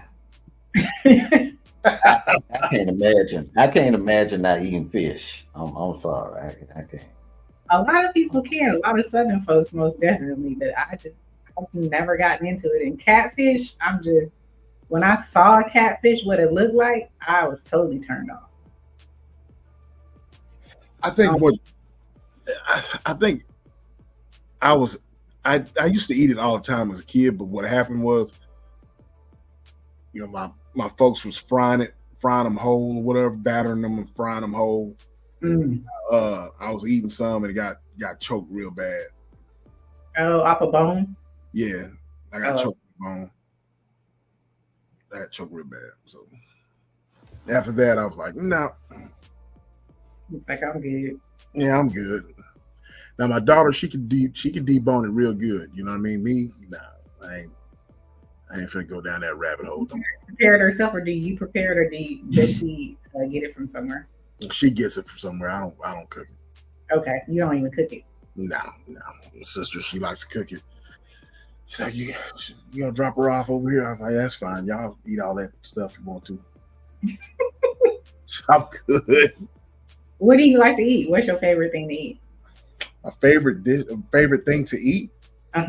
Or a favorite dish? I'm old school eat. I like beans and ground. I like beans and ground meat and cornbread, hot water cornbread.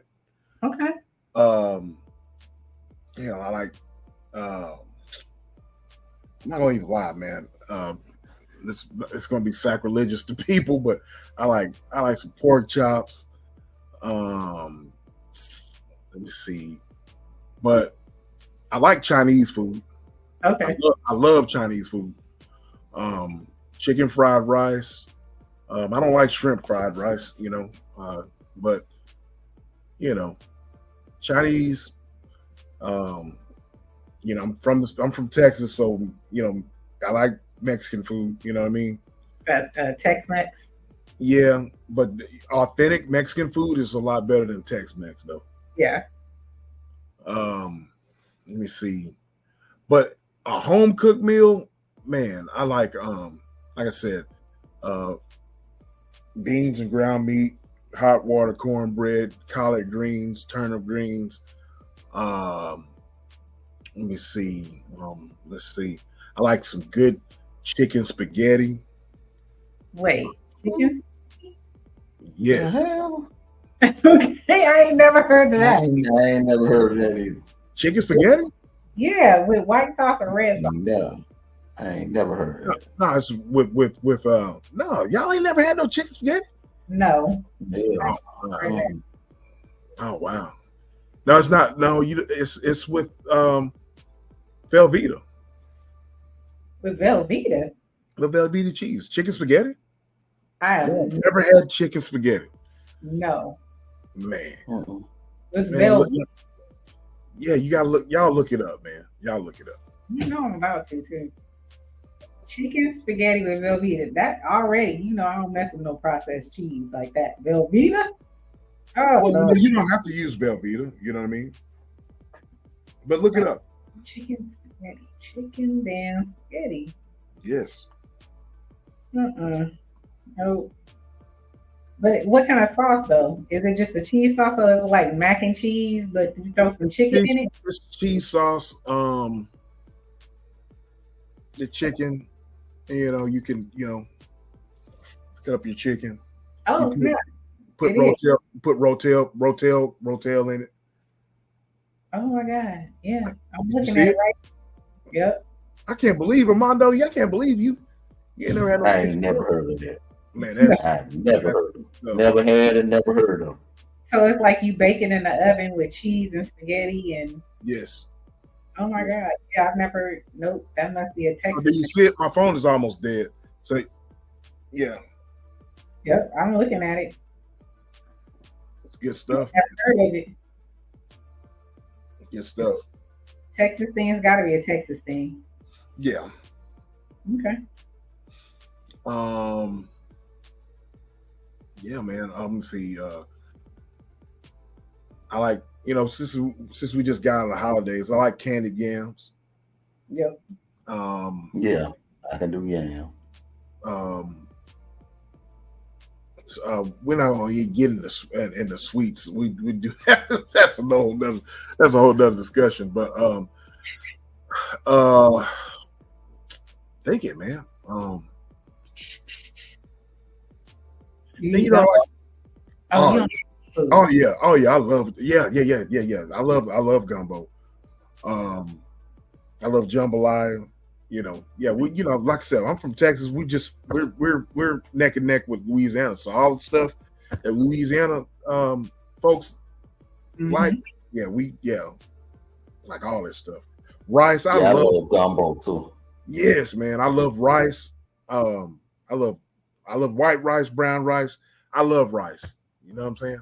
Etouffee. You like etouffee? Etouffee. Oh yeah, all of that. Crawfish etouffee. Yeah, all that. Mhm. Yep. Yeah, that's the good stuff. Mhm. Now, with your gumbo, do you like a thick roux Yeah, I like mine thick. I don't want mine to be, or I like your raw roux? I like my roux to be thick. Thank you. Some of these people I be watching, they are looking at their gumbo, and I be like, that ain't no gumbo. That looks like soup. I mean, no, it's not cooked right. It's like that's the part of it is the roux. Right, the roux is what makes it. You know what I mean? Yeah. Mm. I watch some people be like, oh, I'm making gumbo. You know how they post on their social media. I'm like, that ain't no damn gumbo. I ain't eating that. Yeah, that's soup. That's soup. Yeah, Man. that's soup. Mhm. I got I don't like, my gumbo, I like the roux. And then I don't need rice with my gumbo. I like plain rice. I can eat rice just plain. I can eat pasta plain, Yeah, just salt water. And it don't take much. I can just put it in my bowl and eat it. But I don't like my gumbo with rice. I just like the gumbo. mhm. But I just want to suck on the roux and the crab. That's what I like to do. And you can give me some grits. I gotta have rice with mine. Yeah, I gotta have some rice with it. Yeah, I gotta have some rice with mine. That rice makes it, man. I like to dip Mhm. in Makes it the thick. Everybody does. So I make the rice for people, but I'm like, y'all can have that rice. I just want to suck on the roux and the crab. That's all I want. But speaking of pasta, I love Alfredo, chicken Alfredo. I love all kinds of pasta. angel hair pasta. I mean, yeah, I just love all of it. You have to make your own Alfredo sauce. Yeah. Okay. Yeah, for sure.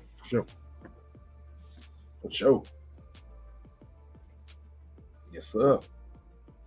Mondo, what's your favorite dish? Seafood fettuccine. Okay. Seafood fettuccine. Yes. That sounds good. That does sound good. Homemade or just you can make it yourself or Yeah, I can make it myself, homemade. yeah, that's all right. Do you guys make Chinese food homemade? No. I I don't. never learned how to make. Never learned how to make Chinese homemade. No. Oh my gosh. My daughter, she I get the dumplings for her. Mm-hmm. She'll make stuff or whatever that she finds on YouTube. You know what I mean? She done got really good. You know what I mean? But no, but I don't. You know, I'm not gonna make any Chinese food. But she's trying to experiment and stuff. It's easy to do. Well, I know chicken fried rice. I can make chicken fried rice, shrimp fried rice. I can make orange chicken, sweet and sour chicken, Mongolian beef. What else? Broccoli beef. Right. Yeah. The only thing is, man, I love soy sauce, but soy sauce has a lot of salt in it. You know It's what I mean? Coconut aminos. Yeah, what now? Coconut aminos. Coconut aminos? Mm-hmm. Coconut aminos, or just have you ever heard of Bragg's aminos? Yeah. It's Yeah. made by Bragg's vinegar. Yeah, but they have the aminos. It's just like soy sauce. Oh, really? Yep. Okay. Because even with low sodium, whatchamacallit, soy sauce, it's still got a bunch of salt in it. You know what I mean? So I'm gonna have to check that out. Yeah, coconut aminos or Bragg's aminos. I got you. Down on the salt. Yeah, I gotta check that out. My favorite food is Mexican food, so I love a good street taco. Yeah, street taco. Oh man, I love a good street taco. it seems like there's a street taco joint on every corner here where I live at. I can imagine. That's the same out here. We got food trucks. We got all kind of Mexican restaurants. We never heard for a Mexican restaurant or a Chinese restaurant out here. So yes, but it was hard for me to find like plant-based. But once I learned how to cook some, and it's just the sauces. I can eat a good plant-based street taco too. Oh, okay, gotcha. Mm. But yeah, I'm with you. I love Mexican food. Oh yeah, I was born on Cinco de Mayo, so. Oh damn. But all my mother told me, she's like, all she used to eat when she was pregnant with me was Mexican food, like all the time. And then I was born on Cinco de Mayo, and I love Mexican food. I can literally eat Mexican food all day, every day. Yeah, I love Texas fajitas though. Oh yeah. Mm-hmm. Oh, fajitas with the peppers and all that. See, that's kind of Tex-Mex. Mm-hmm. So you like more Tex-Mex? Mm-hmm. Okay. I like me a good taco, burrito, enchiladas, beans and rice.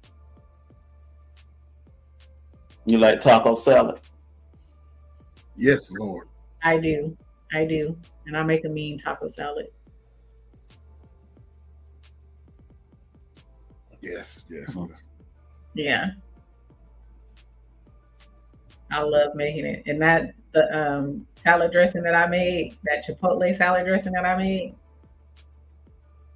on my video, I use it on my Mexican, my taco salads. Tastes so good. Hey, what was that little sponge thing you was using when you was I think you was cleaning? Looked like you were wiping the collard greens. Oh, when I was cleaning my greens, Yeah. It's a vegetable brush where you can take it and you can clean your greens with it. It's a vegetable brush to clean the, because sometimes, you know, when you get apples and vegetables, if you have that extra waxy film on it, you just can't Mhm. pour over it to get it off. And so I use that to kind of like brush off that, you know, any type of dirt or anything to help, you know, get them clean. And then I have baking soda and salt. Mm. That's what I was using. You saw that when I made, that was the Thanksgiving Yeah. You video. was playing the music loud, cleaning your collard green. I Yeah. said, man, I ain't never seen nobody clean collard greens like that. Hey, And that's the same video you was slapping the turkey.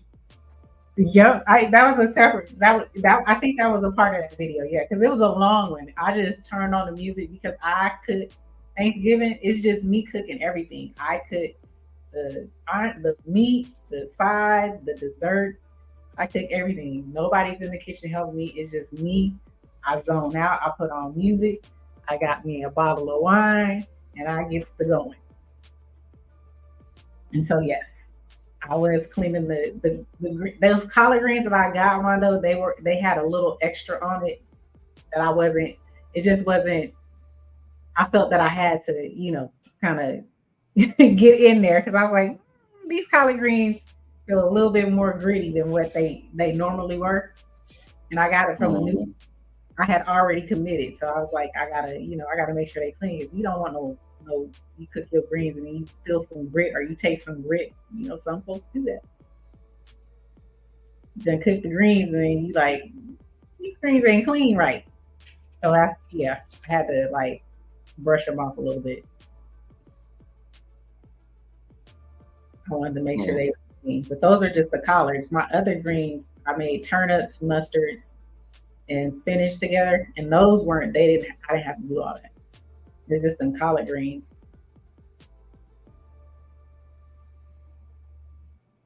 Mm. Hmm. Oh, you got an art to cleaning your greens. I'll tell you that. You I ain't clean never seen nobody clean greens like that. how you clean your greens? Do you Nah, put she them cooked the green. baking She cooked the soda? green. She cooked greens better than I do, so I had to let her cook the green. Okay. Is she cleaning with baking soda and salt, or does she use something else? And she put us out the kitchen when Oh, she cooking on Thanksgiving dinner. Yeah. okay, she does. Okay, she does it too. Uh-huh. Yep. This is one of them things. People like, do you need me to help? I'm like, nope. Just get out my way. Get out my way. I gotta get it done. Because certain people don't want to eat my mom. My mom used to like cook the day of Thanksgiving, and I don't do that. I prep a lot of stuff. I prep like days, if not a week before. So what you were seeing was, you know, I had already, you know, prepped a lot of the stuff, but the greens I did separately. And I just don't, because I want to be able to, when the day of Thanksgiving, I want to eat at a certain time. I like to eat like around 1 or 2. I hate when people be like, oh, we not eating until 6, 7 o'clock. Well, dang, Thanksgiving damn near over. Hmm. You know, 7, 8 o'clock at night, because you cooking all day. So I like to get that stuff done. Yeah, I think the best thing to do is to start cooking like at 6 o'clock that Wednesday. Mm-hmm. Yeah, don't cook the day of Thanksgiving because you ain't gonna be done till like late that evening and half the day gone. Exactly. I can't deal with it. And I brine my turkey, so I brine my turkey for a week. Well, that's already, you know, I just have to, you know, dress him up and do what I need to do. But most of the stuff I do ahead of time because I want to eat, and then either I'm gonna go to sleep or I'm gonna go to somebody else's house and, you know, have fun, one of my relatives' house and have fun. But I don't want to like leave like late. I guess I got older. By the time I get home, 8, 9 o'clock, I'm ready to be like it's over with. Right. the day is done. Yeah, you're right about that. So that's why I don't see how people wait till the day of to try to cook all that food. It was people. My husband went to Safeway. We got Safeway out here. I don't know what. Maybe I don't know if y'all call your grocery stores out there, but we got a Safeway. My husband's like he went to get some soda, and the Safeway was still open on Thanksgiving Day. He drove up there. He's like, when I tell you, the parking lot was full to capacity. He's like, I ain't going in there. It was people shopping on on Thanksgiving Day for turkeys and everything else. Now 8, maybe 10 a.m. in the morning. Mm-hmm. You know that food ain't gonna be ready. Good luck on that. Exactly. That food ain't gonna be So ready. they starting at 8, 9, 10 in the morning. Yes. Safeway was packed. People was buying turkeys and hams and this and that. Yeah. I don't even like starting late like that when I'm grilling for the 4th of July. Exactly. You like to let your meat season overnight. Yep. Marinate overnight. Marinate. I'm the same way. I don't like doing stuff the day of, especially with meats and stuff like that. I let your seasoning set in. You know what I'm saying? Even with spaghetti, the spaghetti tastes better the next day because the seasoning is set in. Right. Exactly. Man, that's one thing I had to cook the same day. Okay, I had to cook it the same. I'm serious. I had to cook it. I want my spaghetti fresh, man.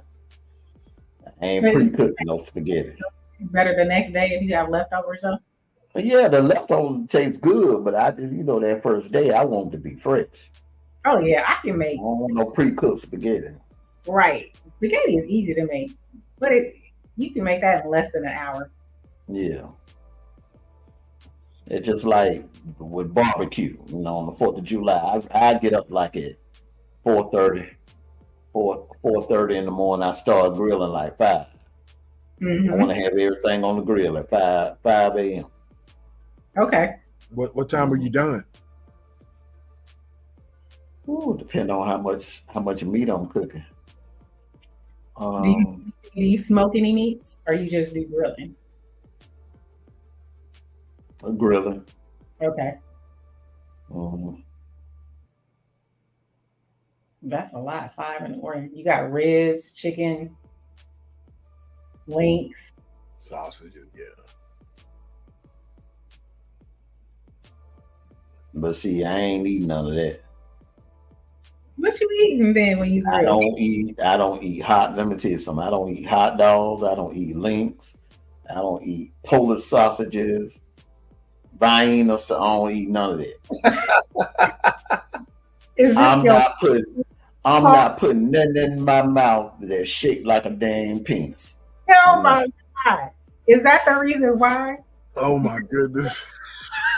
I ain't putting no links, none of that. I ain't putting nothing in my mouth that's shaped like a penis. Are you serious right now? I've been like that ever since I was a kid. I don't eat no hot dog. Oh my God. I've never heard this. Wait.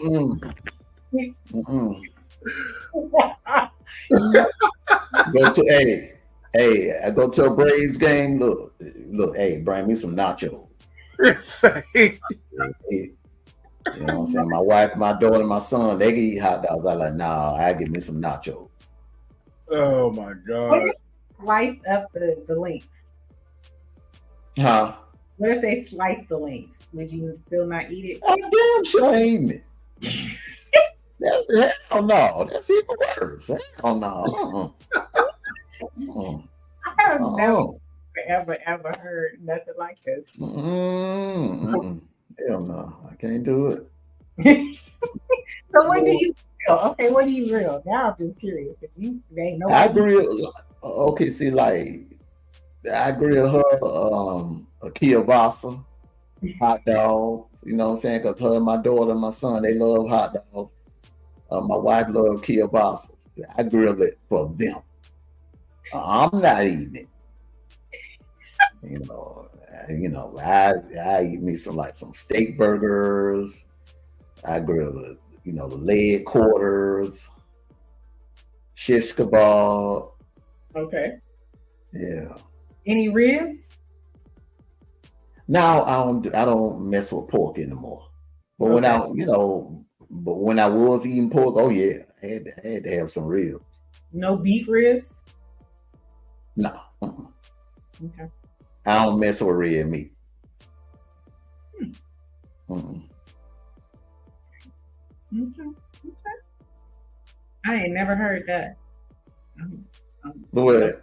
Sausage. No sausage. No, I don't know sausage, no hot dog, no Polish sausage, no links, none of that. Oh my Kielbasa, none of it. No, none of it. I thought you was gonna say because of the different parts of the No. you used to make hot dogs and stuff. You went away. That was with A whole nother way with that conversation. I wasn't expecting that. I thought maybe it was like health reasons at first. Right. I don't mess with nothing that look like that. Oh my God. He said Vienna sausages. None of that. I ain't heard Vienna sausage in God knows how long, but man, wow. My husband loves them. These Italian sausages. We have a place out here that they make them fresh. They make like different types, and I buy like a wheel of it, and I cook it up for him, and he loves those. Now, hot dogs and hot links, yeah, he don't eat them, but that he will. But it ain't for that reason that you just said. It is not for that reason.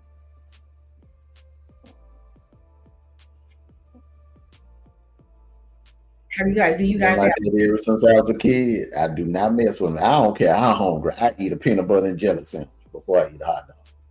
Dang, that's serious. That's serious. So, Ray, do you eat hot links? I love hot links, man. Hot links. Now he got me thinking. All right. I'm like, what the hell? Pause. That's crazy. I know I used to eat links and stuff like that, but not no more. And a good rib. But I don't eat a lot of pork. I don't eat pork like that. So you were saying pork. When I used to eat pork, I used to eat the hell out of pork. Pork chops, sausage, the pig tail, pig feet, chitlins, pig ears, hog maw, yes sir, hog maw, ham, tripe. Nah. Yeah, he don't tripe. Okay. But yeah, man, when I was a kid, I used to love pig ears though.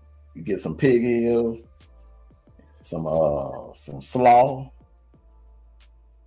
pig ears, slaw, black eyed peas, and cornbread. Oh my God. That was the meal right there. Yeah, that was the meal right there. That's real big here in Texas, especially during New Year's. Pig ears? Pig ears You and black eat eyed pig ears? No, I don't eat. No. I can never get down with it, but my folks do. All my people eat that stuff. I can't. The pig ears were good. Pig ears were good. I never tried a pig ear. I had My grandmother used to make pickled pig feet. Now I've had pickled pig feet, but that's about the extent of it. That's the extent. Now I never had hog maws. I had a boyfriend. His grandmama used to make it. She used to have a separate kitchen in her She called her garage, the garage, and she would make hog maws. And I never knew what it was until I was like, "What is that smell?" And she took me in the garage and opened up that pot, and I saw like the whole head of a dang pig. I almost vomited. I had never seen that before. No hog head cheese, hog maw. No, wasn't interested. It's like it's good. And I guess you put it on crackers and put some hot sauce. And I'm like, no, ma'am, no, thank you, ma'am. I'm good.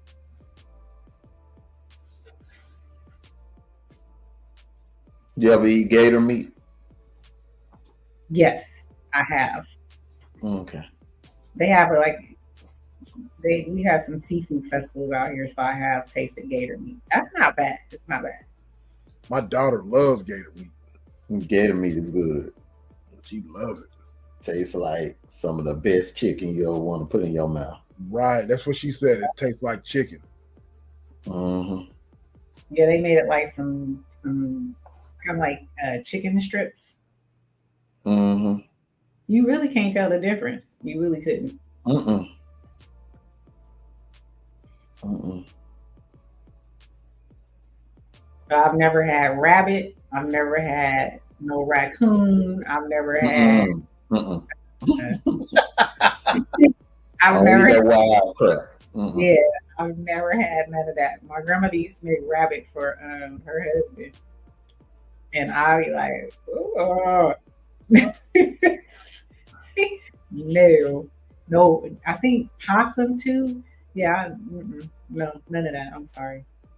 I ain't gonna eat none of that stuff, man. But my folks, man, used to trap them damn coons and possums and cook the hell out of them whole. Whole? Yes. So they didn't gut it or nothing? I mean, they gut it, but I mean, you know what I'm saying? They that whole. They bake it. Oh. I guess I would, if I was brought up in that, maybe, or maybe I was starving. But they make possum stew out of possum. Mm-hmm. No. I couldn't eat that mess. That would be one night. I would tell my dad, look, just put vegetables on my plate. I don't want no meat. Can't do it, man. Can't do it. No. Now, Silverback, they say people from Texas, they say they eat snakes down. Oh, yeah.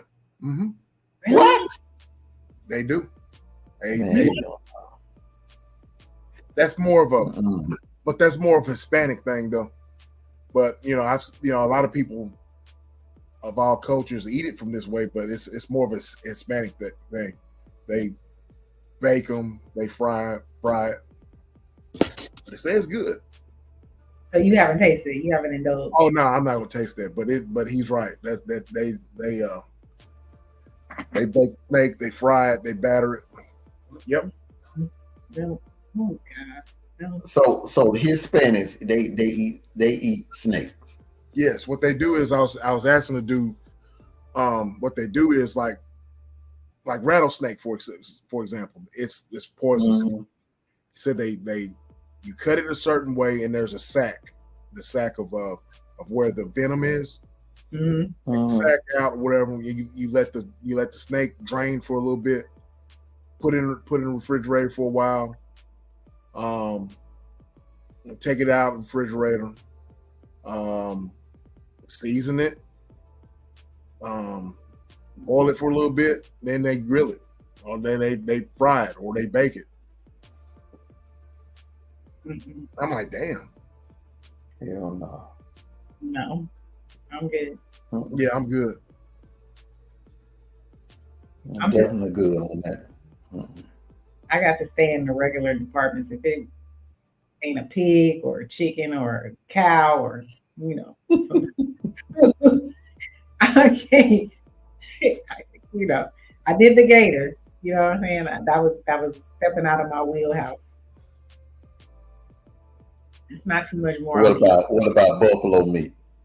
I've never had buffalo meat. Nope, I've never had it. I've never had bison, even though they sell it in the grocery store. I've never eaten it. No deer, no antelope, and no bear. Somebody had a bear burger once. And it was like, you really couldn't tell. Yeah, ground up bear. Hell no. Hell no, ain't no damn bear. No. Yeah. Hell no. You're going to have to trick me. Anything like that, you're going to have to trick me. It better look like something I'm familiar with. Hell no, I can't do it. No damn bear.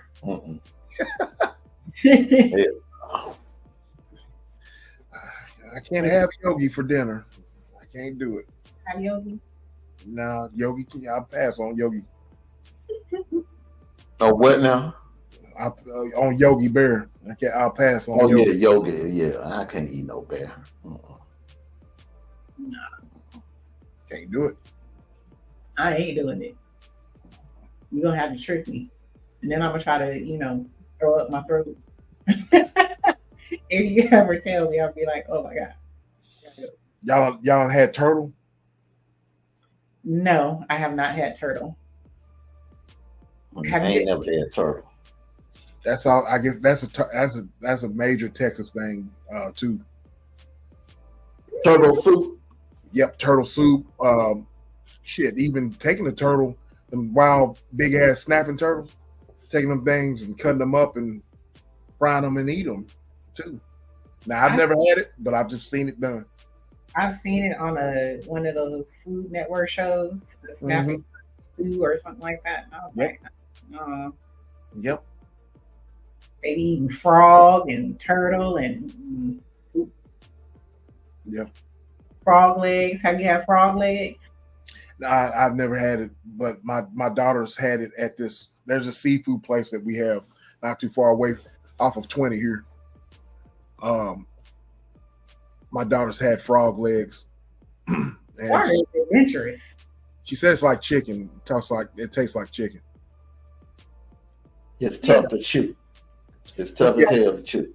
Oh, it is? Okay. Yes, it's tough to chew. No, thank you. Yeah, she says it tastes like chicken. Yeah, it tastes like chicken, but it's tough to chew. Tough to chew. Tastes like chicken though. That's what she said. I said, "What it tastes like?" It tastes like chicken. I said, "Okay." Here, take some. I was like, "Nah, that's all right." That's all right. So, how did she start eating different foods like that? Since you don't have the same palate as her.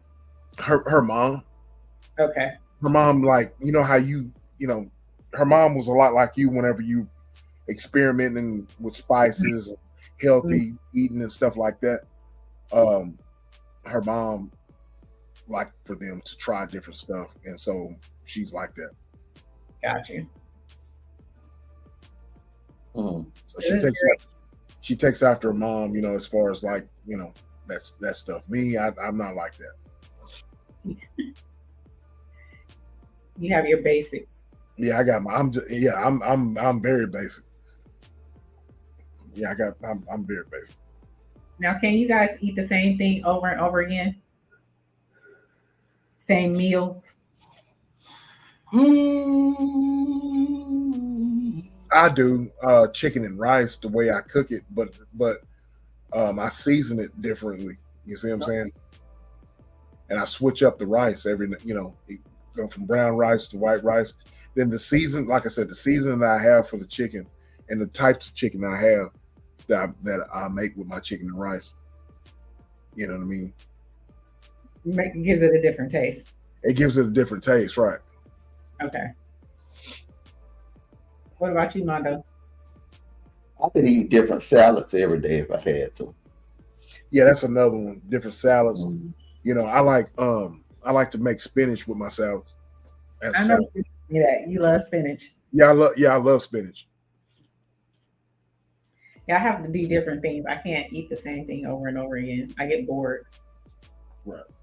I like to try different ways of cooking things, different seasonings. Yeah, different seasoning. To me, if it's the same thing, different seasoning makes it. But after a while, you gotta. I can't eat the same thing. Forever and ever. But I mean, it just depends on what it is. Right. But yeah, like Mondo says, salads and stuff like that. Yeah, I can eat different salads. But I typically like to make my salads with spinach. Only spinach, or what other type of lettuce? Do you have any? I like romaine. Romaine, iceberg's all right. But my favorite is spinach. I like arugula. You like what now? Arugula. Oh, okay. Yeah. I like I like romaine lettuce, but I love to throw arugula in there. So I have romaine, some endive, Mm-hmm. some butter leaf lettuce. Mm-hmm. My favorite is arugula. I like arugula. Mm. Yep. And I can throw different like peppers and onions and all different types of stuff in there. Right. And I love sprouts too, like the broccoli sprouts. Yeah, I was gonna say different sprouts and stuff. Yep. Did you change the music, Armando? Mm-hmm. Okay. I know somebody said, left a message in here like, "Oh, I thought it was a music show, a quiet storm, but y'all up here talking." Oh. Jill type that. She crazy. Okay. I was like, Yeah, I was playing music the whole time. See, I know.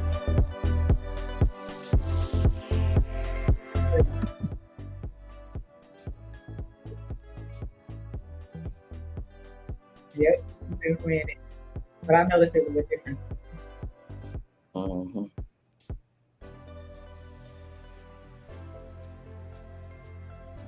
Okay, now desserts: Ooh.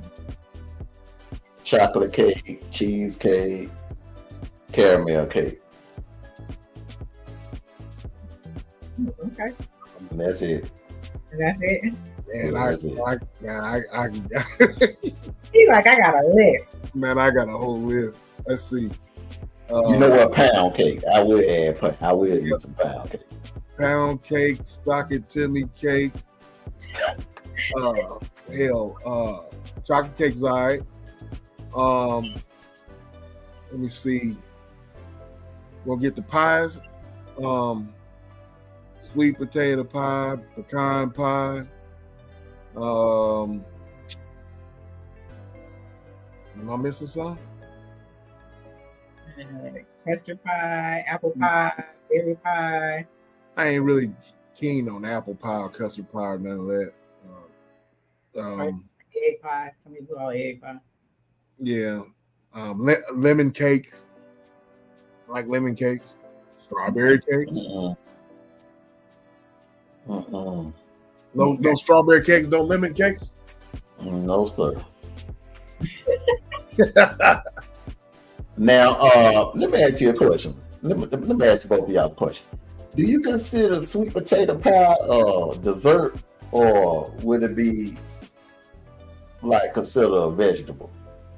I consider it dessert. I mean, because it's all that sugar and that brown sugar you got put in there. Oh, okay. I don't put brown sugar in mine. Well, not brown sugar, but you know what I'm saying. It's a bunch of sugar and stuff like that. Yeah. It's a dessert for me. Now, Yeah. eating it as a vegetable would be like candy yams. Yeah. But in a pie crust, I deem it as a pie, which is a dessert. But I love sweet potato pie. That's my sweet potato That's pie. good. My weakness. Peach cobbler. I love peach cobbler. I love berry cobbler. I love cobbler. I don't do the pumpkin pie thing. Hell no. No. No, I don't mess with the pumpkin pie. Give me a sweet potato pie. Yeah, give me sweet potato. Mm-hmm. Okay. My mom used to love pumpkin pie. I used to get so mad because she made pumpkin pie. So basically, I'm like, I gotta go to my grandma's house. I'm the sweet potato pie. She loves it. So I like sweet potato pie, cobbler, berry cobbler. I love red velvet cake.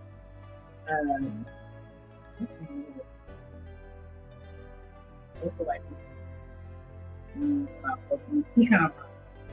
I like pecan pie. I want to say ooey gooey cake. I make ooey gooey cake, but it's not my favorite. Everybody else does. You said ooey Gooey cake. When I make ooey gooey cakes, and I make like a regular ooey gooey, I make lemon, strawberry, red velvet ooey gooey. You make all different types of ooey cake. Mm. And those are my. What about a funnel cake? The who? Funnel cake. Funnel cake? I don't make cakes. I don't make no funnel cake. Funnel I made cake, 7-Up cake. I made a Hennessy cake. Oh yeah. 7-Up cakes are off the chain. Yeah. And some people call it rum cake, but I make mine with Hennessy. So, oh, okay. So you make yours out of Hennessy? Yep. You got a little hood in you. You got to be different. Yep. Well, I bet you it's good though. I bet. Mm-hmm. So you just switch up rum instead and put Hennessy. Yep. Damn. Pretty much. Wow. It's good. It's a keeper. Oh, and I like bread pudding too. Bread pudding? Yes.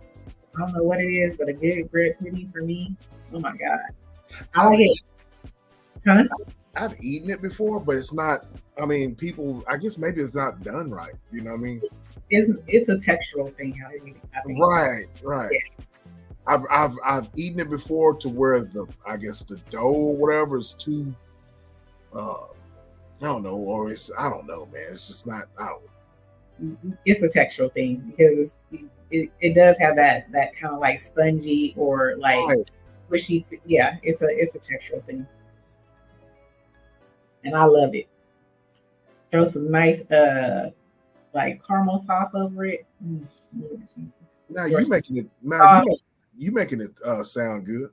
Yeah, some rum sauce. Oh yeah, so good, so good. I love that type of desserts, but I have to stay away from them. That's why I'm gotta hit the gym hard again now because all that damn giving up damn cakes and pies. Gotta work it out hard. Work it out. Yeah. I actually didn't do too bad though, but I'm on a mission for my goals, for my look. Hopefully I have some bigger what you call them? My thigh area. My thigh hip proportions.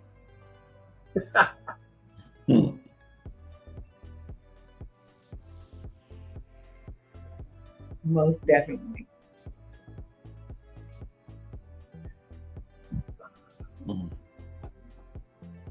The hip to thigh ratio, huh? Yep.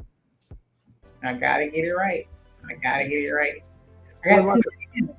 Like I said, you're tall though. You know what I mean? And just like with tall men that are trying to build up their legs, it's a lot harder. You know what I mean? So it's all about the angles. You know what I mean? I know. And squats is not my friend all the time. I hate doing them. I hate doing all that stuff, but it has to be done. But yeah, it's I'm tall, and I have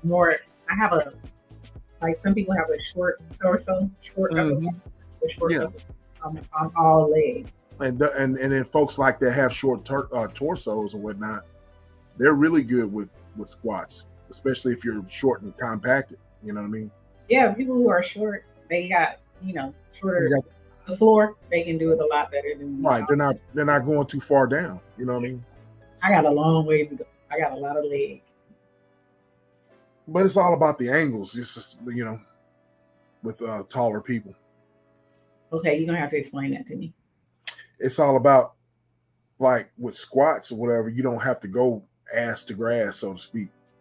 You know what I mean? You could just do what's called 3/4 squats. You just go halfway down. Yeah, when you're tall. Right. You know what I'm saying? Yeah. Tall, you don't have to go low. You know what I mean? It's all about hitting that quad. Okay, I see what you're saying. And then just hitting when you're just try it one time whenever you're at the gym. Put your back up against the wall and just squat. Let's just go down, spread your legs a little bit, spread your feet to about shoulder width apart, and just put your hands out to your side or out in front of you and just squat down. And just squat down halfway. You're just feeling your quad right there. So you don't have to go all the way down. You know what I mean? I know what you're saying. Yep. That's all about the angles. It's all about the angles. I'm gonna put that into play. Most women and most dudes, they forget to work their legs out, to work their not only their quads, their front, but the back part, your hamstrings. Right. So with squats, they do all of that. Squats hit the entire leg. So yeah, squats is just, I hate squats. I love doing bent over rows. I love doing what is it called? The Russian. God, I can't even think of it. Russian deadlift. Yes, I like doing all that stuff, but I absolutely hate squats. Well, there's ways to not do squats. You can get on a leg press machine and just do one leg at a time. Concentrate on one leg at a time. You know what I'm saying? Yeah, I do that. But then you go slow. Most people they do exercises, but they rush into it and they go too fast. Mm-hmm. If you slow it down and you have that mind to muscle connection to where you're thinking about what you're doing and you slow it down, that's where you grow from. That is true. So on leg days, I have to go by myself. He don't like to work legs? No, he does. He does work legs, but he works more. Yeah, I have different things that I like to do. Right. Different areas that I like to hit. So we agree to do our leg days separately. And plus I like to go and run too. Right. So, he doesn't like cardio at all. I don't either. I think I told you I don't either, but it's necessary, because both of my parents got taken out because of heart disease. You know what I mean? Okay. So you got to, especially with us black people, we got that's just rampant with high blood pressure and stuff like that. But I think we talked about on the panel, how black folks just like to take high blood pressure medicine, stuff like that. Right. And so I'm like, man, I ain't doing all that. Exactly. All that at all. But for him, it's just he doesn't. For him, he can. It's easy for him to drop weight. Mm-hmm. So he's not a cardio person because he can just like you. He works a lot on his feet. So right. He's doing so much. So it's more him maintaining like a size on him. Because if he goes on a cardio machine or we go walking or hiking or anything like that, he drops weight. It's easy for him to drop. Yeah, his metabolism is a lot different than other people. Yes, absolutely. See, speaking of leg training, I can't train legs every week like that because I won't be able to fit my clothes. My legs are my strongest parts. When I'm training, because if you think about it, when you get on a elliptical machine, that's just like working out your legs because you're getting on the bike, right? Mm-hmm. It's basically you're kind of insinuating a leg curl. Right. Think about it. You know what I mean?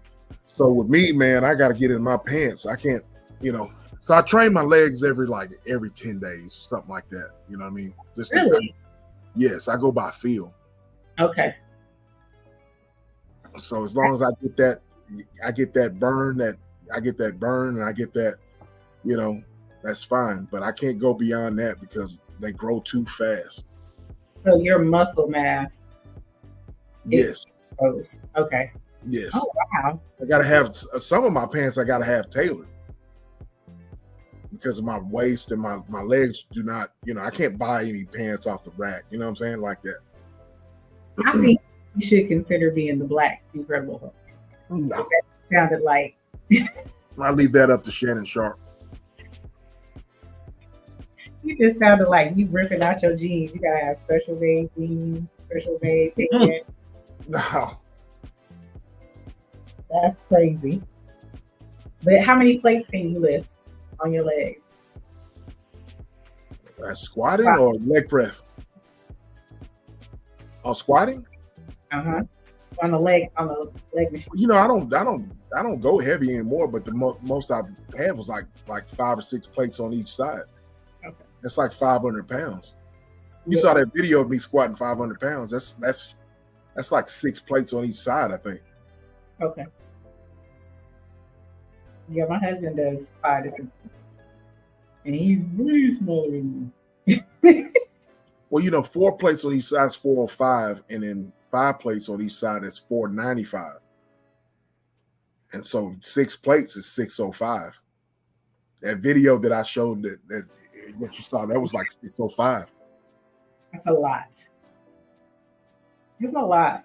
But like I said, I quit doing that, man, because I was like, I got to the point where I felt uncomfortable because I couldn't fit in, to jeans or my work, clothes for work. I just couldn't fit into it. Of course, genetics plays a part in that stuff too. People don't understand, That definitely plays a part. Because what you're saying, not even having to do legs for like 10 days. Yeah. It's definitely genetics. It's where you can lay off your legs for 10 days and not. I can lay off my legs for about 2 weeks or whatever and go back in and they feel like, and go and train and it feel like I'm stronger. Because people think that more is better when really in actuality it's not. Because you have to train hard, but your body needs that rest to recover. I can definitely say that. Sometimes when I take a break, a couple of days off, when I get back, I feel better when I'm lifting. It's like I'm giving my body a chance to repair itself. Yeah. There's people, if you do that more often, see how much you grow. Right. But it's all a psychological thing, though. It's all in the mind because you're thinking that I'm taking off from working out and I'm just going to lose this. I'm going to lose my strength. That's not exactly true. It's all in your mind. Right. I have done and I was thinking about doing it, but now I don't know. I've done a no days off, but I didn't always stay in the gym. Mm-hmm. I would work out 7 days a week for 30 days just to see, if I could, number one, and to, different goals that I had, but I didn't do everything in the gym. So it was, if I wasn't in the gym lifting weights, I would go for a hike or, go for a run. It wasn't always just lifting. Right. Well, yoga or Pilates or something like that. So I mixed. Right. But I was basically just I worked out every day, 7 days. Well, I know a lot of people, they base doing that every day.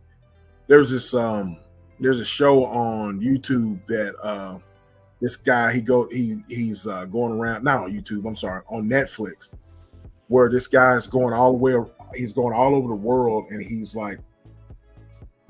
interviewing people.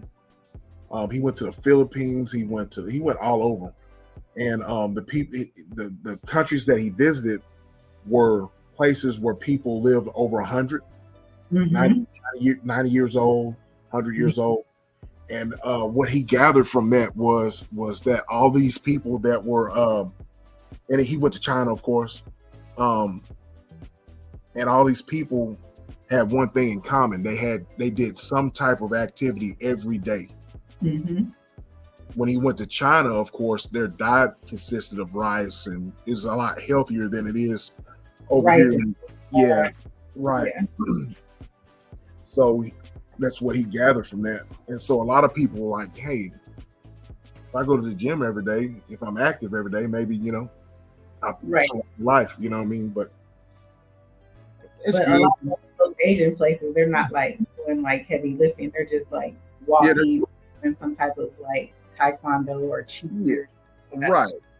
They're not. Yeah, exactly. It's a different type of activity. Yeah. Mondo, do you go work out? Yeah. How many days a week do you work out?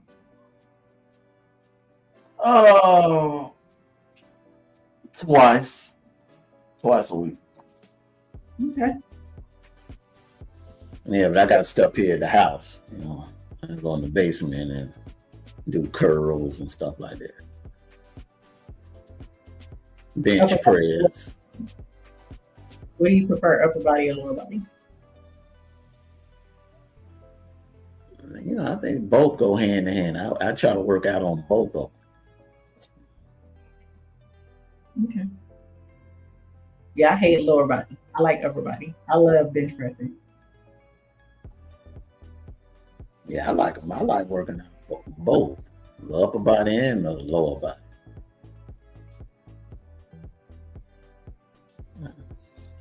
The older I get, I'm trying different things. Cycling classes and stuff like that to keep it, as far as like cardio, to keep, like I said, I don't like cardio. I'm with your husband. I don't like cardio, but if I feel like, man, my diet has went to hell, and I need to I need to boost up my, cardio, then, I get into a cycling class as well. But I have not done a cycling class, believe it or not. I've gotten on the cycles in the gym, the regular period, but I've never taken a cycling. It's real challenging, It's challenging. I can imagine. I've done Zumba. What have I done? I've done Les Mills. Have you ever heard of Les Mills? Oh yeah. Yeah, I've done all the little Les Mills classes, the yoga class, Pilates class, but I've never taken a cycling class. I keep telling myself I'm gonna take a cycling class, but I don't know. I don't know. I've just never gotten into it. And a lot of the Peloton cycling things, they have a little virtual thing that you can do to where you key into them. But a lot of people like that. Yeah, everybody was into the Peloton when we first went into the when COVID first hit.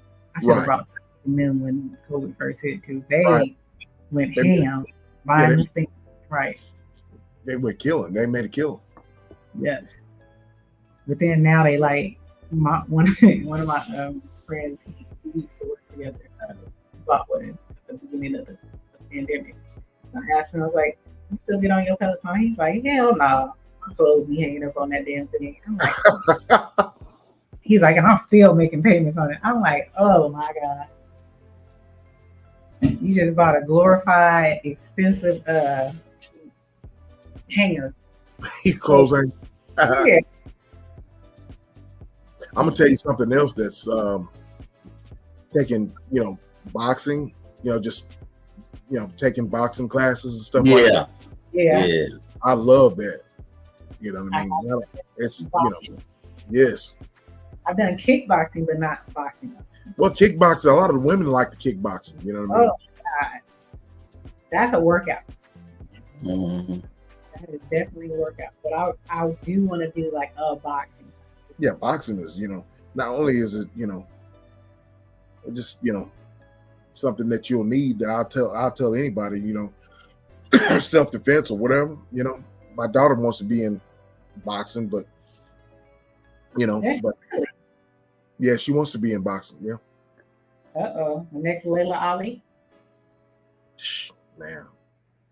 or who's the newest one? Clarissa Shields. There Yes. you go. There you Yeah.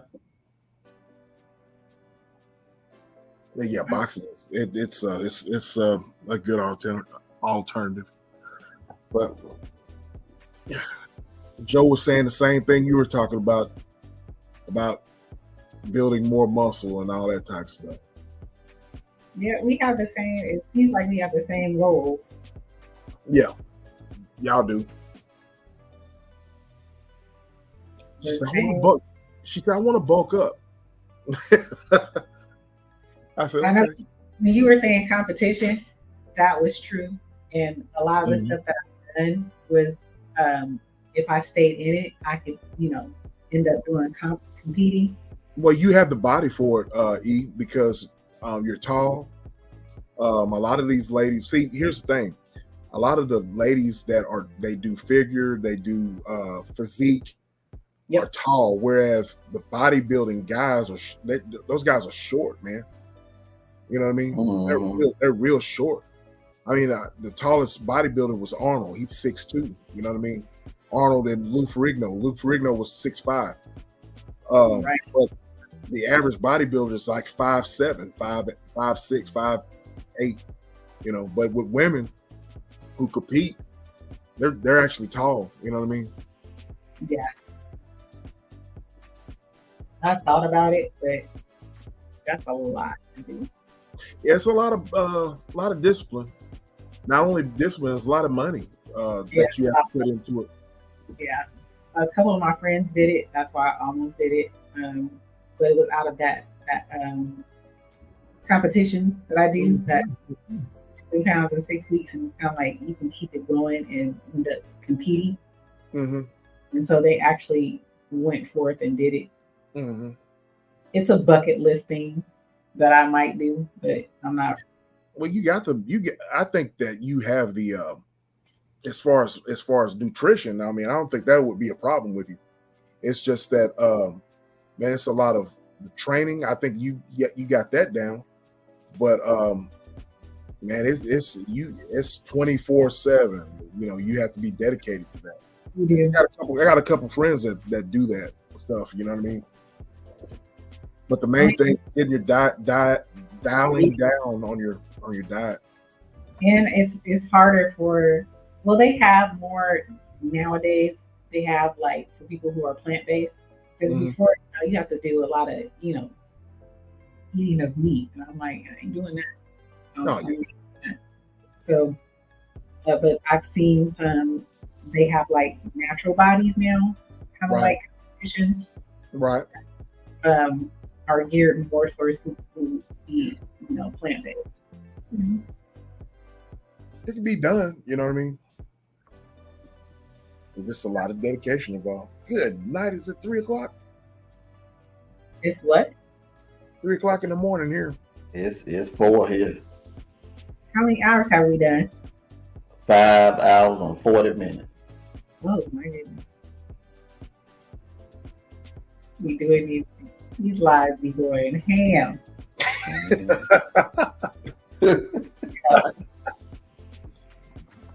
I'm trying to get used to it. But I think do the same thing for you, Silverback, that Mondo is doing with his. Like have you gotten enough people yet to go live? Let me see. It's kind of like what Mondo did tonight. I was looking at that in StreamYard, where you can stream on 2 separate channels at the time. And so that you get your hours and I would get my hours. Right. I'm almost there. I need 9 more subscribers. Okay. Because that'll be a good way for both of us to get the hours. And then you won't have to if we're doing it simultaneously, So people can watch on your channel, they can watch on my channel, and we still getting that out. Gotcha. Mm-hmm.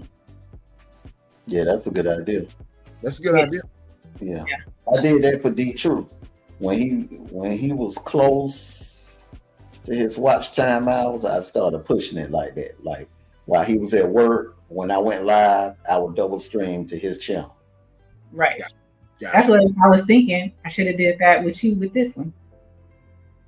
But you need for the other one, the sounds and beats. Mm-hmm. So we can do it on yours when you get your other people. We can start doing that so you can have it. So you don't have to wait. And you can hit screen.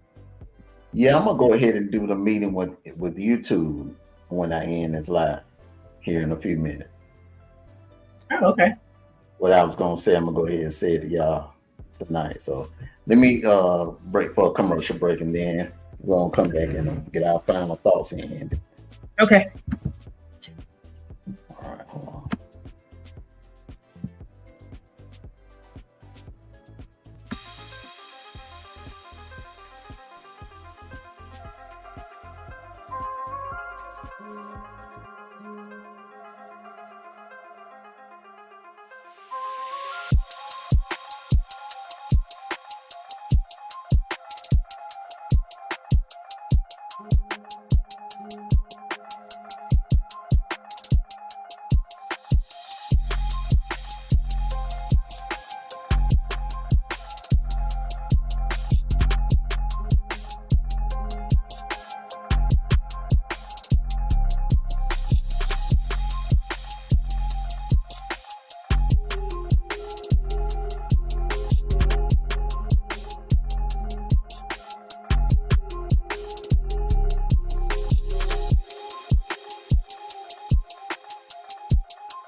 All right. So we're going to get ready to wrap this quiet live, the first quiet storm. We're going to get ready to wrap this up. Next Sunday, it will be over at the TCAT Sounds and Beats. So make sure you sub up over there, TCAT Sounds and Beats, for those of you that are watching the playback or whatever. So final thoughts.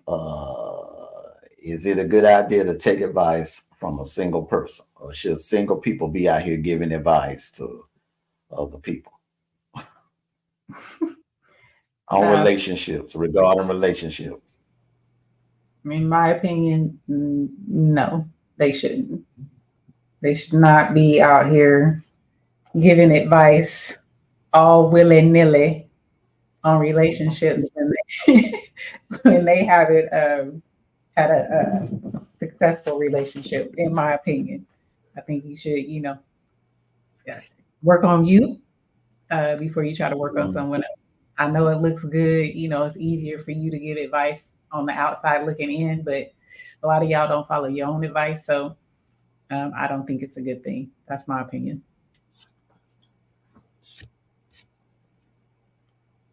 Silverback. I feel the same way. I think that those who are looking for advice, you need to get it from folks that have been in it for a while and who have pretty much successful relationships, marriages, or whatnot. You can't look to someone who has not proven themselves and who is not in a relationship. So it doesn't make any sense. So like E says, you can't be gullible, you can't be naive, and just get advice from just anyone.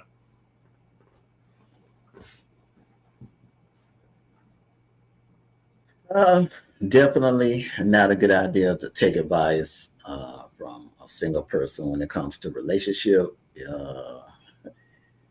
Like I said, if you're not gonna take medical advice from someone that's never been to medical school. You're not gonna take flying lessons from a bus driver.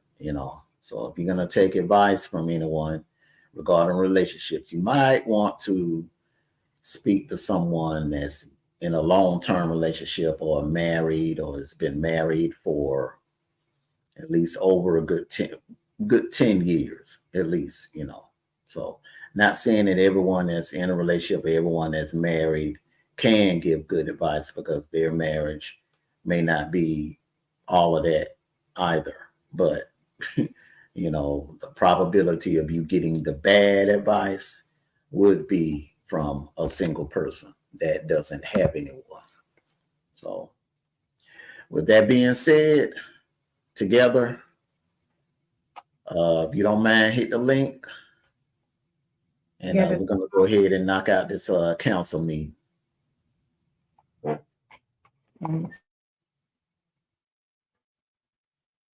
I give her a minute to hit the link.